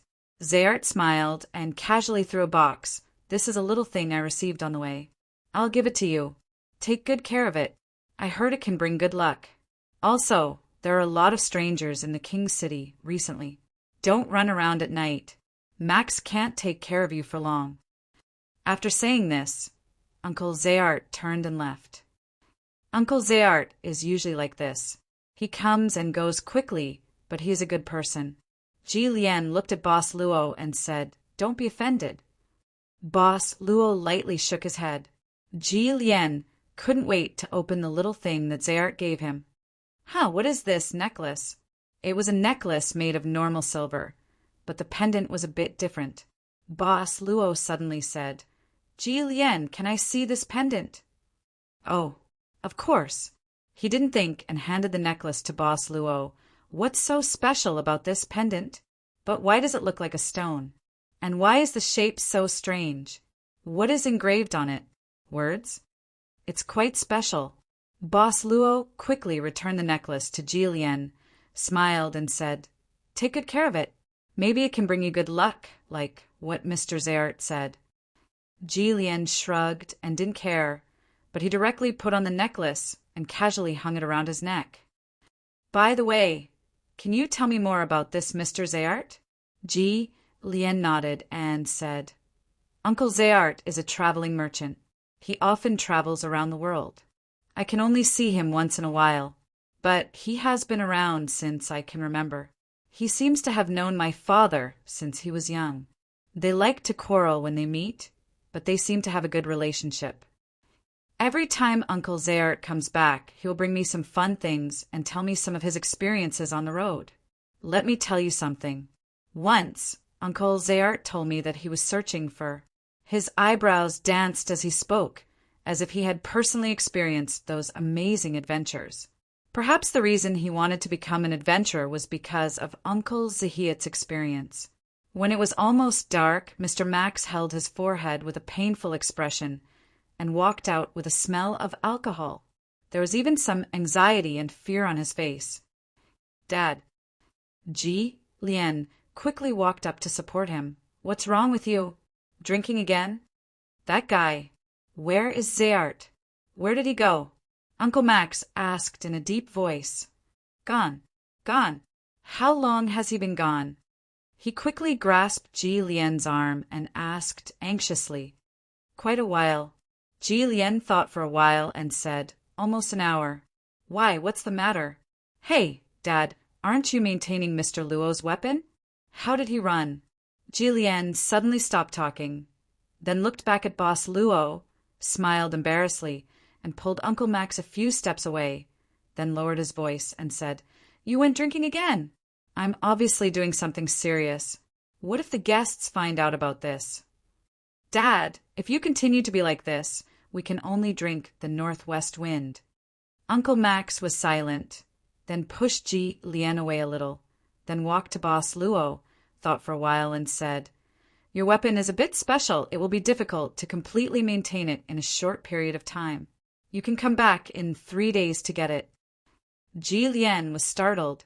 He knew that, although his dad was not very good, he always maintained weapons and armor very quickly. 3 days. This was something that had never happened before. "I know. This sword should be very special." Boss Luo smiled and said, "It's okay. I will come back in 3 days. I think Mr. Max will definitely help me maintain it." Well, fortunately, Mr. Luo was magnanimous. Ji Lian nodded secretly if he could get a few more customers like him. "Of course." Max nodded and said seriously, "I swear in the name of my weapon shop and my ancestors, I will definitely return it to you intact." Boss Luo smiled slightly. "I think it's getting late. I won't disturb you. Then I will take my leave." "Mr. Luo, I will send you off," Ji Lian said quickly. Boss Luo waved his hand, indicating that there was no need. Ji Lian had to say, "Have you found a place to stay? It seems that all the major hotels in the capital are crowded now. What do you think?" "I have a place to stay," Boss Luo said casually. "I was lucky to find a hotel with rooms called Forest Cabin." Ji Lian finally sent him off out of the door. Boss Luo walked up at this time, looked at Ji Lian, and suddenly put the stone pendant hanging in front of his chest into his clothes, smiled, and said, "It will be easy to lose it if it is exposed. After all, it is a gift from someone. You have to cherish it." "Oh." Ji Lian stared at Boss Luo in a daze. She couldn't help blushing and her ears turning red. "I see." He watched Boss Luo and White Araya disappear into the crowd, and then reluctantly withdrew his gaze. But when he returned to the weapon shop, he didn't see Old Man Max. Ji Lian searched inside and out, but still couldn't find Old Man Max. He couldn't help but frown. Mr. Luo's weapon also seems to be missing. Did Old Man Max take it? Right at this moment, someone knocked on the tattered door of the weapon shop that had just been put back. A short-haired, beautiful, and capable woman walked in. "Sorry, we are not open today." Ji Lian had to come forward and said, "The weapon shop indeed couldn't do business at this time." The short-haired woman muttered, "Strange. I clearly sense this place. Why did it suddenly disappear?" "Miss?" Ji Lian opened his mouth. "Not doing business. Nothing." The short-haired woman shook her head and said, "This little guy is quite handsome. Ha ha ha, goodbye." Bang! The door was closed. Ji Lian was stunned and subconsciously scratched his head, muttering, "Weird guy." Dr. Gores thought that no matter what, they should try the most direct method, to sneak into the palace and find out the truth. Don't worry, we followed Mr. Varley and broke into the palace so many times, so we already know the layout of the palace. Dr. Gores reassured Tina and Sneeve at this time. Besides, there is a secret passage leading to the inside. I found it. It's still here. Somewhere outside the palace wall, in a small jungle in a deserted corner. Dr. Gores easily moved a big stone away. A huge iron plate was exposed under the soil. After pulling the ring and opening the iron plate, an old smell suddenly drifted out. Dr. Gores pinched his nose and jumped down directly. When Tina and Sneeve also jumped down one after another, Dr. Gores had already lit a torch to illuminate the road ahead. "I think that summoning the kingdom's guardian requires the bloodline of the kingdom, but it doesn't necessarily need the princess," Dr. Gores said quickly. "Actually, the king is more perfect, isn't it? The princess already has powerful guards, not to mention the king. Doctor?" The servant girl was quite suspicious. "Where there is a will, there is a way." Dr. Jirl smiled and said, No matter who our target is, there will always be one side that will slack off. There is a saying in the East that is called, "You speak loudly in the East, but the real attack is in the West." At this time, Mr. Sneeve suddenly dodged to the side. In a split second, Tina and Dr. Gores also reacted very quickly and moved together. At the same time, there was a loud sound. A sharp, long arrow directly flew past them and finally penetrated into the rock behind them. The root was buried in. This arrow was not only sharp, but also shockingly powerful. "You old bastard!" Dr. Gores fiercely stared at Sneeve at this time. He secretly hated that this old bastard didn't warn him and just ran away first. "It's coming," Sneeve said in a low voice and then fanned again. Dr. Gores didn't have time to scold him at this time. At this time, the sound of air breaking was heard again and again. In front of the secret passage, cold lights were shot, which was extremely frightening. In the end, the three of them couldn't completely avoid these cold arrows shot from the dark. In the end, they could only brace themselves and use their own skills. After a while, they finally cut down all the cold arrows that were shot from the dark. But at this time, their backs were cold and their arms were even numb because of the great power of the arrows. They were panting heavily. It seems to have stopped. Tina looked ahead and activated the detection magic skill. It seems that something is approaching. She couldn't help but clench the weapon in her hand and move her feet quietly. At this time, the three of them were focused on the secret passage in front of them, and they saw a figure slowly walking in front of them. It was not clear, but it seemed to be a man. When he walked, accompanied by the sound of metal clashing, he should be wearing armor. The king is right. The invaders from the other world are finally waiting for you. The voice was low, but clear at the same time. In this narrow secret passage, it was even louder. Finally, a middle-aged man with a long bow and a face full of scars, wearing a silver-gray armor and holding a long bow, appeared in front of Dr. Gores and the other three people. He slowly pulled the long bow in his hand and put another iron arrow on it. On the arrowhead, a whirlpool-like silver light was circling rapidly. "Go!" Dr. Gores yelled. The silver arrow, a huge silver light beam, was shot out directly at this time. Bang! A bright light rushed to the sky from the small forest, accompanied by a huge cloud of dust. The entire small forest shook a little at this time. The middle-aged man with a long bow and a face full of scars slowly walked out and looked around. Did they escape? They escaped very quickly.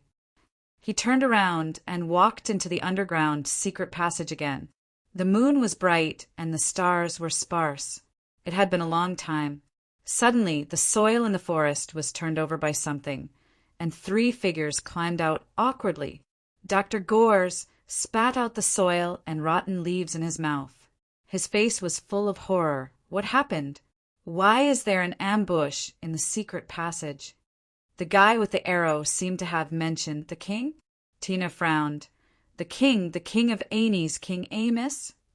Dr. Gores didn't say anything, and finally he gritted his teeth and said, "Let's get out of here first. That guy is too powerful. Look at the power of his attack. It's not much weaker than that of Malik." The three figures escaped into the downtown area of King City awkwardly.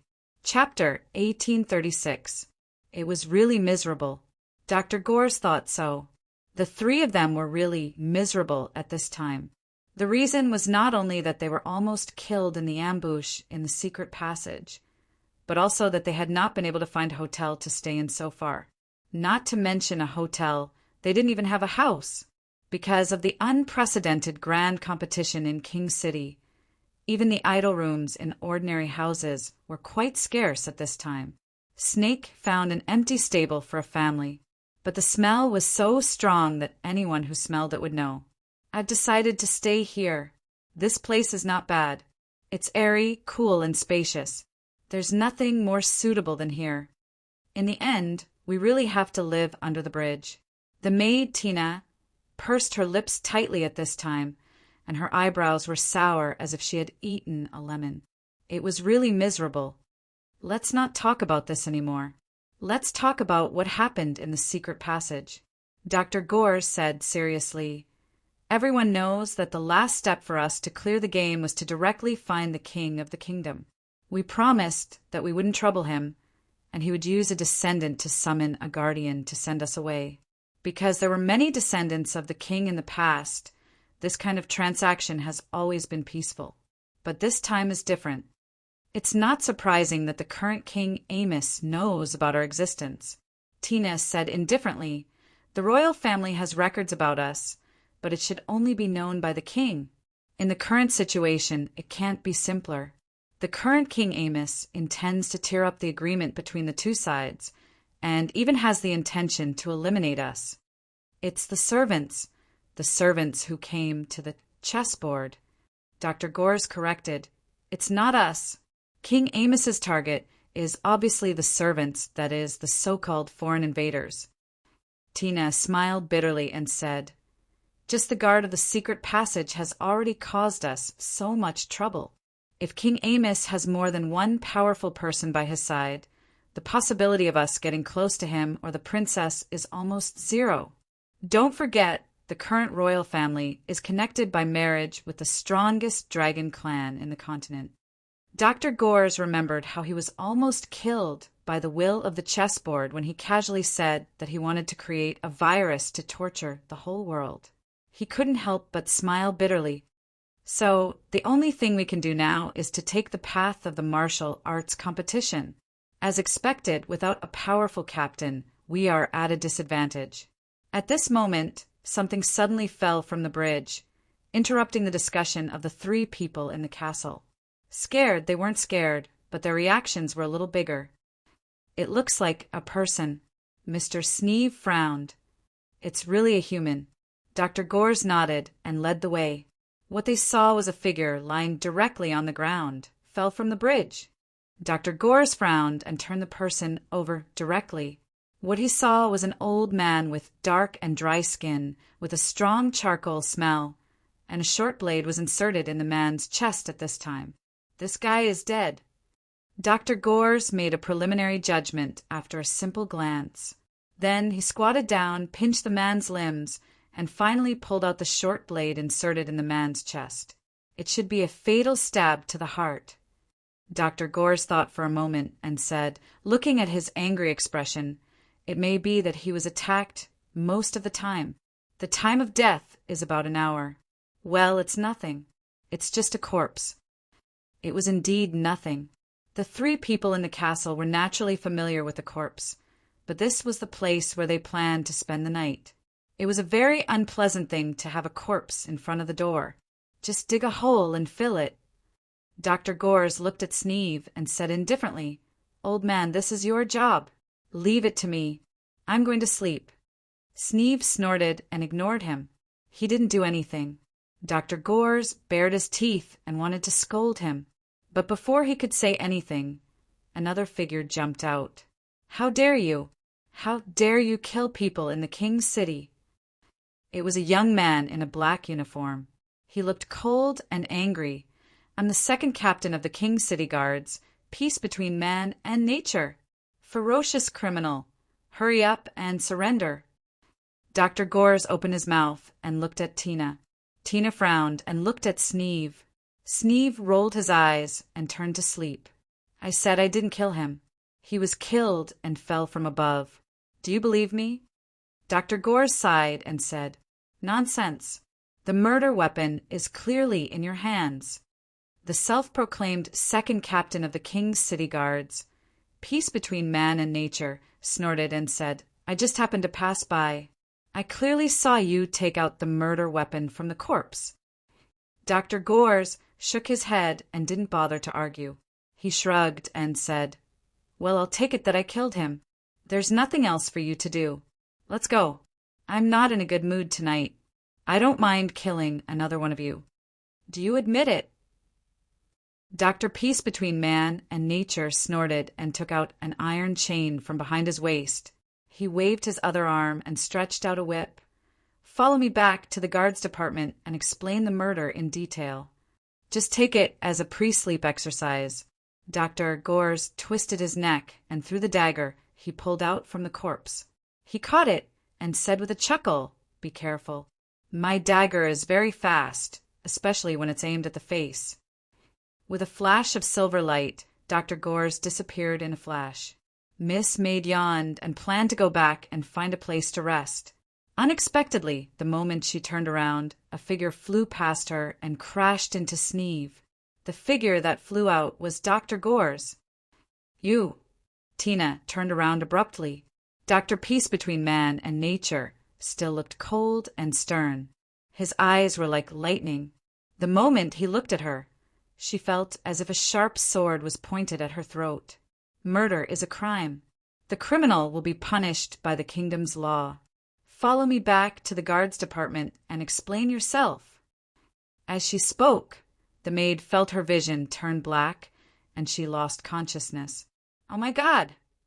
Dr. Gore spat out blood and got up. "What's wrong with this King City instance? The script is wrong. How can a random cat or dog be so powerful?" Puff! Dr. Gores fell to the ground and then Sneeve. He didn't even see clearly how peace between man and nature attacked. The ancient castle trio was detained. After Dr. Peace Between Man and Nature tied the three people with a chain, he walked to the deceased and wanted to find out the identity of the deceased. But when he saw the appearance of the deceased, he couldn't help but be shocked. Who? Who is this? King City was still bustling. It was still early in the morning, but the sound of peddlers shouting could be heard on the streets. When Tang Tianlin came to one of the rooms in the hotel that he rented in advance, Lady Nan was slicing cucumbers and sticking them on her face. Tang Tianlin frowned and looked at the various kinds of food in the room.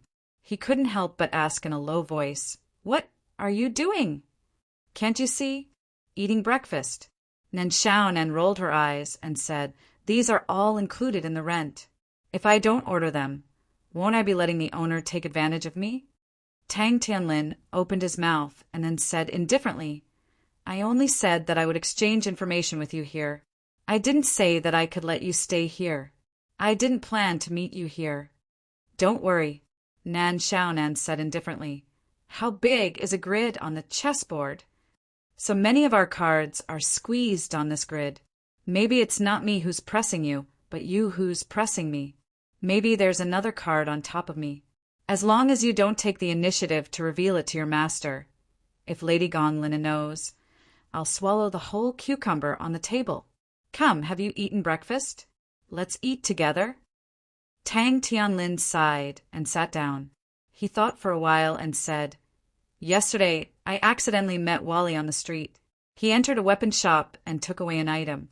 I don't know what it is, but my intuition tells me that this thing should be more important than the legacy that he took in several places in King City. Maybe it's something to deal with you." "Weapon shop?" Nan Xiaonan muttered. Yesterday, she had used her visualization technique to sense the fluctuations of the stone slab fragments. However, as she searched for it, the fluctuations had suddenly disappeared. She had actually gone to a weapon shop. "Locke's weapon shop." Tang Tianlin nodded at this time. "This weapon shop seems to be a bit special. You should pay more attention to it." "Why? Do you know this weapon shop?"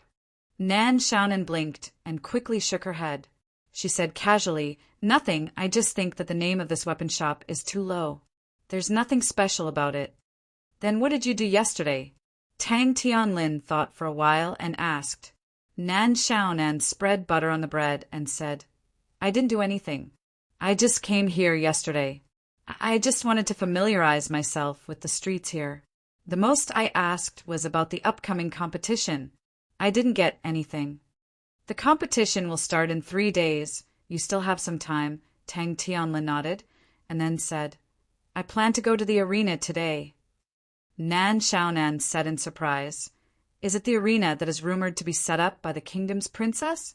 I heard that as long as you get 10 consecutive wins, you can directly enter the kingdom and have a chance to see the kingdom's princess and get a reward. Are you going to see the princess now?" Tang Tianlin nodded.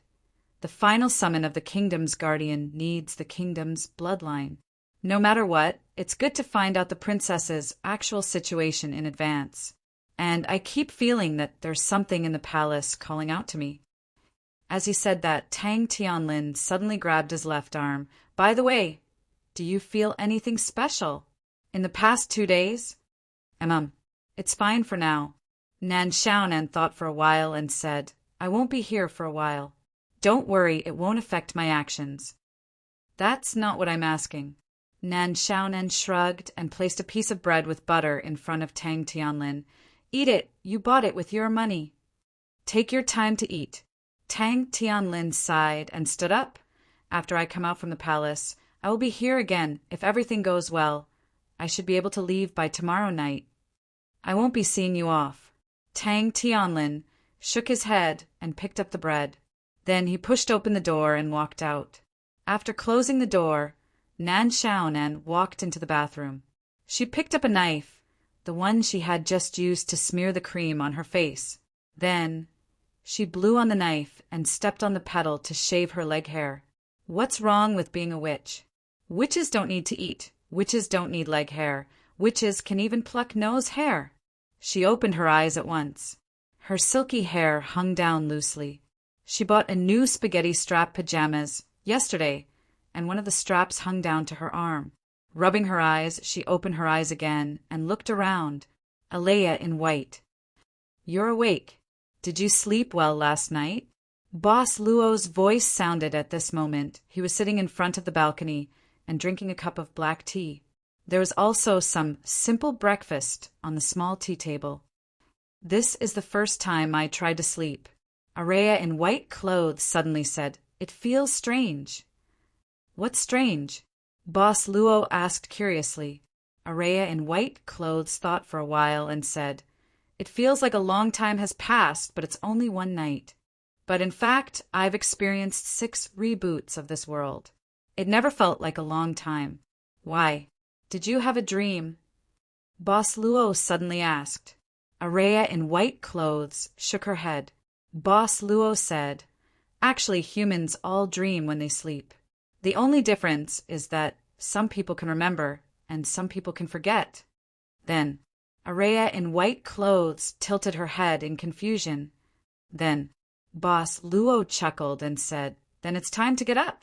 Congratulations! Not only did you fall asleep for the first time, but you also successfully stayed in bed for the first time. Araya in white clothes opened her mouth and then fell into silence. She suddenly sighed, a very human-like sigh. Then she got up from the bed. Just as she was about to change her clothes, she saw that the bed beside her had been tidied up. She thought for a while and then started tidying up her own bed. Araya in white clothes, who had just dressed up and was advised by Boss Luo to wash up, obediently walked into the bathroom. At this moment, there was a knock on the door. Ji Lian, it's so early. Boss Luo was surprised to see Ji Lian outside the door. His breath was uneven and his face was slightly pale. There was even a trace of fear. What's the matter? Ji Lian's eyes were red at this time, as if he had cried. He said sadly, Mr. Luo, my father is dead. He was killed last night. He was on guard early this morning.